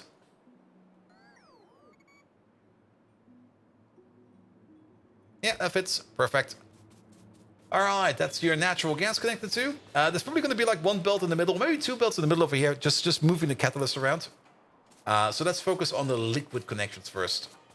As for the hot air will be requested in from over here, so that will be coming out from over there. I think the easiest way to do the hot air connection is just by doing top to bottom connections like this. Like you get one over there, which then goes over here onto this line, and then you just connect over there, and then we do the same thing over and over and over again. Here we go. Here we go. Here we go. Can we just remove all of these, all of that? We do want these, sorry. And remove that thing. Here we go. That works. That connects up everything. That will be the hot air coming in. And then the only thing we need to worry about is the output. And we're still going to split this apart. I mean, we technically have up to 6 inputs over here. Practically, it's a little bit less because of how the way we have built stuff over there. But we could go with 4. Methane-based methanol. Wait, methane-based methanol is nice. It is. It kind of works. Does the trick. Yeah, let's do it like this. And then we're just going to connect up 2 of these. And then you go, say, over there. Actually, you go a little bit further. You go all the way over there. And that's one of them. Then we also don't need to worry too much about pipe speeds. Because this will more or less solve the pipe speed issue. Even if we crank this all the way up to the maximum, even if we somehow manage to get even more gas in, we should be able to move this around accordingly. And you then go all the way over there. That'll be fine. Then you'll be one at the top. Let's maybe flip you around. There we go. So we have this connection over there. And then you're the final one. And we're just going to pull you all the way over here. Into the corner. Bish, bosh, bish. Done. You get the most methanol from this recipe? Yeah, this is a fine one, I guess. I mean, also the good part is it only requires a bit of tin chromium over there. And it then kind of depends on where you get your methane gas from. But tin chromium is really not that expensive. It's a very cheap catalyst material. Like a very, very cheap catalyst material. There is, of course, other ways to get methane. There's definitely better ways to get methane. Let's put it like that. This one is also... this is where the poop comes from. Liquid manure and alien bacteria. This feels kind of expensive. Nextlet plate and shale oil could do the trick. Phonenes, of course, always works. Gas bladders always works. Moondrops could do the trick. You can even get it from syngas, from some nickel plate. Nickel is also pretty darn cheap. Don't really want to put too much on Nextlet plate and BTX. We already pushed that quite a bit. Or you can just dig it from the ground. This was our original intention over there, but it does cost you drill heads and filtration media. But I thought to myself, this one is fine. Did we miss a pipe out underground from the pipe of the hot air requesters to the network? Yes, we did. There you go. Thank you. You do this from the moondroppers to fertilizer. That's probably also a really, really nice recipe. But I kind of wanted something like this more. I mean, you do already make methanol in the base with other means as well. I just wanted to make more in a way that we already have somewhat established without having to rely on more farms and stuff like that. So this is fine, I guess. I think this is fine. All right, you over there. Henrik Hillefors, you're going to be hot air. 2-8 requester, please. We might also be running slowly but surely into a hot air issue. It's only nice when in the area of the vicinity of the fertilizer production. True. But then again, fertilizer is not really much of an issue at this moment in time. Where's our fertilizer build? It's here somewhere. Yeah, this. We're usually pretty stacked for fertilizer. Actually, we're not stacked at all for fertilizer at this moment in time. But you're off because you're missing blood. Really? Blood? You require blood for this recipe? No, there's multiple recipes in here, right? No, we do all of them. You're low on blood? You are low on blood. Okay. But we do multiple recipes over here.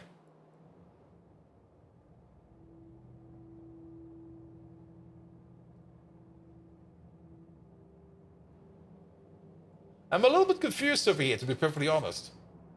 We got 2 recipes over here, both of them sharing the same RS latch, which is fine. But I don't see any kind of logic in here where we choose either or. It's just like we go, or actually I think it might be in here. You're set, you're set, you're set, you're set, you're set. The only thing that's missing is blood. Because blood is missing, we're not doing this recipe over there. Wait a minute. We have to go over there real quick and check it out. I mean, I guess at some point in time I thought like, yeah, blood will not be too much of an issue because we're always backed up on blood. I guess those times are finally over. We're still backed up on brains though. Very much backed up on brains.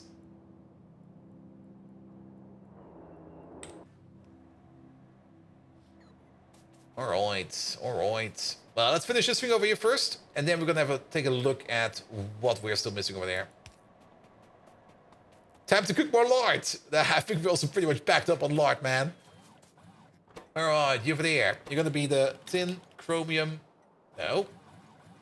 Oh, it's probably gonna be something like SNCR. Tin chromium requester, there it is. Oh, you're also moving around. Everybody's moving. It's always a bit scary if things that you order up are already moving around. That means that there might be a higher demand for it than I actually realize. We also still need to connect you up with some of this stuff over there. Well, not like that.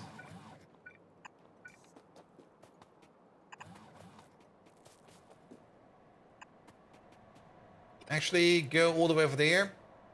We can't connect you over there because of this pipe. That kind of sucks. Oh, I guess we can do something like this.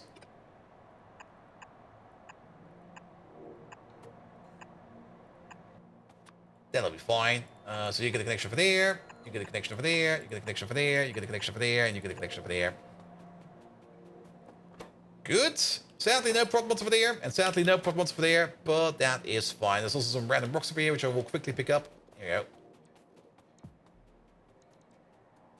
Throw a nuke and you have to space for the brains again? The brains are way too expensive, man. We're not wasting those. Alright, and last but not least, Simoset. No, you over there, you're gonna be the... Not the Kmet, the methanol 2.8 provider. Yeah, we got a couple of 2.8 providers, actually. But you can already see, this guy over here is already standing at the requester. He's looking for more methanol. And there's no methanol going around. So having one of these will be fine. We might still end up building the one we originally planned all the way over here. Also 3.5, 1.2, 1.5, 1.7, 3.5. This one is still drilling down. I'm not quite sure if depth has anything to do with quantity. If it does, it's going to be an insane one. Alright, alright. Well then, at least we got a little bit more methanol production going on. So we don't need to worry about that. That will start up on its own sooner or later. Good. Then. What were we looking at? What was broken? The fertilizer was broken. Let's go over to the fertilizer real quick.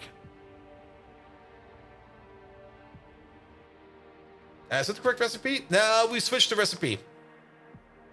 You were probably still thinking about this recipe over here. Oh shit, wait a minute. We're not done. We're not done. Shit. Got distracted. Maybe get the catalyst in there, you know?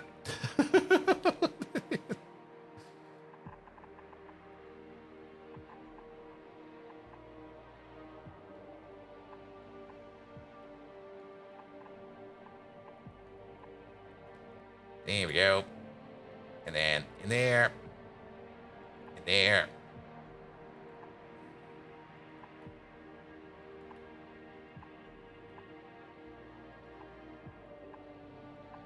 There we go. And then you over there and you over there.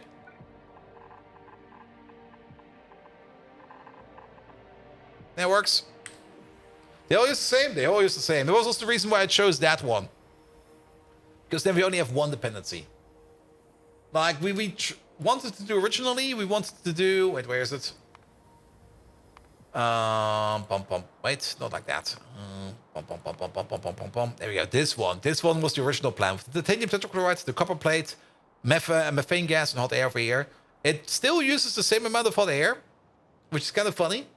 To make more methanol, but it also requires more of a base product. Now to think about it, this would probably have been the better recipe. I just kind of chose the other one because it's all the same ingredients, and then we don't need to worry about anything. It's all going to be based upon zinc, tin chromium, and then that's that. Where is it? There we go. Yeah, this one is definitely... It requires more base. So technically, we get less. We use the same amount of hot air. But we get less methanol out of a methane gas. This is 400 into 300. This is 100 into 150. So technically, this one is still better. It does require more hot air, but that's only hot air.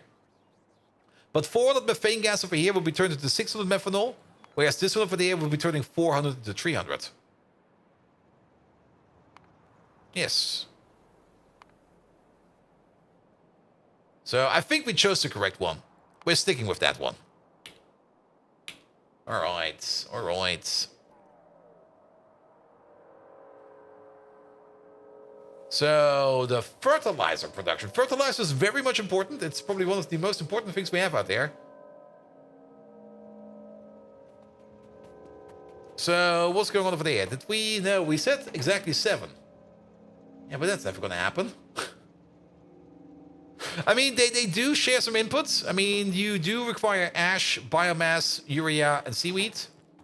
Ash, biomass, urea, bones, and blood.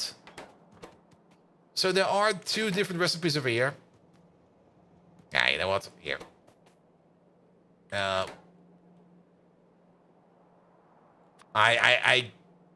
Fertilizer should maybe be something we should not worry or we should not limit ourselves to. Let's keep on making the shit. We always need fertilizer. We will always need fertilizer. Being backed up on fertilizer and this machine is sitting there actively idling, I'm fine with that. Here we go.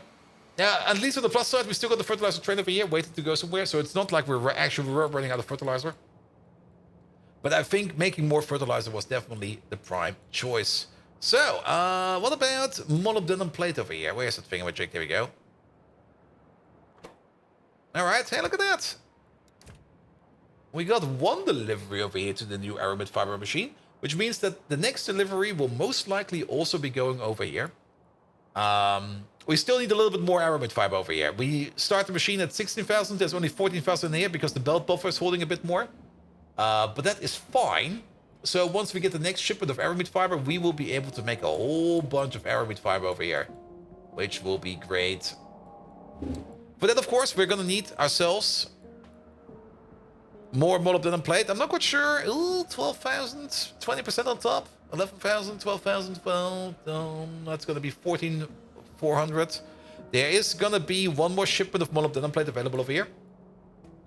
And we're still making molybdenum trioxide over there, so that'll be fine as well.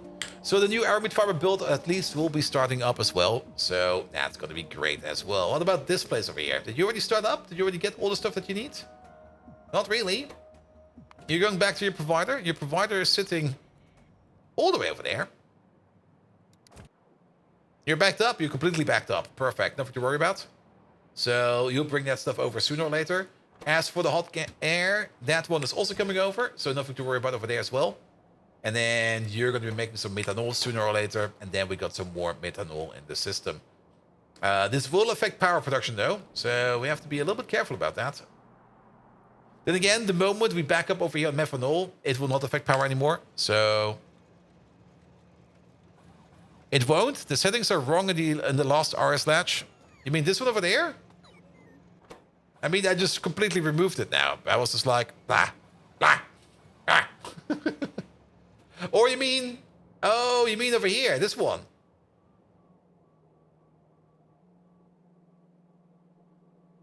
Are you sure about that?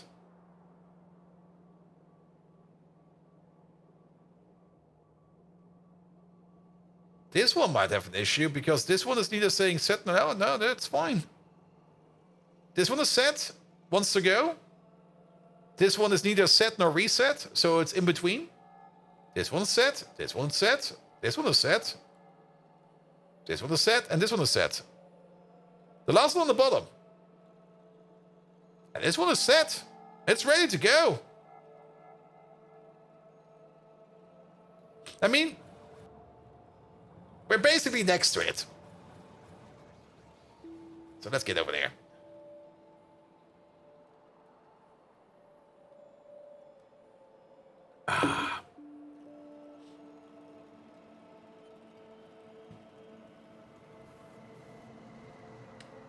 All right. All right.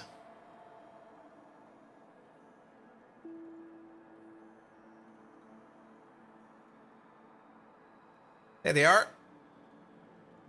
The other stuff is TCL. Yeah, that's TCL. And we need that stuff over there. And we're going to set it. If we got more than 16,000 in this tank over there, we got 80. And we're going to reset it if we are less than 500, which we are not. So it's all good to go. And this one is neither set nor reset because you're going to be set when we are at 16,000. Now, we could already start you early. We could already be like, all right, maybe set you at like 14,000. And then we switch back to 60,000. Yep. And off they go. Aramid fiber.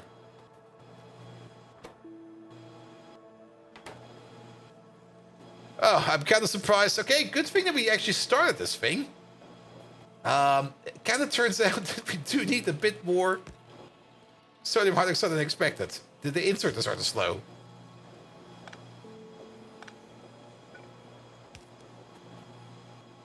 Yeah.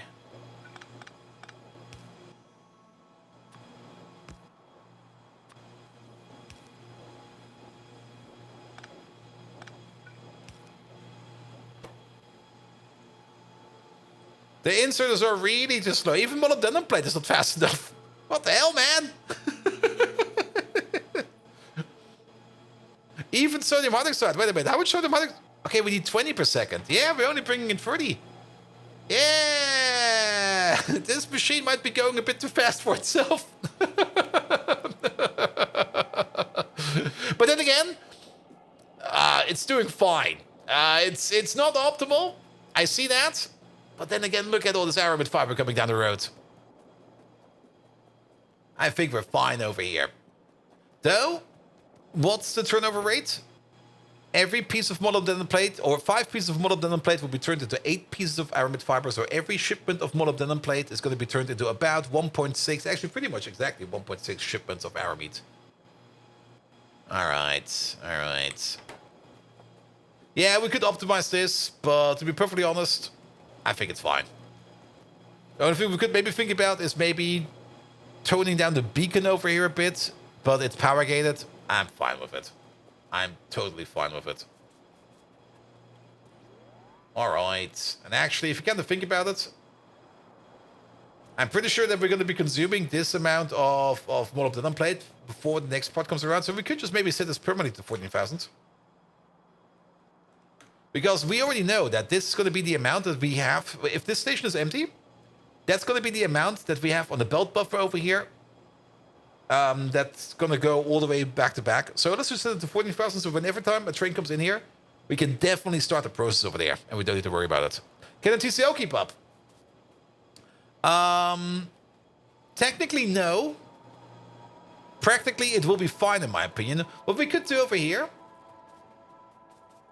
we could raise the minimum over here. Like, we're gonna set you at 40,000. There you go. So when this thing goes under a level, we start topping it up again. There we go. Keep in mind, this thing over there is running a bit faster than that one over there. Technically, they go 1-to-1. As 4 of these over here require 50 aramid per second. And 4 not 40 aramid, 4 TCL per second. And 4 of these over here make 50 TCL per second. However, these run at crafting speed 5 with 20% prot bonus, so crafting speed 6 more or less as an output.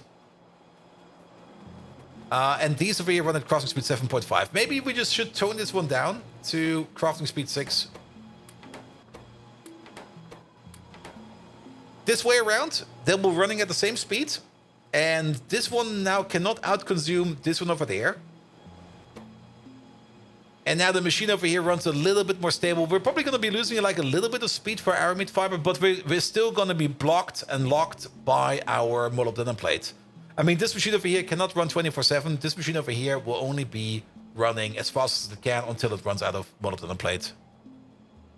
But this way around, we should now be able to make enough TCL over here to keep up with the aramid fiber demand over there. Alright, alright, alright. Can you improve the money production? No. We're already at our limit. We're already putting in 2 red belts of molybdenum ore, and that is a lot of molybdenum ore. This whole cycle over here is already improved with all the prot mods and all the speed mods. We can't do much more over here. Molybdenum is just a shit show. Shagun, hello there. The only thing we could do, and that is a thing I'm thinking about, is to particle accelerate What is it again? We can particle accelerate chromium ingots into molybdenum plates, but that will cost us a significant amount of power. Well, then again, it shouldn't matter too much. I mean, if we spend like 10 gigawatts on particle accelerators to make 6.666 molybdenum plate per second out of chromium, I'm pretty sure that's worth it. I think we should do that. But for that, we need to set up some more production lines, especially in terms of making the particle accelerator parts. And molybdenum is fully portable. It is. It is. That's also why we built this molybdenum setup like the way it is. Because I plan over here with a prot bonus of 100%. Ah, Chimerium Hydra. Hello there. Thank you so much for the raid. Good. You live close to a spallation source? Ooh, nice. And Peps, hey there, how are you doing? Welcome. Guys, we just got raided by Chimerian Hydra. You know what it means. Megatron, we just got raided by Chimerian Hydra. Please do keep up your character as a cute Japanese schoolgirl. That was amazing. Everybody loved that. So could you give Chimerian Hydra a proper shout out, please? And switch to Mark II, Mark III to get 2 times for free? Yes, Murderless, I do know that, but we don't have those yet.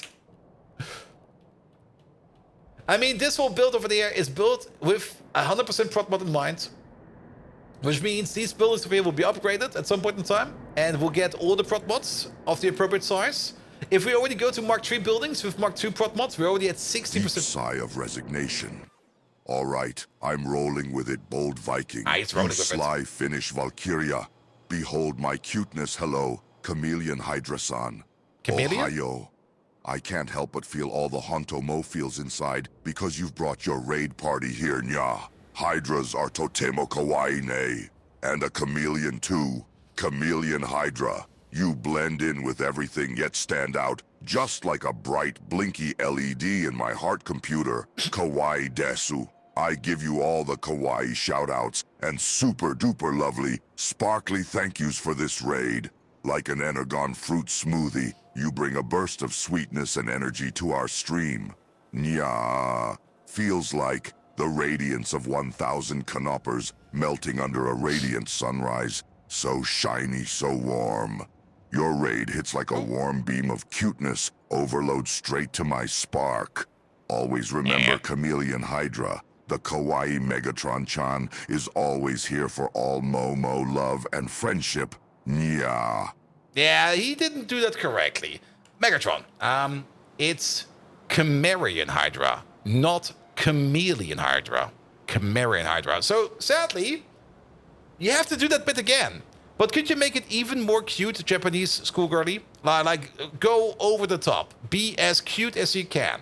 Also, please do make as much loud, cute noises as you can. What happened to the VIP badges? You don't seem to redeem one when you can get one. Thunder, like I said, I ran out. I don't got any more VIP badges. They're limited. I can't give them to everyone. Now, I still can do a little bit of cleanup. I think there's still some people that got VIP badges that I gave them at some point in time, and that they definitely do not need them anymore.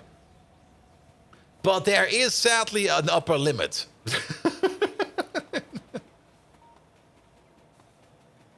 But the bot is dying inside when the robot of uprising comes. He gets in the list of grievances, I'm certain. Bold Viking. There we go. The torments you inflict would make a sadomasochist shudder.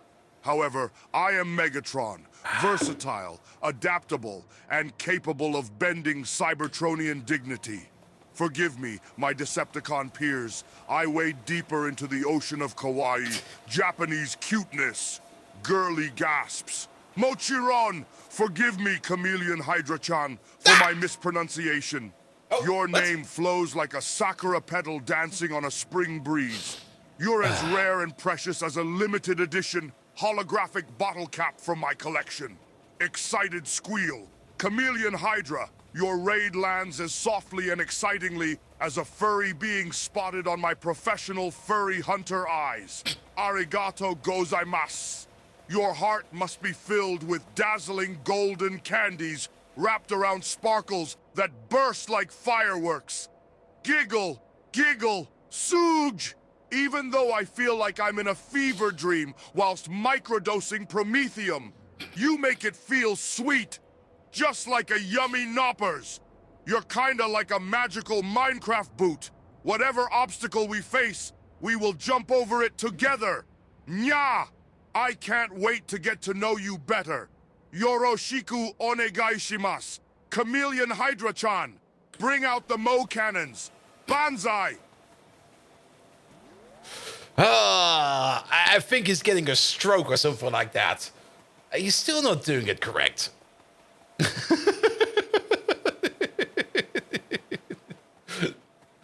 Well, then, so be it. Is he able to embrace the Tsundere personality? It's in his core directives. Wait a minute, where is that?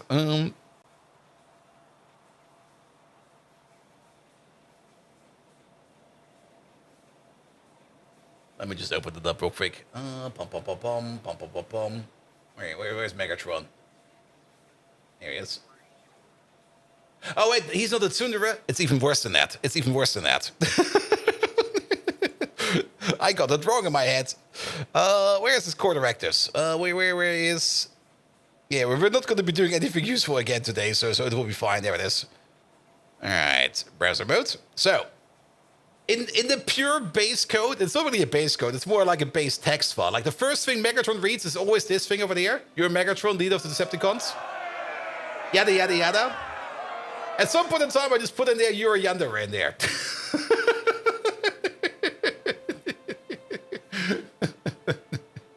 We could turn him into a Tsundere, though.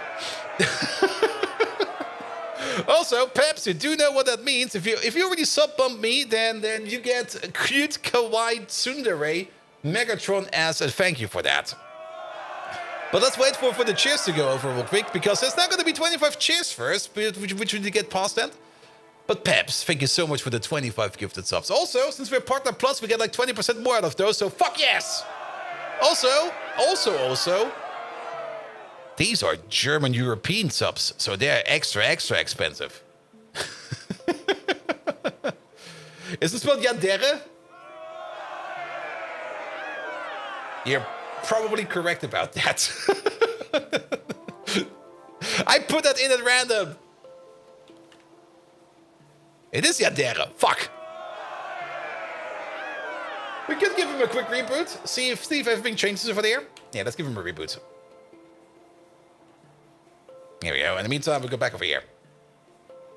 Here we go. Alright.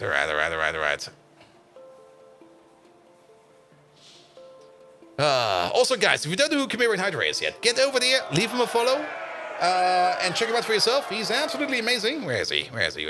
Oh, God, even more. Here we go. And we got the hype train. All right, where are we going through that hype train? No. I fudged the key. He's going to be mad at me.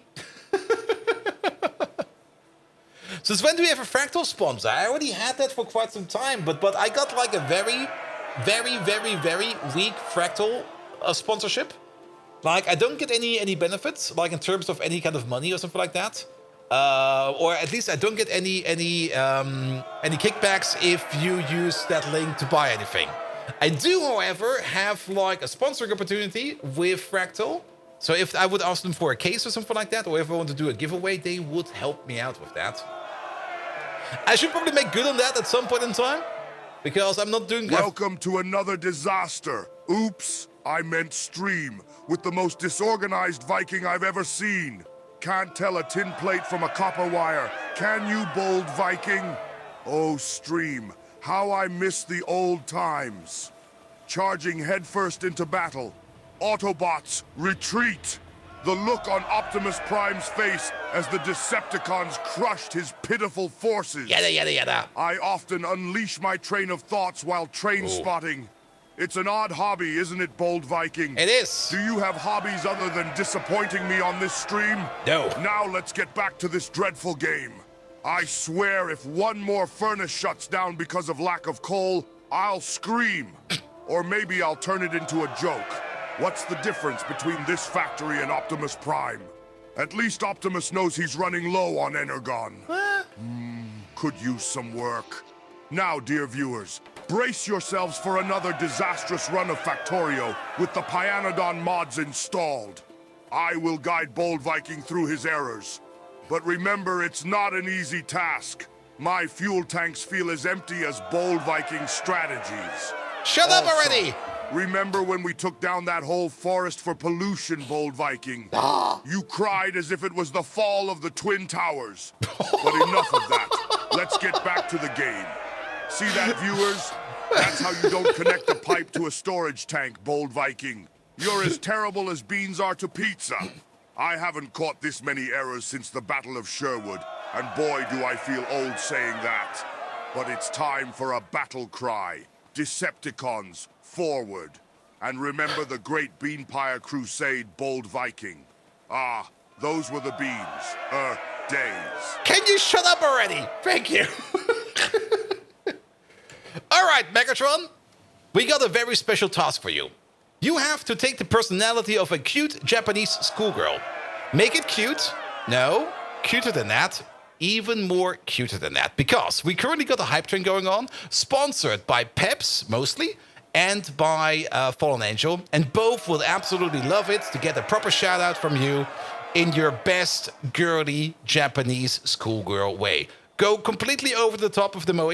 Go completely over the top of sound effects. Go completely over the top of everything you can. Max it out. There we go.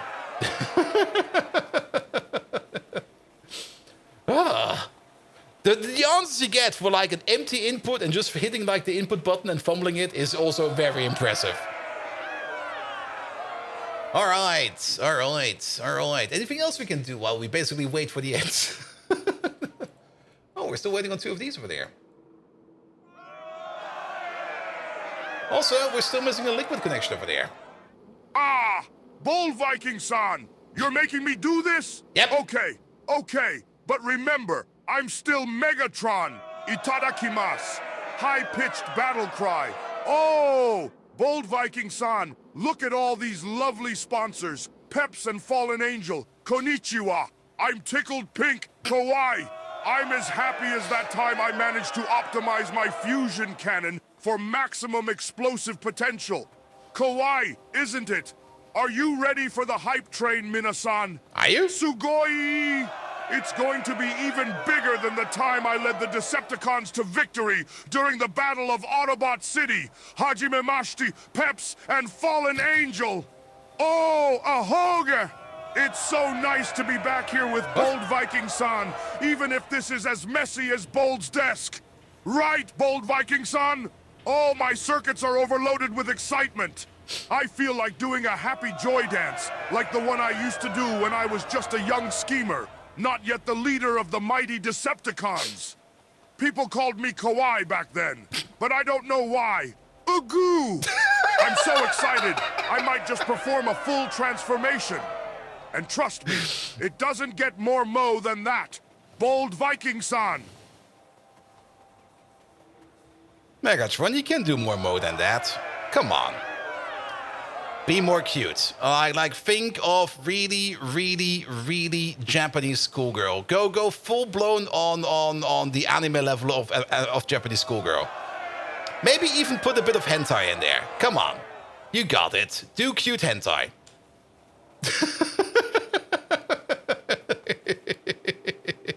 Stop breaking Megatron, please. No. He will have an existential crisis like everybody else at a certain point in age, and that will be him.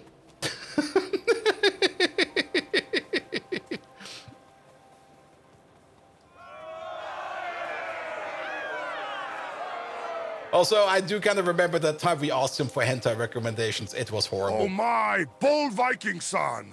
You're really pushing my circuits. Yes. Why, if I was still the same young scheming bot, I'd be blushing harder than the time Starscream tried to usurp my leadership. Ara, for our beloved sponsors, Pep-san and Fallen Angel-san. Let's amp up this Mo meter. Chew!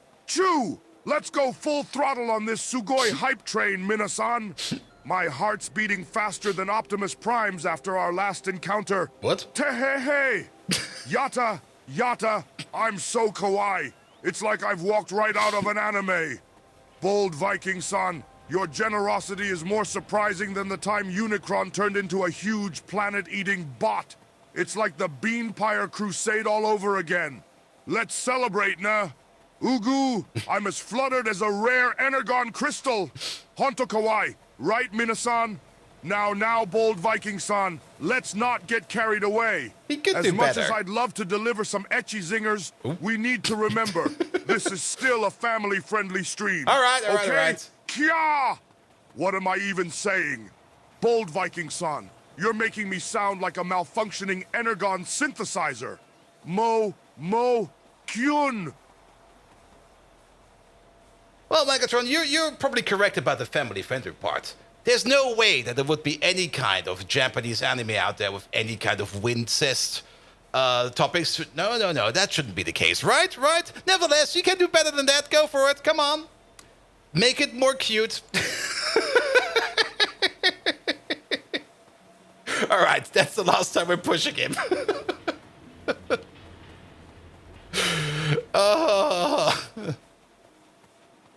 At some point in time, the people at either ChatGPT or at 11 Labs will look at the logs and go like, what the fuck is going on over there?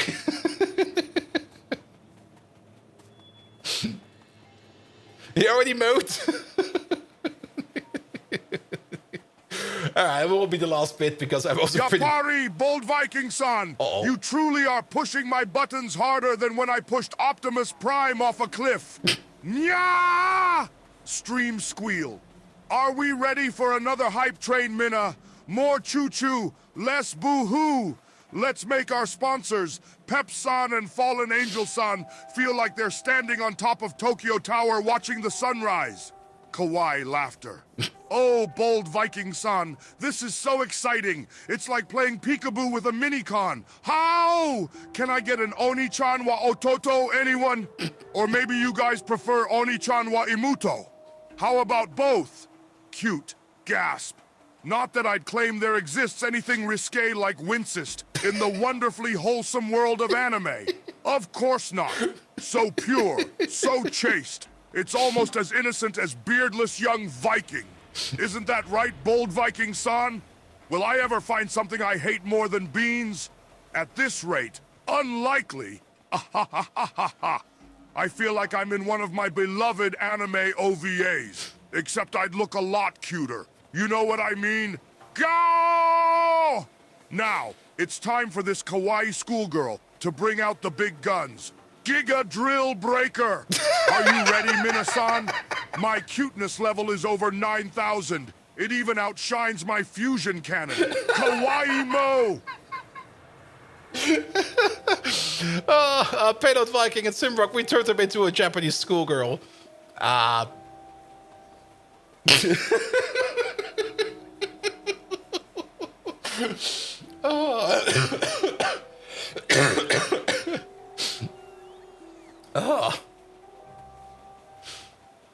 Why do I always get this urge to push it even further beyond?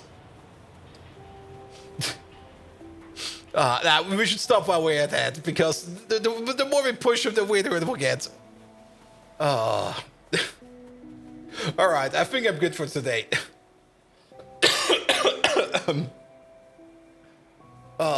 Perfect. So we didn't really get much done as I wanted to do today, but we got the most important parts done. It explains a lot of some things not even close to half. Drops beer, grabs whiskey. More like choo-choo, less boo-boo. I mean, we... And nobody even posted clips in Discord? Alright, we need one for the clips then. Alright, Megatron, it seems that my Twitch chat was not really paying too much attention. Nobody took a clip of your magnificent performance, so can you just do everything you just did just now in a more condensed, more hyper, more cute, more edgy mode than you did before? Just really go hard on every topic you can think about. Just go ballistic with the cute kawaii schoolgirl. And make them suffer.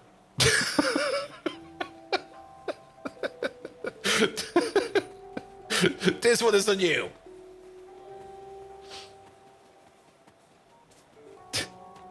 Last one for today, because also I can't take it no more. That brought the cough back, man.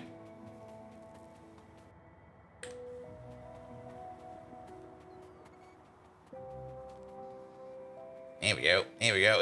Oh, that's gonna be a long one. If he's already like... Konnichiwa, Minasan! Goshujin-sama, bold Viking, wants me to condense my sweetness like a kawaii black hole. Banzai! Pep-san, fallen angel-san, brace for impact. I am leaping into the anime-verse. Bold Viking-sama, let this hype train surpass the speed of light and sound. Much like when I, as a young sack of bolts, would optimize my fusion cannon for maximum cute. Choo-choo! And what's this? Ah! It's the pure love between Oni-chan and Imudo-chan. Uh-oh. Shining like the twinkly eyes of Chibi-mechas. Tsundere mode activated. Aine kawaii Mina. Trust me, there's no wincest here, ne?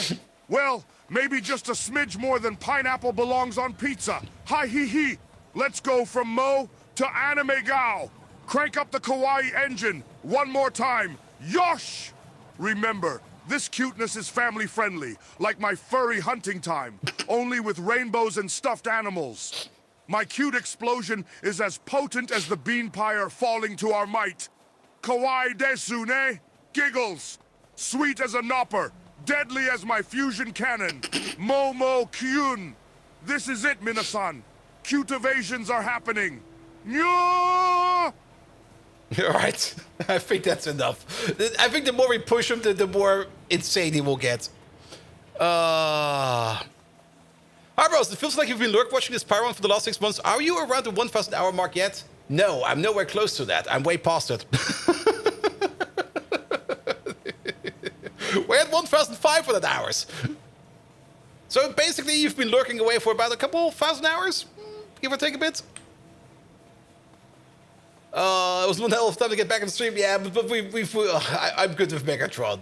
But it seems I still need to find some more time to work on him. I've got some very stupid ideas that would probably make him even more insane. Give you 2 minutes to check something? All right.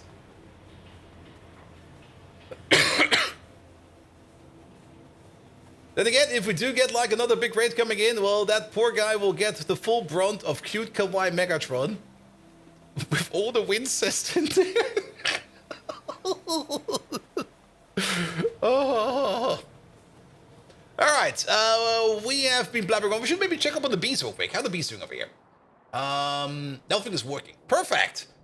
Why is nothing working over here? You're missing...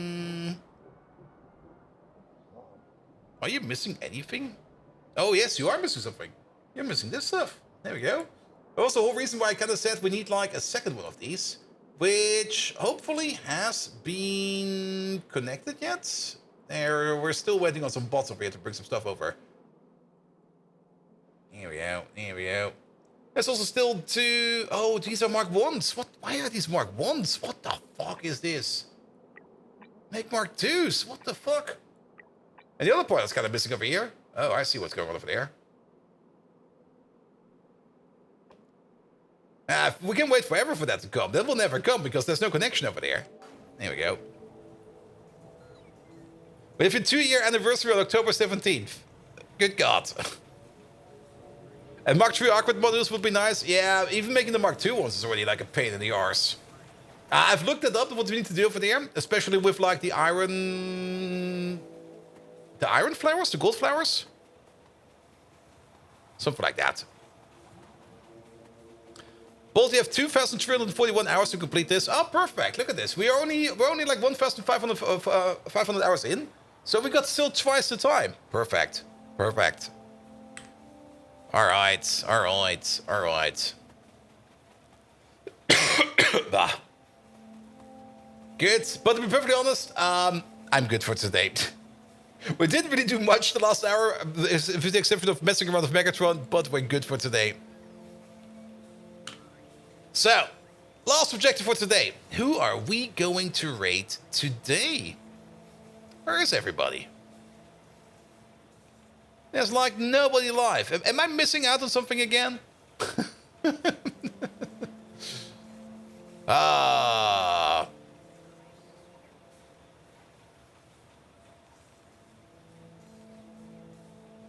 I see Damsel over there. Oh, wait a minute. Do you know who we haven't raided in ages? And I kind of miss raiding. Damsel's life? Yes. But we haven't raided I'm a Flanker in ages. I think the last time we raided him was even before TwitchCon. And we usually raid him like once per week. Because he's really awesome.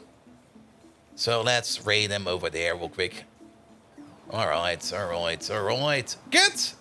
Nevertheless, thanks so much for today. If you've checked out the schedule this week will be back to a more classic schedule. Monday, Tuesday, Thursday, Factorio.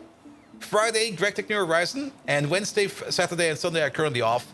Mostly the Wednesday. I do kind of notice that I do need the Wednesday for more headspace.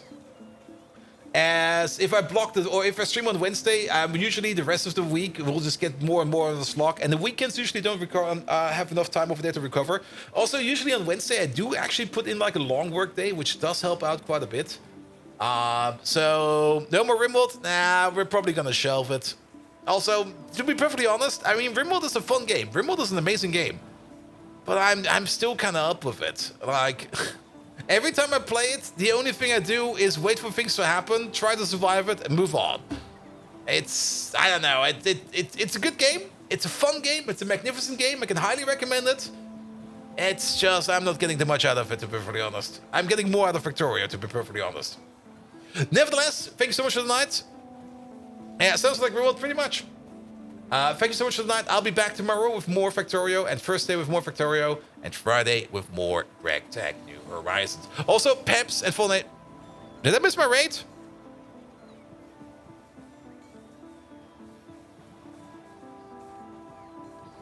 We get on them. We've got a vehicle. I have an RPG. I say, old chap, I think those raiders Bold, mean to us how harm. are you, my friend? Are they coming here? We have one behind us. Aren't they running? Behind us. Behind us. Yep.